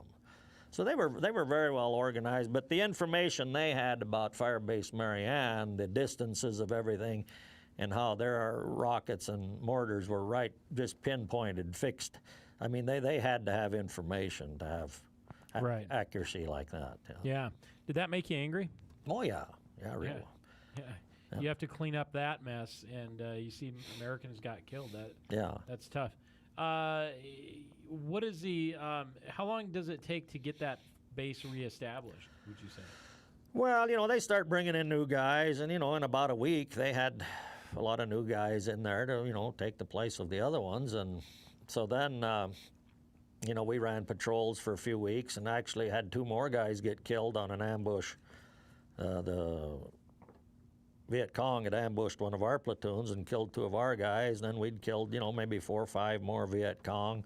And then they just decided, well, we're leaving now, going to Da Nang. So we went to turn it over to the Arvins, and they didn't want it. So they just abandoned it and left it then. That's got to be frustrating, too. You're spending American lives, literally, Yeah. and they don't take control of their own destiny, so to speak. But that was really part of the war, too. Oh, yeah. Was it when you're doing all this? So let's talk a little bit about malaria. How'd you contract that? And that's not a fun disease to deal with. We've heard a little about that. I don't know that I've met anyone who had to deal with it like you did. Well, a lot of people got it, from different reasons. I don't know. I think I probably forgot to take a few of my pills. But when you feel it coming on, I mean, it's just like you're just very hot and dizzy. Okay. And so they sent me in, and that's what I had. And so I was in the hospital, I don't know, a week or 10 days in Da Nang with it. When I got out, then the first sergeant said, well, you don't have to go back out to the field. You can go on the fire base and, be on a mortar squad or something. And I said, no, I didn't want to go on the fire base. I wanted to go back out. So he said, well, a lot of people would like to have this chance. And I said, well, you can give it to somebody else then. So I wasn't going on the fire base. Malaria, though, is pretty. Do you still have effects of it? Is that still a long-term thing with your health? Oh, I've talked with World War II guys that had it that claim, for 40 or 50 years they still felt things. And there's certain times of the year, like when the weather changes, like going into spring when it starts warming up more, I'll get kind of weak for a few days, and I think that's part of it, Yeah.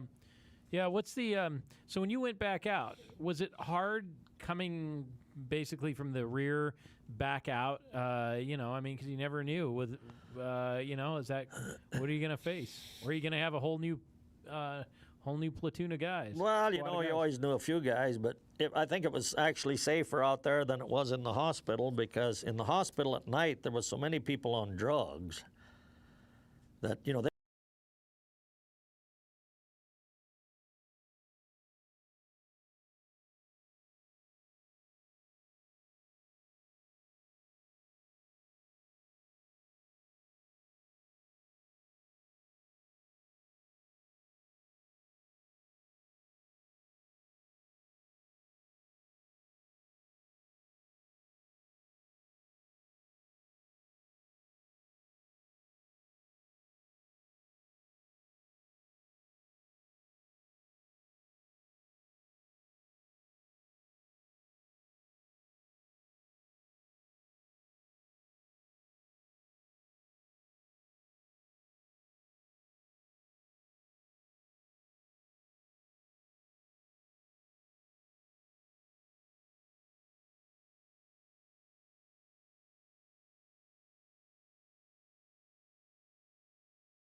Oh, shit. Sorry.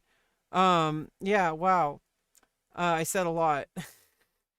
Yeah. Basically, I've been doing a lot of research. Doing my own research. I've been starting like trying to collect a bunch of the things from topics that I've just normally that I would normally just read about and collect. But now I'm actually just like instead of just like reading about it, I at least put a link to it into a document, and I back it up to the cloud, and I also increment the file names. So for example, like I every time I add to it, I do it on a different file with a different date on it. So I just have multiple backups and it's backed up to the cloud. Uh like I think it's you say it's a cool topic. I mean, it is a topic. I don't know if it's cool. It's definitely not something to be excited about. It's war, and PTSD is mental health. It's a result of what people go through. It's an overarching topic of mental health, specifically PTSD, which is something I deal with, although in a different capacity than people who've been through combat.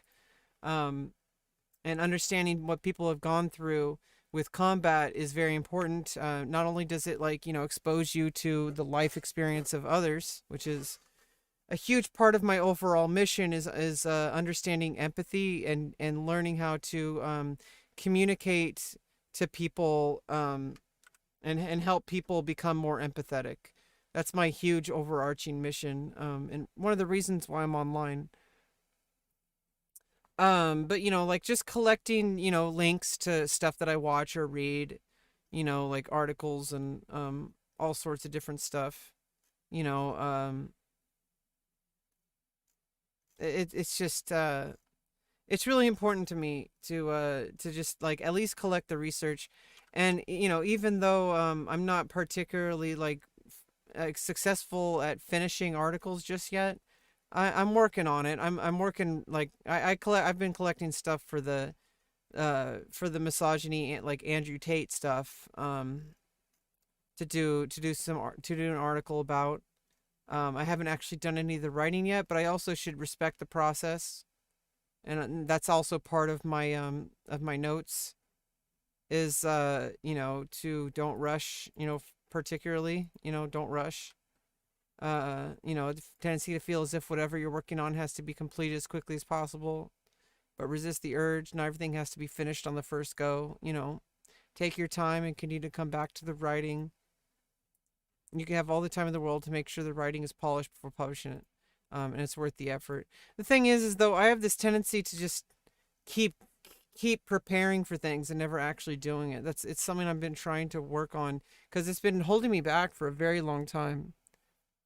Yeah, I know what he meant. I just wanted to make that very clear. East Martyr. Yeah, anything is a cool topic. I just think it's important to, clarify things. And of course, on my platform, I have the ability to clarify things.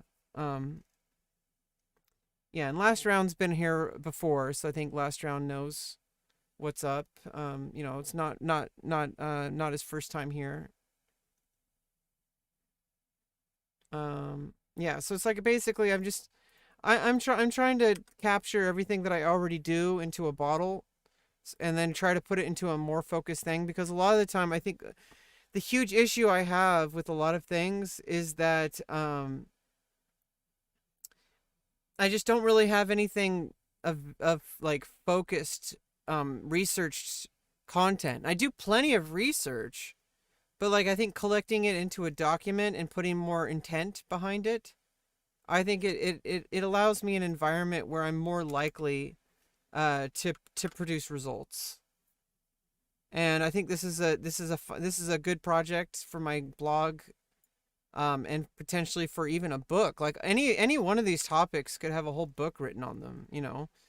It's kind of what I'm trying to capture. Is I'm trying to like really take control of my writing career. And like this is like for the rest of my life, I'm going to be working on this document. Working on stuff, collecting research that may or may not be used on, I could use any of these citations. Any of this material could be used for literally any additional project. You know, like I don't have to only limit it to one article. I could do multiple articles, and I could do different specific topics, but then come back and utilize the citations, like use this, you know, it's like it's writing an essay, you know. And you know, video essays are part of that, you know, so writing YouTube videos about it for my essay channel, my essay and meme channel. Like I have a second channel for like React content, memes, and also for essays called Cabbage Brain Takes.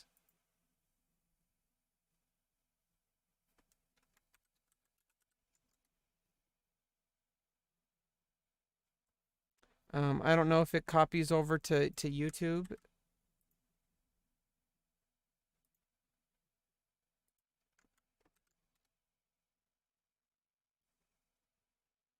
Yeah, I don't think the bots. Here, let me just fix that really. I don't know if I can control that. They were asleep in the daytime, but at night is when they came to life. And I didn't sleep one night that I was there just because you didn't know what somebody was going to try and do. So I was glad to leave. Really? Yeah. Did you get any sleep in the field? Well, you know, if you weren't on guard or you weren't on ambush or whatever, you know, you'd get a few hours of sleep at night if the mosquitoes didn't drive you crazy. But Let's talk a little bit about the mosquitoes. How crazy was that, and how do you fight off mosquitoes, and what are there other critters you got to fight off? oh yeah, there was all kinds of different animals. The mosquito.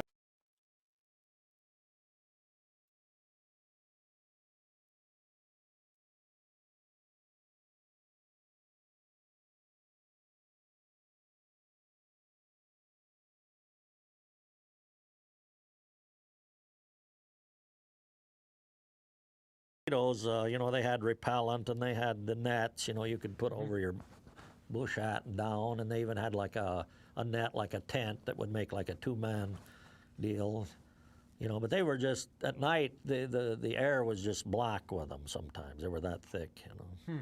How did you keep them away from you? What was your what did you think worked best?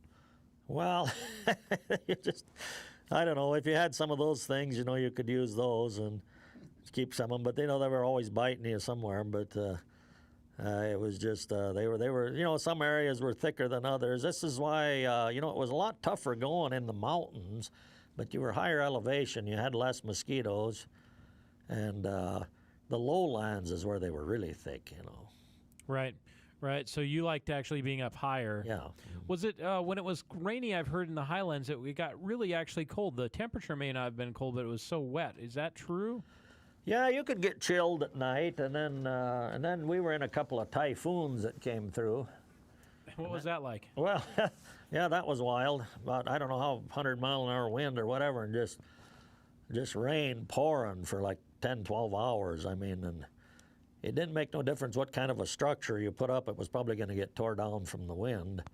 And once you got chilled, then you know, I mean, there was nowhere to get out of it. Right. You were wet for a long time. Yeah. Someone said the worst part of Vietnam was never having dry socks. Was that true?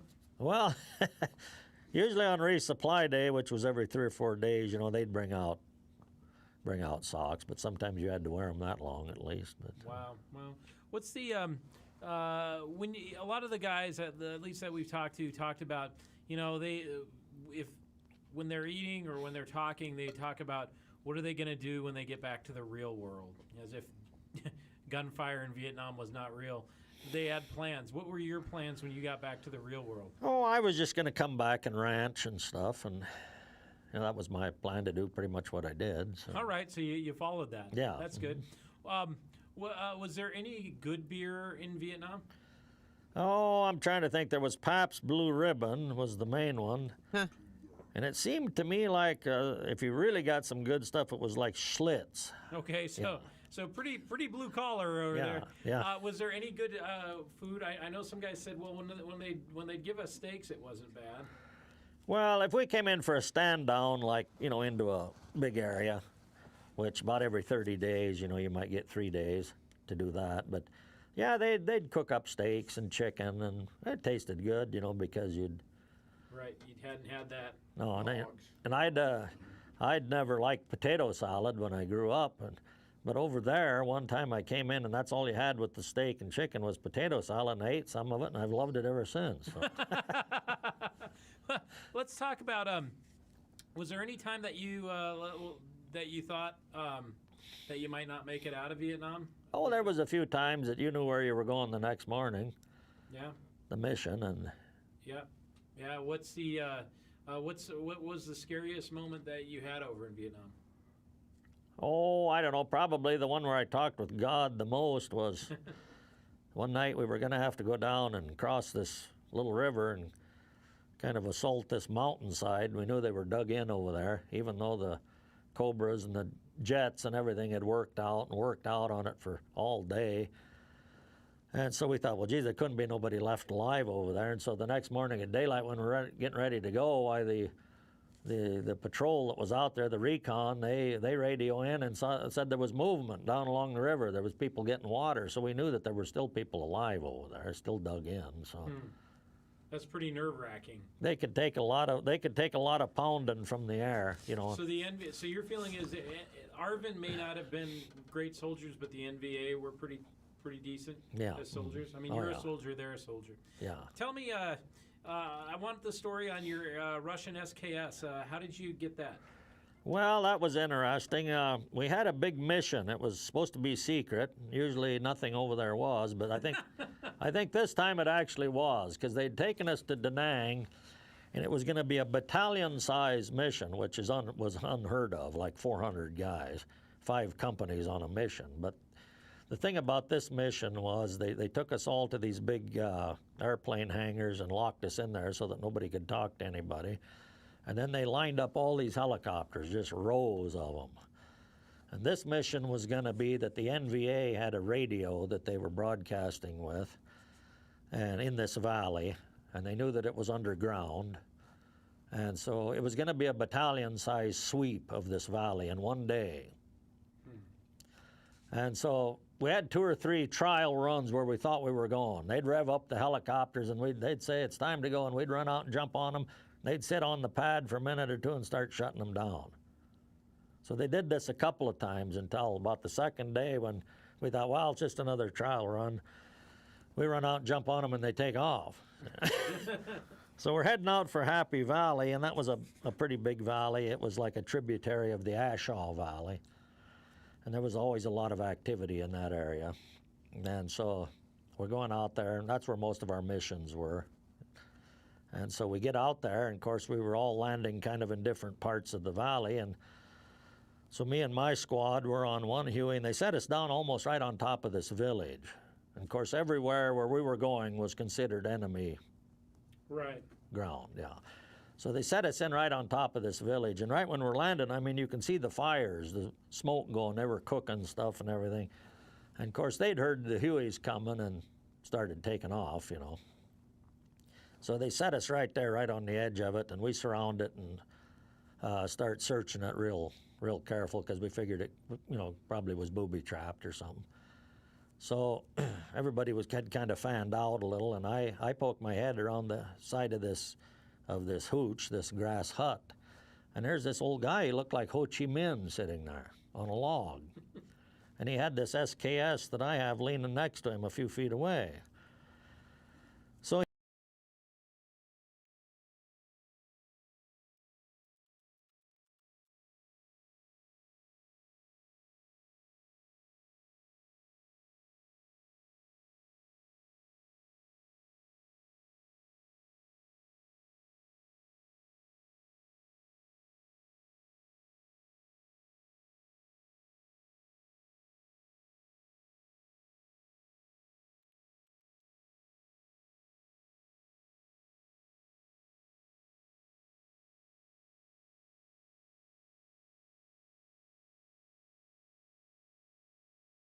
Yeah, SKS carbine, 7.62 millimeter semi-automatic, right?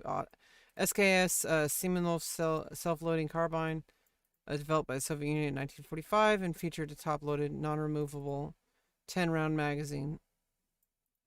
The design also boasted a wooden stock and a folding bayonet attached to the underside of the barrel.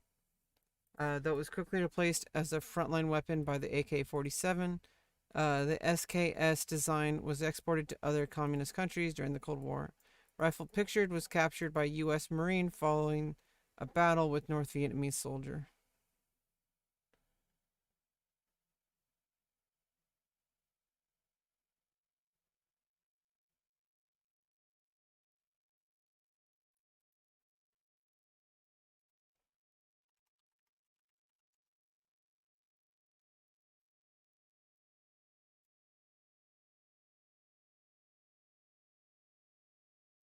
Well, he's just sitting there, you know, he's not doing nothing and just kind of staring straight ahead. And he looked like he was about 80 years old or something. He might have only been 40 or 50, I don't know. But He looked old.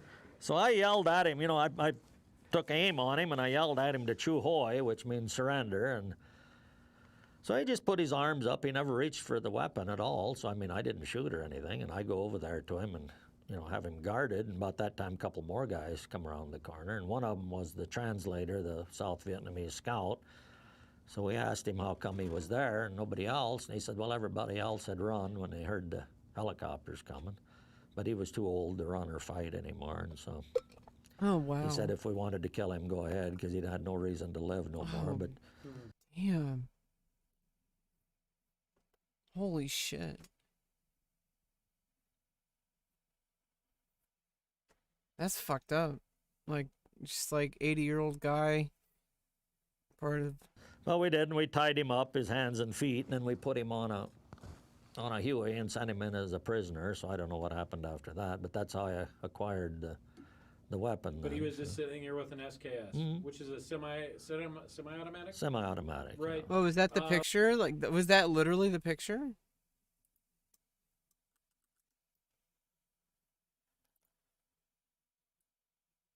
And he's the one who captured the rifle. Holy shit. Like, was that him?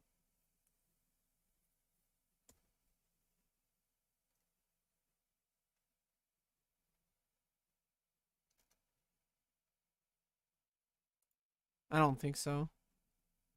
But was that the weapon?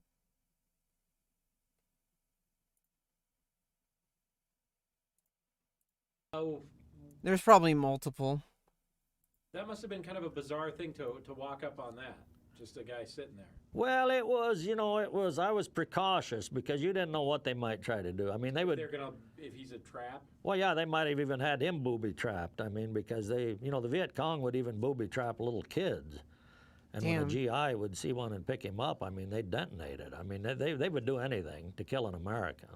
Right. So if this old guy, you know, if he didn't want to live anymore, he might have been a bomb sitting there. But luck was kind of with him that day because later the ones who had ran away got caught in the open by a Cobra gunship. So he did live that day. So Right.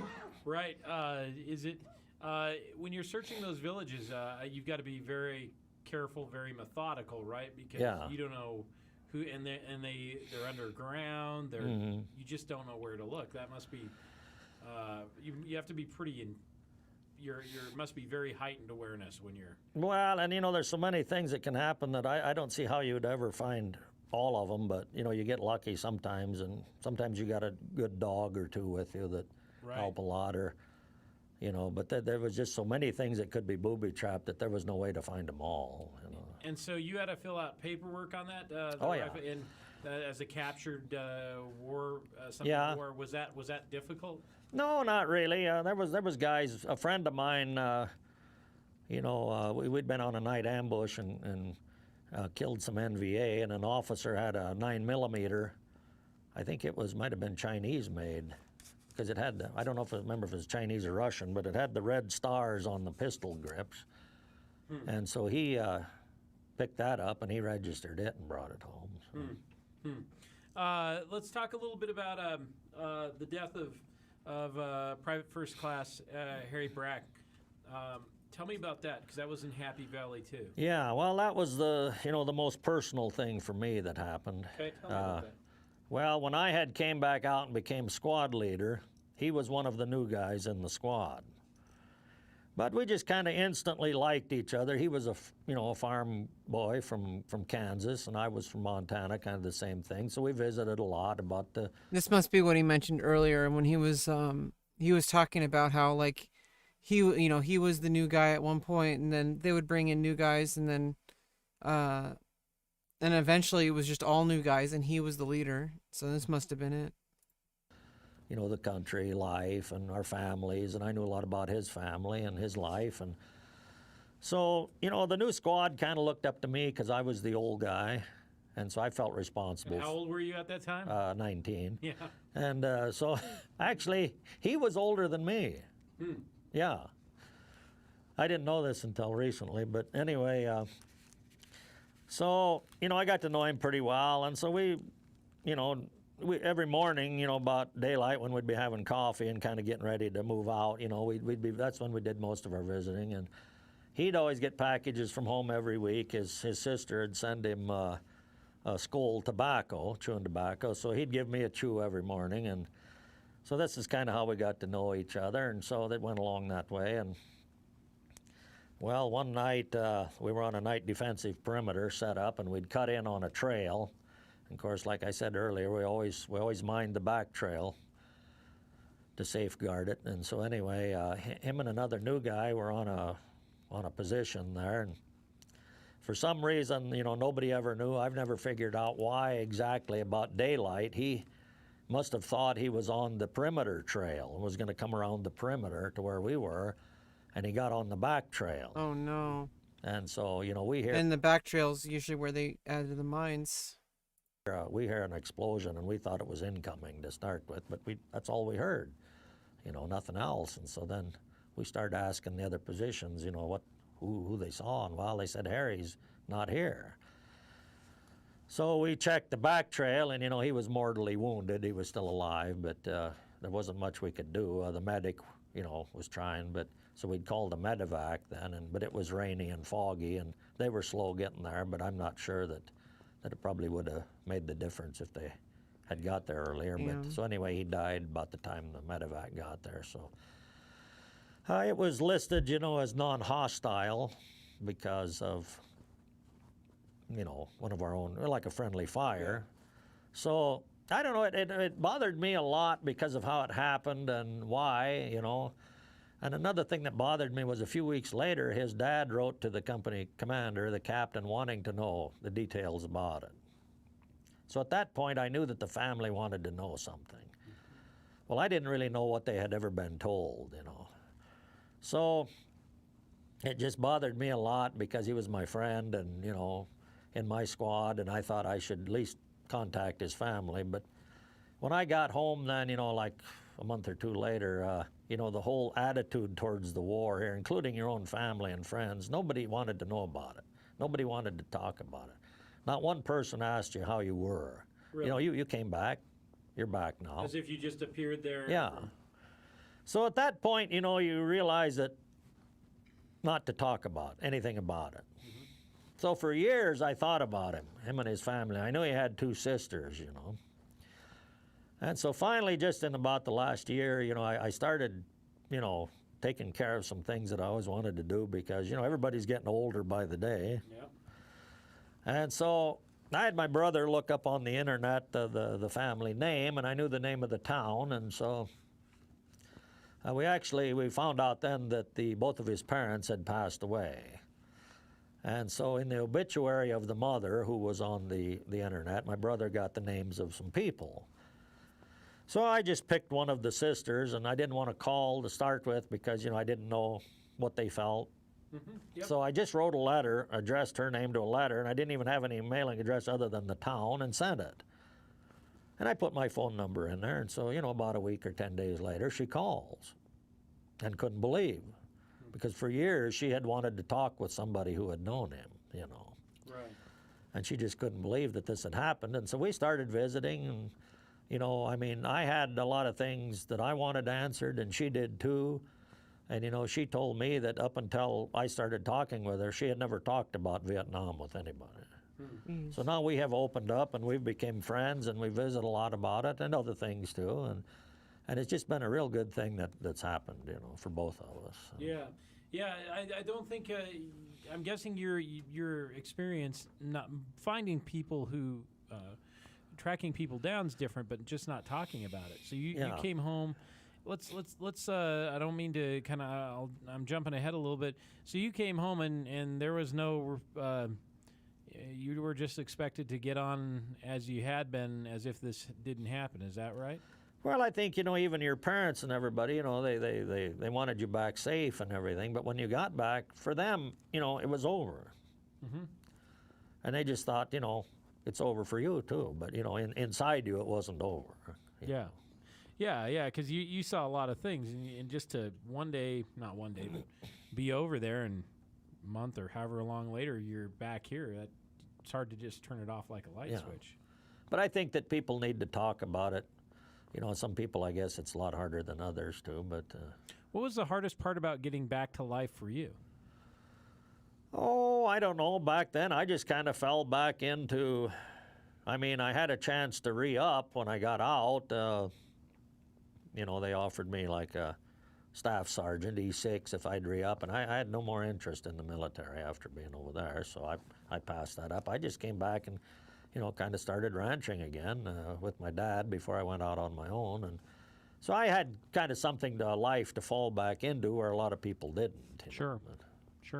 What was when you got home? So you got home in '71, is that correct?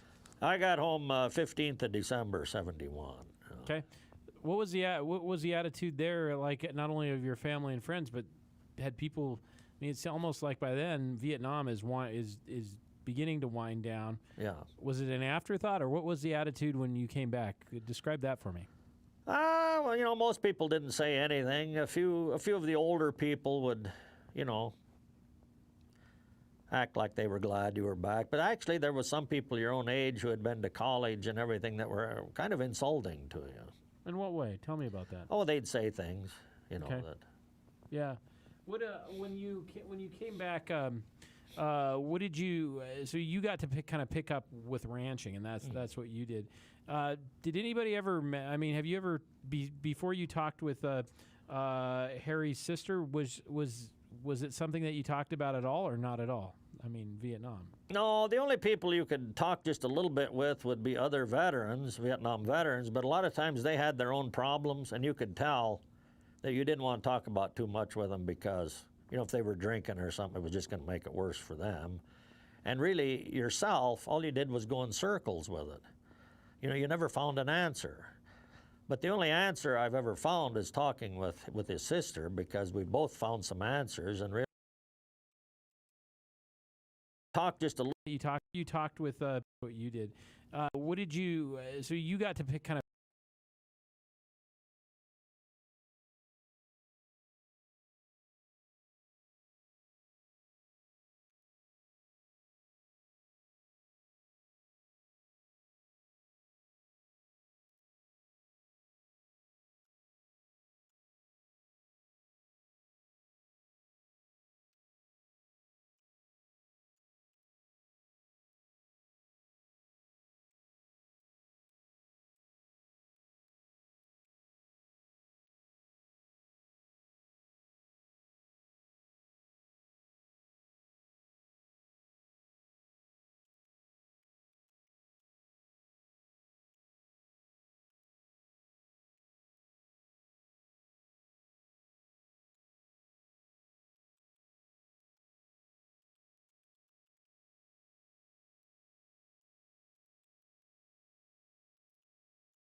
with.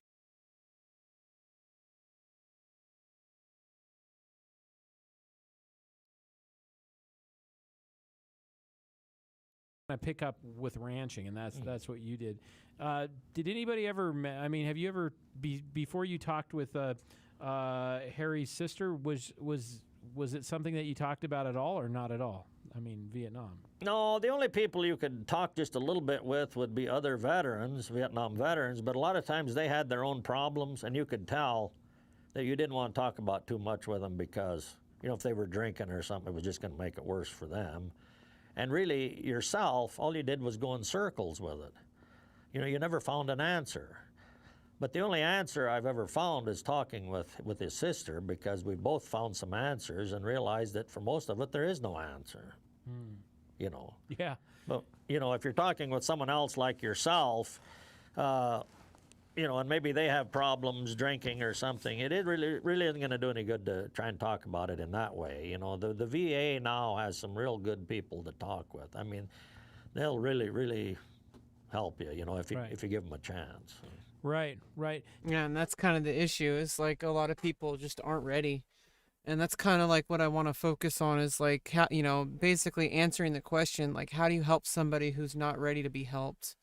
I think it's been something that people have been trying to answer for a very long time, whether it's veterans, you know, or it's with any other kind of mental illness or especially with like the homeless. Like I've met so many people while I was going through the homeless shelters, like it's like myself included. Like I was for a little bit, I was kind of like unwilling to get help, and I was kind of in danger of going through. I kind of went through the cycles really quick. I go through things really quick. I kind of get to where I need to be with things, and it's gotten better as I gotten older. But when I was in my early 20s, it was really hard for me to want to change. And now I really want to change.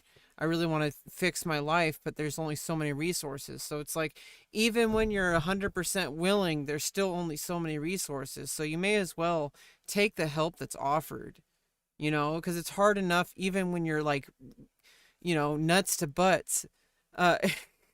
Even when you're like balls to the wall, like trying to get your life together, it's still like very difficult. So it's like, even just getting someone to get help it's really hard to get, you know. It's been a problem, you know. Like you know, like my you know, my mental health team don't talk about anyone particularly, obviously, because of HIPAA, but you know, have talked about like, you know, how they like working with me because I'm very willing to accept help. Whereas like a lot of people's work, especially with the homeless and especially with veterans, which usually has a lot of overlap, is just trying to be patient with people, to like get people to accept help. And it's like, I don't know if it's a problem that can be solved. And I think all you can do is kind of just make it as simple as possible, make it as easy and welcoming as possible, take away as many barriers as possible. Unfortunately, there's only so many resources though, and there's plenty of people who are really fighting to get those resources. And so how are you supposed to also help the people who are just refusing? And so it's really difficult situation. Tell me a little bit about. So when did you get your order? When did you get to come home, and what was that like leaving Vietnam? Well, just all of a sudden, you know, the days were winding down, and you know, all of a sudden you're back at Da Nang. You're getting short. And so there's new guys getting off. They're coming in the same room where you are when you're leaving. And of course, you remember back a year before when that was you. Yeah. What did you think? What was that experience like? Did you know? What do you say? What do you do? I had my good luck charm around my neck. I had an AK-47 round that I drilled a hole through. A lot of people did that. They had their good luck charm. So I had my AK-47 round around my neck. And so this guy said, well, they're not going to let you take that home. You know, because I said, well, I got to take it home. They said, well, they're not going to let you. They're going to take it away from you when you go through the checkout, you know, the deal. So I seen a new guy. I didn't even know who he was. I just start visiting with him, and I take that off and I hand it to him. Oh, damn. And I don't even know his name. But I said, this worked for me. I wonder if we're gonna find him in our journey through the interviews. Now we gotta find who this. Oh, maybe unless the person died or unless they weren't interviewed. I don't know. It's like maybe this interviewer finds the guy. We don't know. That would be epic. That would be like total crazy. And so I gave it to him. So wow, what did he look like? He was not shell shocked, but it was. I mean, that first look when you get into country, I imagine you're just overwhelmed. Well, you know, I remember when I got there, and of course you're seeing the guys who are leaving, and they look so old. And you know, I mean, if they've been out in the jungle for a year, they're all brown and they look old. They might only be 20 years old, but they look so old compared to you, you know. Yeah. And so, you know, you're just scared because it's all new. You don't know where you're going. You don't know anybody. You might know one or two guys that you knew in the States that might happen to be on the same plane, but that usually they get sent to a different company or something than you. So really, you know nobody. And you get, you know, when you get to the new company and a few of the old guys, they don't have much to do with you, but one or two might. They say, "Come on over, sit with us now. You got to learn some stuff here. You can't stay by yourself over here and make it. You got to be a team." So they bring in, a few old guys are pretty good, and they work in, and they're friendly to you. And when when you screw up, they let you know. But that's how you learned over there. Yeah, it was on the job training. Yeah. OJT. What was do you think you aged a lot in that year? Because some guys said I think I aged more than a year in that full year. Did you? Oh, I don't know. Probably. Just because the weather. When you come back, like you get back in the middle of the wintertime, you're all brown and everything. Doesn't fit for Montana, does it? No. No. So you got back in December of '71, is that correct? To Montana. Was it a shock coming back to the cold? Oh, yeah, it was a lot of snow here. Back in those days, we used to get a lot of winter here, and 20 below and 2-3 foot of snow. It was cold. Yeah. What was the coming back? And you're getting what were you looking forward to the most getting back here? Oh, just to see my family and get out around the cattle and the animals again. That's pretty much what I've done all my life, and so. Speaking of animals, what did you think of the animals over there? Well, there was, the cows were sacred over there. Right. So they never butchered them or nothing, and the water buffalo, that was like their tractors. Right. So if an American had to shoot one, if they charged him or something, the military had to buy that. It was just like buying them a new tractor. Right. And the water buffalo liked the Vietnamese. They liked the little kids, would sit on them and everything, but they hated the sight of an American. Really? And, of course, out in the jungle, there was a lot of different animals. There was lizards and snakes and, just all this stuff that at night, they'd be crawling around you. And, some people got bit by things and had to get medevaced, and bees, scorpions.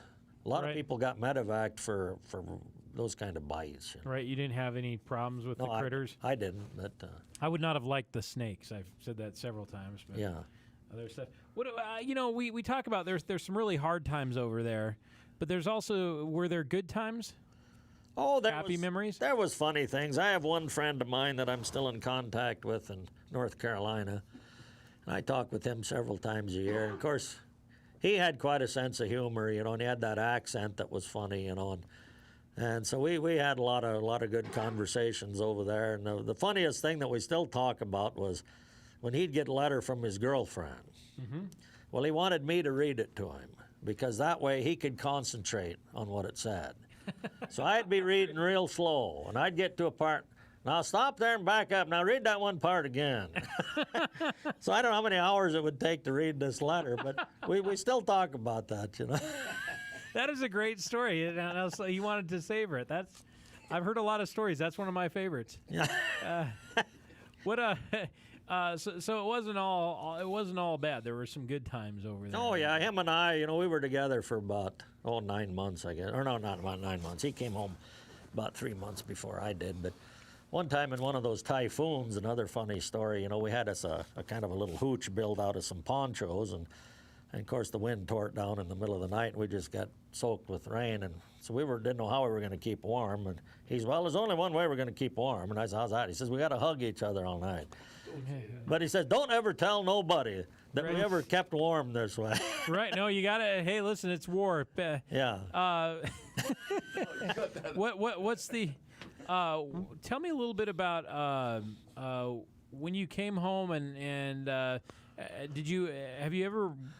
you gone back, and do you have any desire to go back to Vietnam? I don't know. I've talked with one of my cousins went back that was in the Marines there in '67, and he said, I didn't have no trouble with the people over there. He said it was the people here that I have the problem with.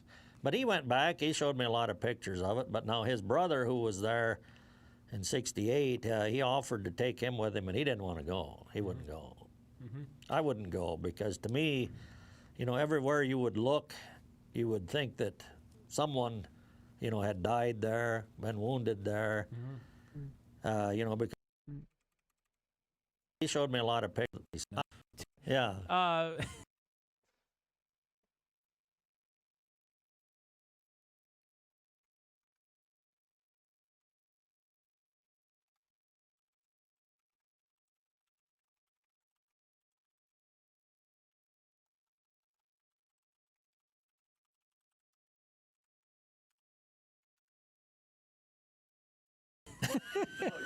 What's the?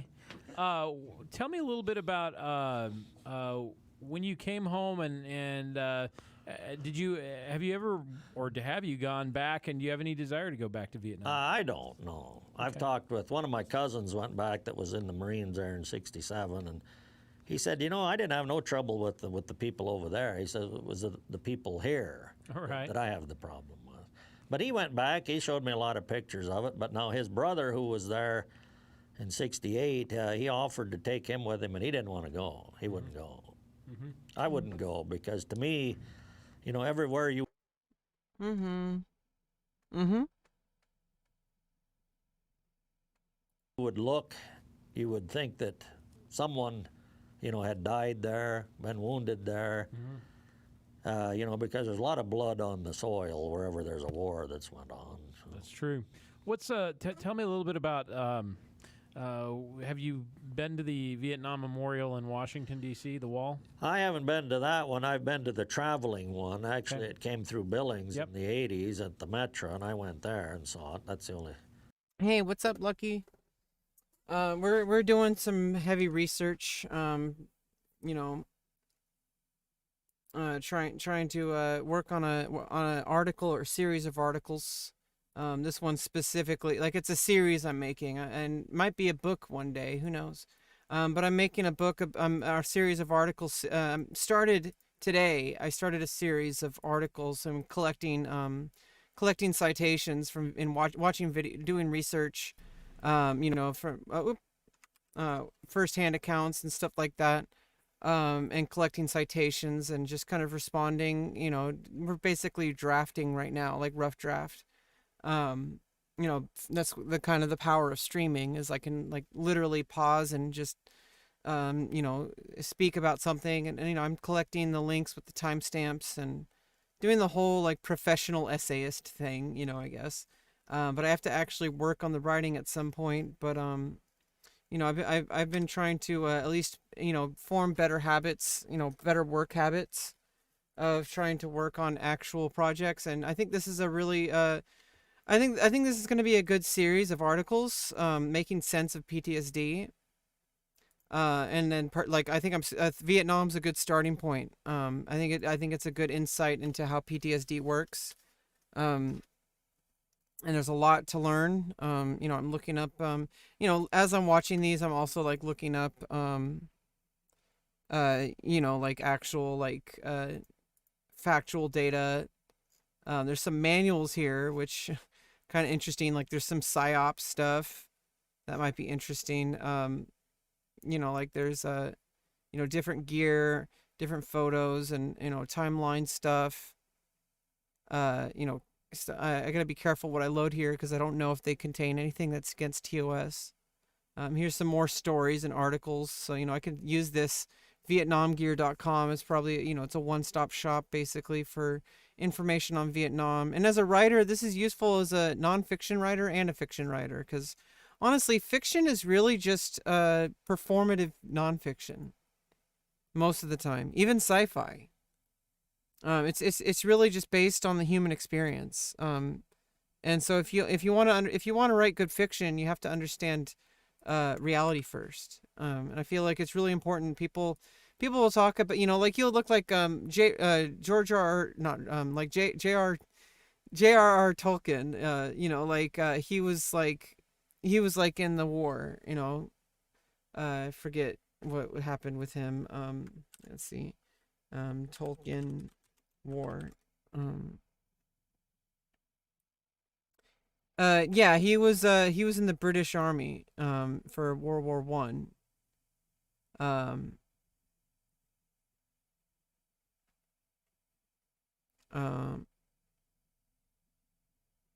He served in the British Army, most notably in the bloody Battle of the Somme.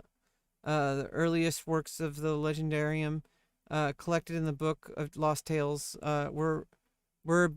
began during the conflict. So he wrote the book like while he was in war, like serving in the British Army. So it's like, a lot of stuff has like huge parallels with reality. And so it's like in order to be a good fiction writer, you have to really have a solid ground in reality. Was that a hard thing? Yeah, at that time it was very hard to do. Yeah, yeah. Looking back, now as a guy who was there almost, it wasn't 50 years ago, but it was more than 40. See, this is why I'm in journalism and not accounting, because I only do relative numbers. 45. 45. So let's say 45. What? Yeah, I mean, I guess I'm doing journalism. It's like for some reason I like don't put two and two together. Like I'm literally doing work, you know. It takes a lot of work. It takes a lot of time. And I think like I said here in one of my notes, you know, I have this tendency to just rush all the time. I have this tendency to think that I have to work get everything done like right away. Like no, like things take time. You know, it's really a lot of work, and I think I keep putting unrealistic expectations on myself. Right? I just feel like I'm like worthless just because I can't work very fast. It takes me a long time to finish any significant amount of work. I have never really completed any significant articles for my blog, for example. But you know, I'm working on it. This is part of it. Is I'm gonna make this article series about PTSD. So it's like blending like mental health through the lens of you know, certain events like Vietnam or anything like that. Like you know, there's gonna be one on abuse survivors. Something that I have, you know, psychological abuse, physical abuse, etc. You know, all that kind of stuff. You know, collecting notes. Doing research is really important. We have a ton of videos to go through. Obviously not going to go through it all today. Already been going for 5 hours. What do you think of it now, the Vietnam War, now looking back in retrospect? Well, you know, they just wouldn't let it be won. There was times it could have been won so easy. I don't look at it that we ever lost the war, because we turned it over to the South Vietnamese, just like we're doing in Iraq, Afghanistan, and at some point they're supposed to, you know, take over their own war. So when we turned it over to them, I mean, we hadn't lost it. We had won every major battle that we'd been in. But people say we lost the war, but it wasn't us who lost it. You know, I think it was the South Vietnamese that wouldn't fight. Yeah, or let people through the wire. Does it now looking ahead? You know, one of the reasons we're doing this, one of the things that I've gotten the most out of is trying to preserve this not only for people today, but maybe in the future when they ask, hey, what was Vietnam like, from someone who both lived in Montana and fought in Vietnam. What do you hope people in the future remember about the Vietnam War? Well, I would hope that we learned something, but it makes me wonder now, looking at Afghanistan, what we learned. Yeah. I can't say we learned anything. Yeah, that's got to be frustrating for a guy who was over there and saw guys lose their lives. My son-in-law did 2 tours in Iraq and Afghanistan, and, you know, Afghanistan was different than Iraq. It was... Yeah.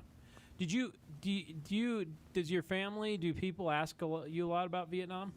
No, not really. You know, my daughter, being her husband was in the military and did his tours and everything, she's gotten a lot more into it the last few years. And so, you know, she even told me a year or 2 ago, you know, you should document some of this stuff, because someday, you know, the grandkids might like to read about this or something, you know. Right. Well, we hope we did part of that. Yeah. We do part of that. What do you, when you talk about it, what do you tell her about the war?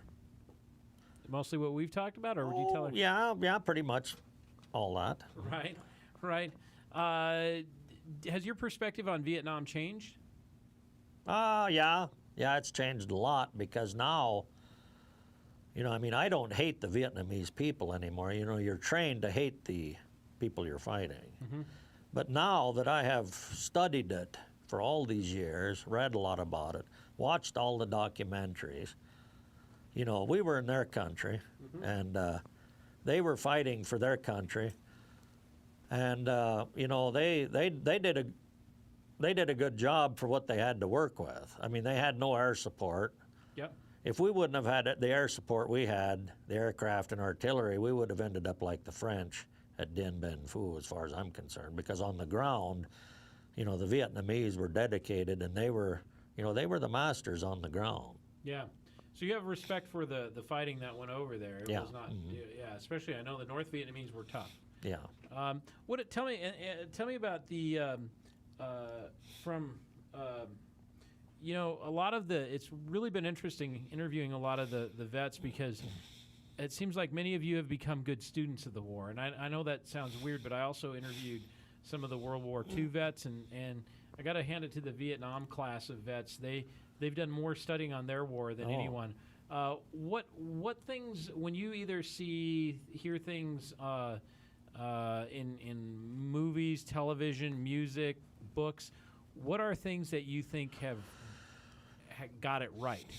Well, the movies they did about the actual events that happened, like We Were Soldiers with Mel Gibson, like Hamburger Hill, these were actual battles that happened.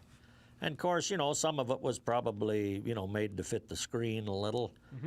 But a lot of it, when you're studying something, a piece of history, it's way different than events that happen. Right. Books. What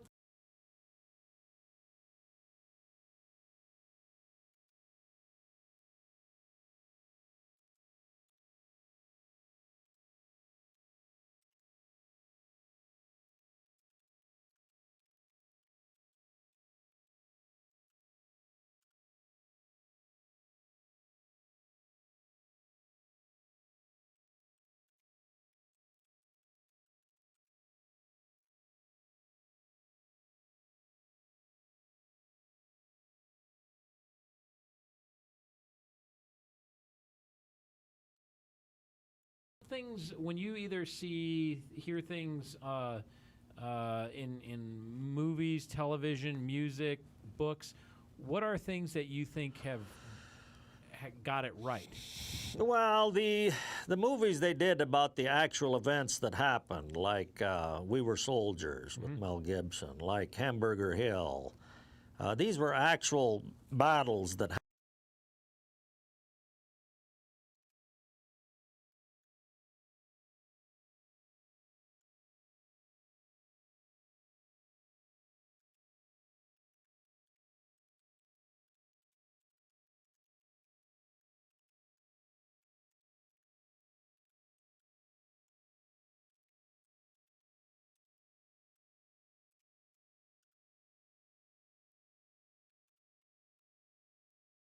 happened. And of course, some of it was probably, made to fit the screen a little.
Yeah, the format I use is I only use the dot one, like so I do dot A if it's like like letters, if it's gonna be like listing, but I only use like dot one and stuff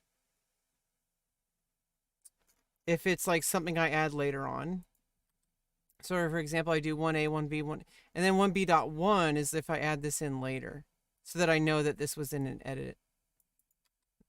It's like, I'm still figuring out what works best. I think this works.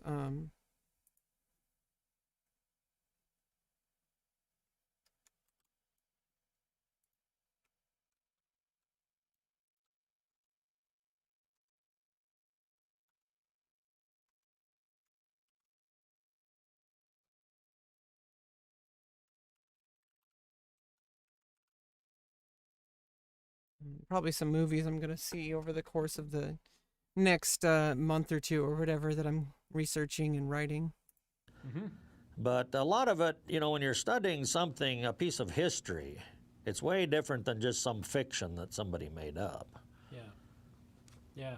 Do you so you can watch documentaries or movies about Vietnam? Well, this is what I've done. I think this is part of how I've gotten through it the way I have is Oh shit, yeah. I gotta process it.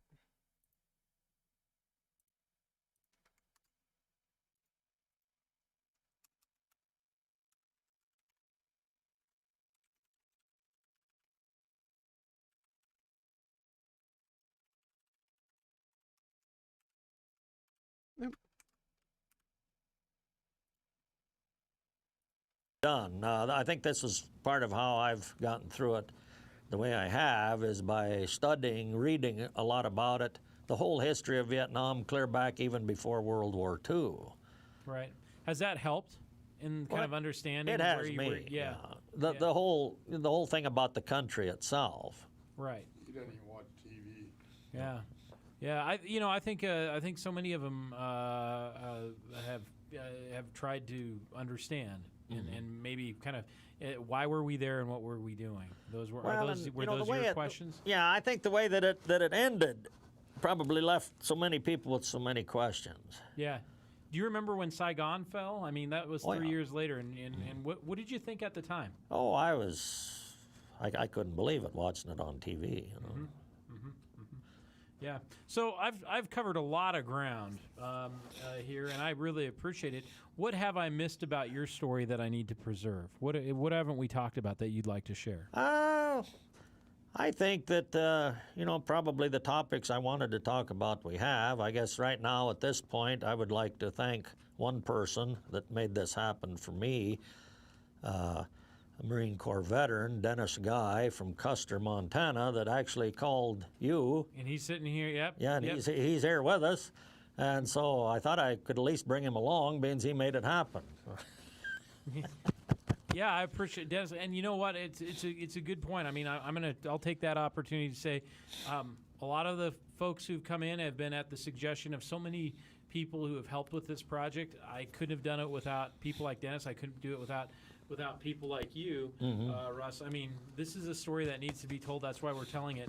So I want to say a couple things. Thanks for coming in and doing it. I know Well- you're busy. Listen, when you got animals to feed. Well, I do that in the morning, but I want to thank the Billings Gazette and Master Lube and everybody that has put this together, because after this many years, to be able to tell the story, it's still just kind of unbelievable that it's happened, you know? Yeah, well, let me tell you, the response has been overwhelming, and I appreciate everybody who's listened, who's viewed, who's read the paper, not just Yeah, I definitely appreciate it too.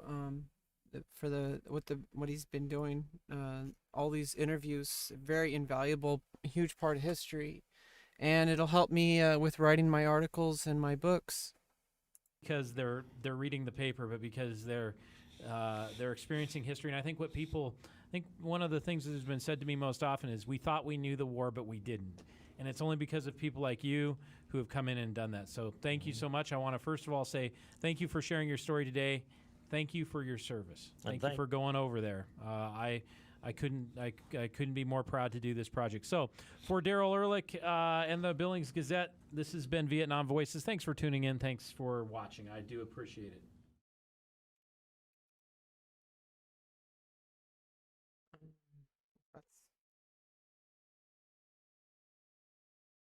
Here we go.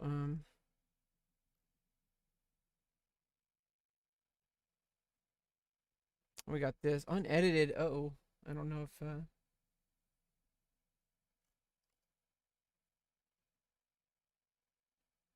here's like a complete history, I guess.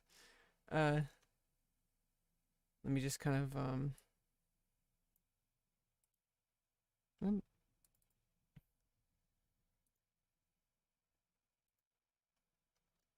scroll through this a little bit.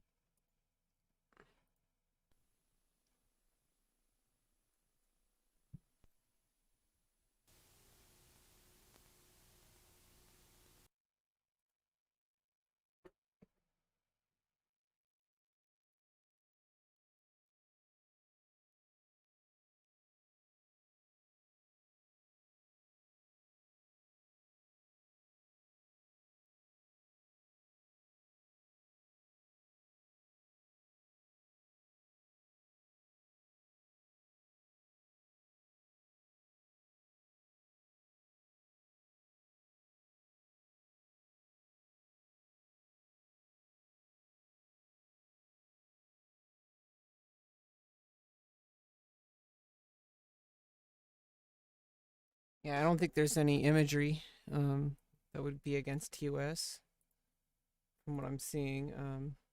There's some we can't show Tide Pods. That's the only thing TOS in here. But God damn it, we can't show Tide Pods. Yeah, just I gotta double check. I don't think there's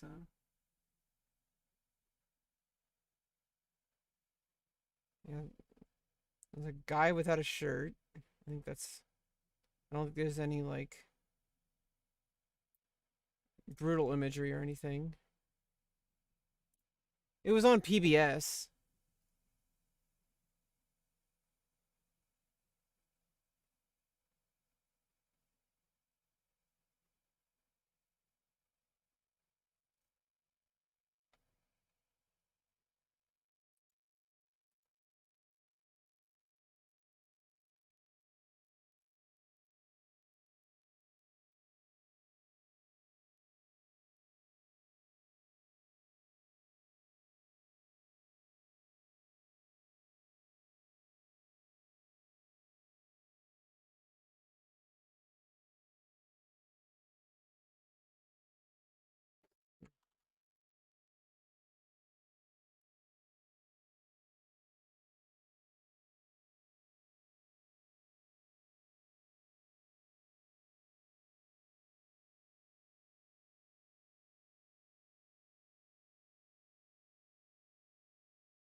Speak. Speak to me. Yeah, I'm still alive. Speak to me. What's your name? Tell me what your name is. Louis. Where are you from? Steve. Okay, I don't think they show any just making sure they don't show any like brutal imagery or anything. Yeah, thanks for stopping by last round. I mean, this is a lot of this is a lot of stuff. Um Doing a lot of research for stuff, you know, it's really important. Just trying to figure out if I can watch this. Yeah, I think we can.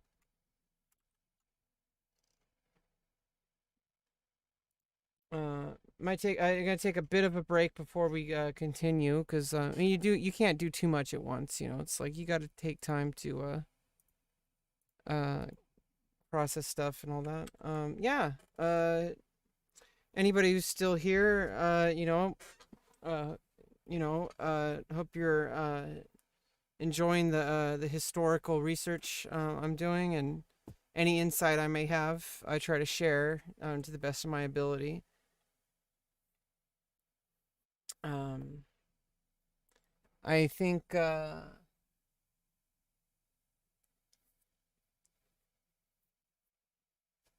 I think it's really important, and I think I think it could be a really important project that I can undertake, especially trying to not just focus on like a historical recounting, but more like trying to filter through the narrative of trying to understand PTSD.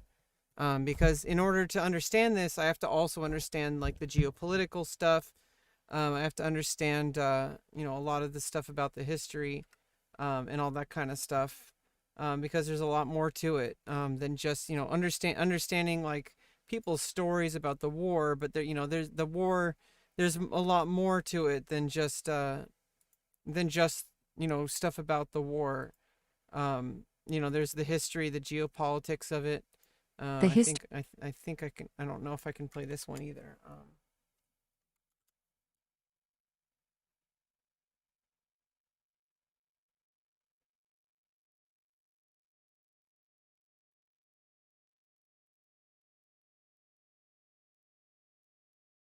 And this is some good stuff too, because like understanding like geopolitics, is super important. Hey, haha, la, ha ha ha ha ha ha ha ha. Nice take, Tom. Thank you.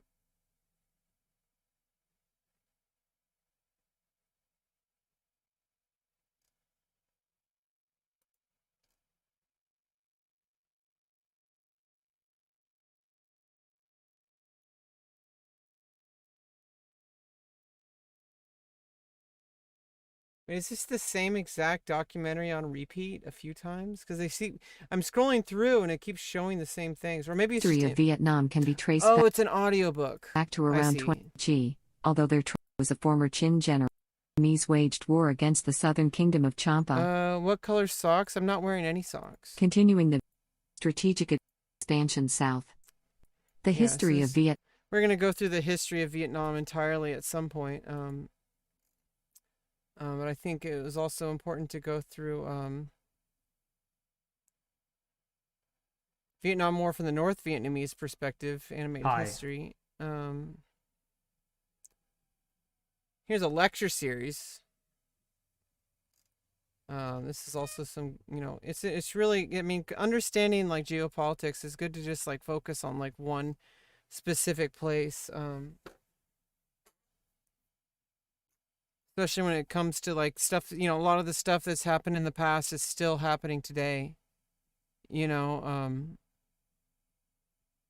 so it's really important.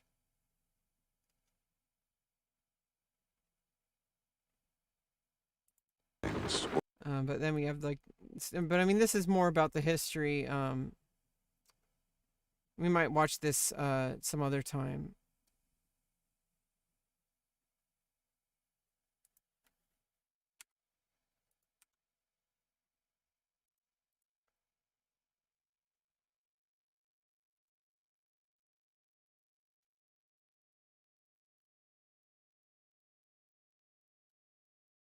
I'm just trying to like take a bit of a break because I've been like uh I've been watching these I've already watched like one really like an hour long interview and before that we watched like a 15-minute interview, but I talked a lot because that person talked about a bunch of stuff and I was, I'm trying to create, I'm trying to work on research for a documentary series I'm trying to make for my blog and not maybe not documentary, like I'm trying to write some articles about specifically about PTSD. And so learning about the politics itself and learning about the war is still interesting, and over like an overarching like separate article series. But right, obviously I'm not going to rule out any information, just,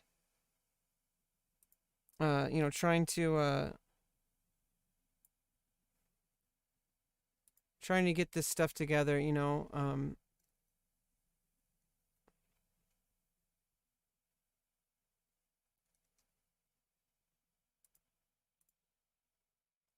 I was going to watch, this, wait, did I not?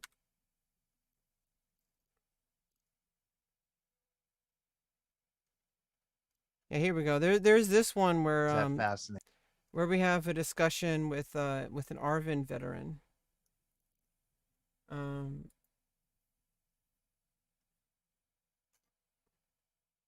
so that might be interesting to do next.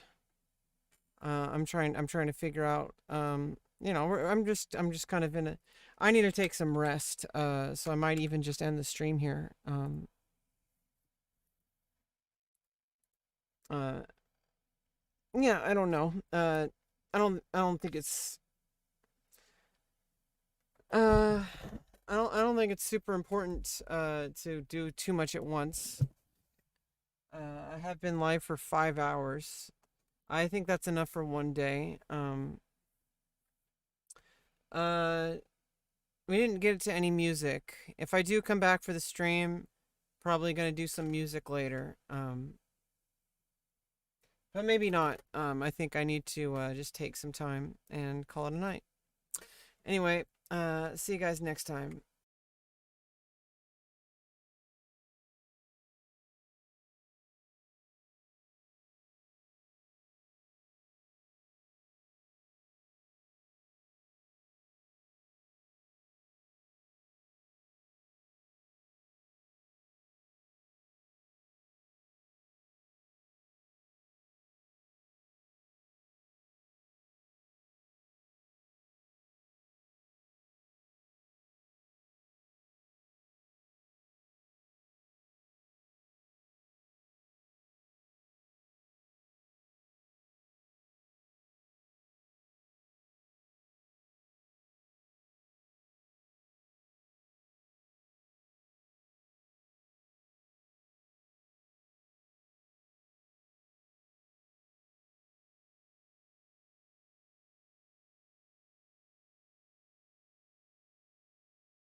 Yeah.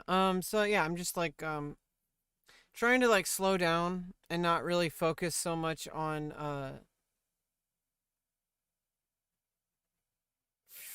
I'm trying to focus more on the process and less on the results, because the results come if I focused on the process more.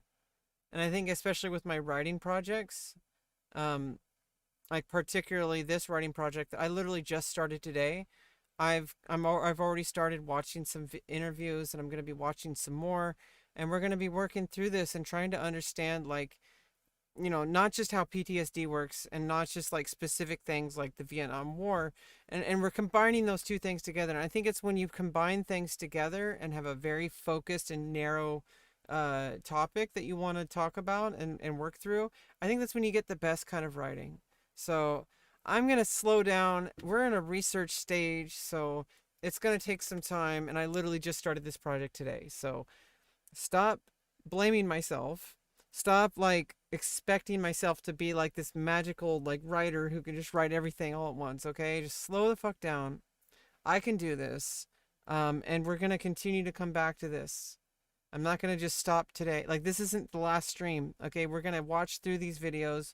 I'm going to take notes, and then we're going to like, go through this continual process of collecting information and then reprocessing that information, and then hopefully actually writing a few like an article about it, with citations, which I'm building the citations right now. Okay, this is going to take a while.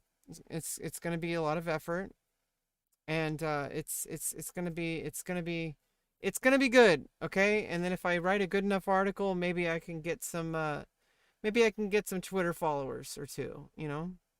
Anyway, I'm actually going to go now. Bye-bye.